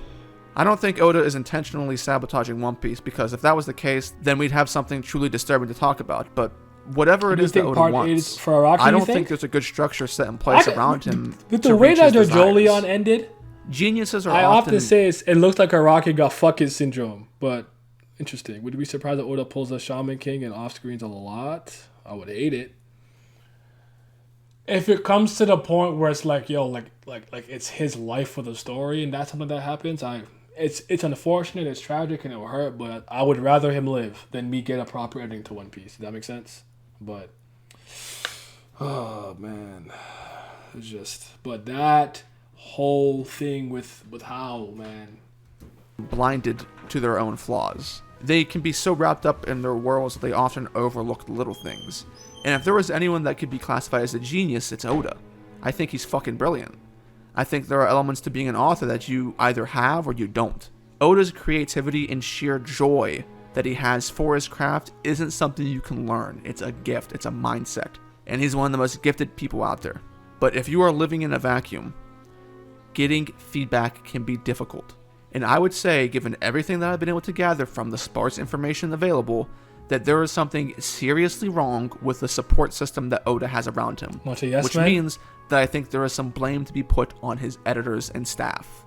It is an editor's job to point things out to authors that they otherwise wouldn't have been able to see. They serve as that outside perspective and backbone that helps keep the author's head above water. Obviously, the main culprit in all of this is still Oda. As the creator and lead in everything that happens within the story, he bears the brunt of responsibility, which is unfortunate because obviously you don't want to hear that, but as we've seen, Oda himself seems to have regrets at some of the things he's been unable to do. That's one thing, but to head back to the editors, I've been able to find things that maybe I can draw connections to, and I'd like to share them with you. In this interview with representatives from Shonen Jump, the following is said regarding Naito, a previous editor of Oda's. The editor is the very first reader, so it's important not to hold back and say things like, it's interesting. The readers can be a tough crowd, so it's important to let the author know when what they've written isn't interesting. The editor currently in charge of One Piece is still relatively inexperienced, so apparently, if they don't give a thorough explanation of their judgments, Oda-sensei gets upset and says things like, "Did you even read it? I need to know what isn't good." An interview with Sugita, a previous editor, states, "Oda asked me not to pitch him too many ideas. The reason behind that is that if it's another person's idea, then Oda won't be as inclined to draw it, because it's his own story and he wants to draw his own ideas. Fair enough. But he also asks me to tell him everything honestly." And in a 2012 interview from a magazine, as for editorial inputs, Oda mostly uses his authors as first readers. He observes the reaction of his editors as a measure of how the readers would react. They testify that they don't contribute much to Oda's work, since neither of them have anywhere near the talent Oda has, and it's sometimes painful that they can only stand by and wait, unable to help. Ironic that this came out shortly after the post-time skip, huh? I think there's a bit of reading in between the lines that needs to be done here. On one hand, there have been numerous cases of Oda's editors being inexperienced or lackluster in their ability to help him, not assertive, which has left Oda to seemingly, without more context, be more or less on his own. We have another case of Oda specifically trying to get more out of Naito because he wasn't getting the feedback that he was looking for. This gives the impressions that the editors are simply greenlighting everything that comes through the front door and they don't have much to say at all, and what use are they, basically? I made all the right moves, didn't I? Oh, yes, sir. Every move a right one. I see it all now. You're just a bunch of yes men. The wrong moves, and you were too gutless to tell me. Isn't that right? Yes. Oh, yes, sir. But on the other hand, it seems like the editors themselves are limited in what they're able to say to Oda because he doesn't want them to pitch too many ideas. These editors are just sitting down getting paid. They said, "Run me my money." But I can't help but question the work environment at this rate. Any person with a basic, and I don't mean to sound rude here, it's just simply the truth. Anyone with a basic comprehension of storytelling would be able to point out some of the flaws in Oda's writing and bring it up to him so he can correct it. So the issues are either, one, not being brought up because people don't see them, or they do see them and refuse to comment on them for some reason. Maybe. Two, they are being brought up and nothing is being done about them. Or three, they are being brought up and what's being done about them is not fixing the issue. One of these statements has to be true, and I don't know which one it is. Because if everything worked as it was supposed to, many of the issues that I talk about just wouldn't exist. Oda combining arcs, not drawing to what his fullest ideas are. The Viver cards, SBSs, the anime, the off-screens, the rushed plotlines, his editors, what his priorities are, all of it. Can we sit back and say that this is all operating in normalcy? This is a good environment? This is fine? Is this what Oda wants? I hope not, because it's not good if that's the case. But what's done is done. Oda cannot undo the past, but he can change the future.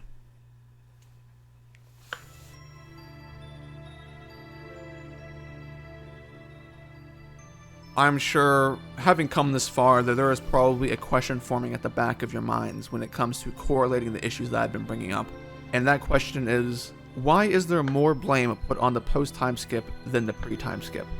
It's not as if some of these issues didn't exist in the pre-time skip, such as some of the foundational buildings for character dreams that I brought with Zoro, Nami, and Sanji, the latter of the three which have literally nothing to work with. Now obviously, it's not a good thing for any author to ignore these things. But the pre-time skip has the luxury of being the first half of the story. It has the benefit of having time on its side. Issues and problems that arise in the first things half that it has to build, set up, establish, that later get fleshed, like you lay the foundational piece that gets built upon, which the pre-time skip has the kind of crutch of having, where it's like, at the very least you can say like he was still kind of gathering his bearings, you know?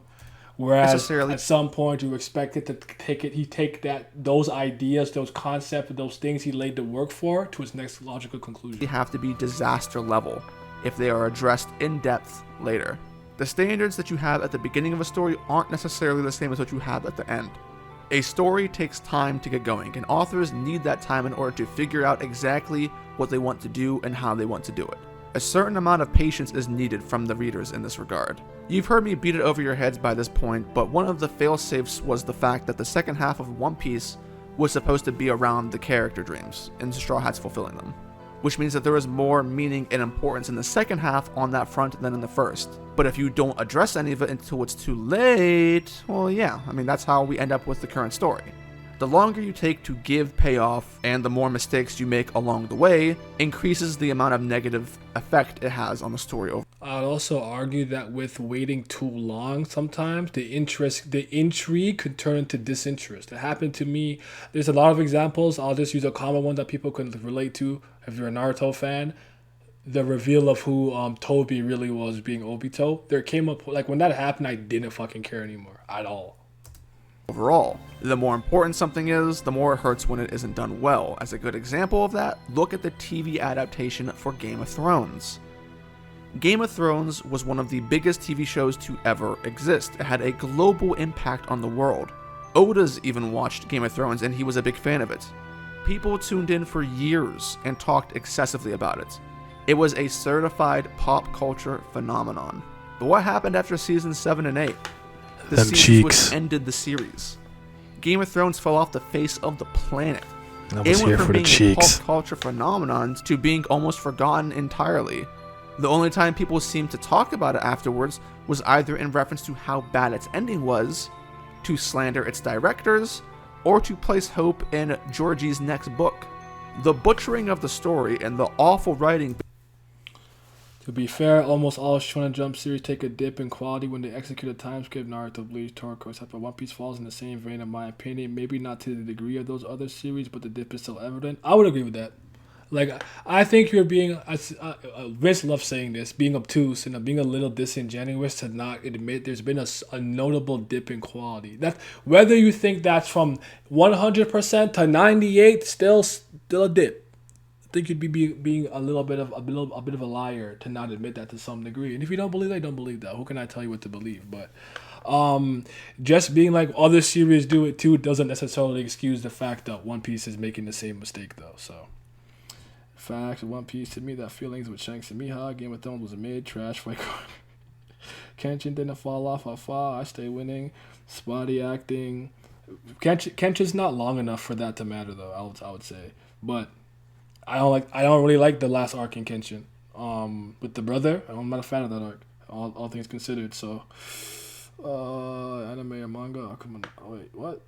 Not impressed. Anime don't end for the story. I feel like most stories have a high peak and it just goes downhill no matter what story that touches me. Do you think Sabo will have a marine for like Ace? I don't want that. There's no need for that in my opinion. Anyways. Basically destroyed what the series had been building up to for years. That's the kind of importance we're talking about when we relate to how things matter the deeper you get into your story. There is an insane amount of pressure on creators to do this in a satisfactory manner. It might be the greatest pressure that exists in the artistic field, And I think we're seeing the results of what that pressure can be like with One Piece. Instead of things feeling like they are happening organically in the story nowadays, it feels like they need to happen in order like for the story to progress. And if the above quotes and examples are any ends justify the indication, means. that's the exact mindset that seems to be pushing Oda. And that's why when I'm pointing towards the failings of the post-time skip, I want to emphasize how much it actually matters. But that about covers everything as far as the basics go. We have talked about the character writing, we've talked about the world building, and we've talked about Oda. I've pointed out things that I think are issues with the story and what its failings are. I've talked about how I think these things are broken from top to bottom. Now it's time to prove it to you. I'll try to show you how the post-time skip is not what many people think it is from a writing standpoint. So come along and join me as we dive into the first 3 arcs of the story. Okay. This is where I'm going to leave it off for the time being. I think the video has been very well made so far. He's taken a lot of time, done a lot of research, obviously. Don't agree with everything. I don't agree with everything he was saying. I have some disagreements with the Luffy stuff, some things with Usopp. I have a little bit of a different viewpoint on his objectivity versus subjectivity points. The first hour was more so him kind of setting up groundwork, who he is, what he is, where he came from, his position in the community, what kind of, whatever he has. So that's like, personal things. I do think that me and him do have a bit of a disconnect in how we view the story and what is and isn't important to us, because I would say the Dritz probably came into the One Piece community and was immediately involved with this side of YouTube and stuff like that. Like that was still very new to me. I did not meet people like this until Whole Cake Island, where I started seeing really, really weird opinions and people speak about the series in a way which me and my friends in real life never spoke about. There was no over obsessance on combat, Heidi Flutie, me this, stuff like that. People weren't just coming out with outlandish theories like, the One Piece, the moon, and Eneru and blah, I wasn't used to that. That's something that happened when I entered this community. So I think the way that I see the series in general is different from a lot of people who have been in this community the way they are for a long time. I think that's why I don't hold the Yonko in such high regard, because to me it was obvious that he was trying to overhype them, to me. If you fell for that, that's fine. To me that was a red herring, an obvious one. I'm probably higher on the admirals, and a lot of characters that nobody cares about I have a very strong liking to, like Shirahoshi, Iceberg, someone like that. Iceberg is my 3rd favorite character in One Piece. And anytime I say that, people look at me like I'm crazy. I explain myself and they're like, oh, okay. But that wasn't a crazy opinion to have amongst my friend group, to like someone like Iceberg. They wouldn't question something like that, But if I come to this community, like, why that? So yeah. But anywho, we'll take a break here. I'm actually just gonna pee and come right back and do this Dr. Bonehead stream real quick. Then I'm gonna go work out. Then I'll be back to do this at the end later on tonight. We'll watch the rest in 2 sittings. But thank you guys for coming through so far. It's a good video, man. It's a good video. Sescon, keep it a buck. Oh yeah, he was weird. I feel like Norlin doesn't get enough love. I like Norlin. He's really dope. Norlin and Calgara have my favorite flashback in One Piece in general. Like the flashback of Norlin the Liar and Calgara is my favorite backstory in One Piece in general. But yeah, okay. We'll be back for more. This is good. I think it'll be a good discussion going forward too. We'll obviously be talking about this for a while. So yeah. For my Tower of God people, literally give me like 2 minutes and I'll be back with to answer what Bohan said about my video.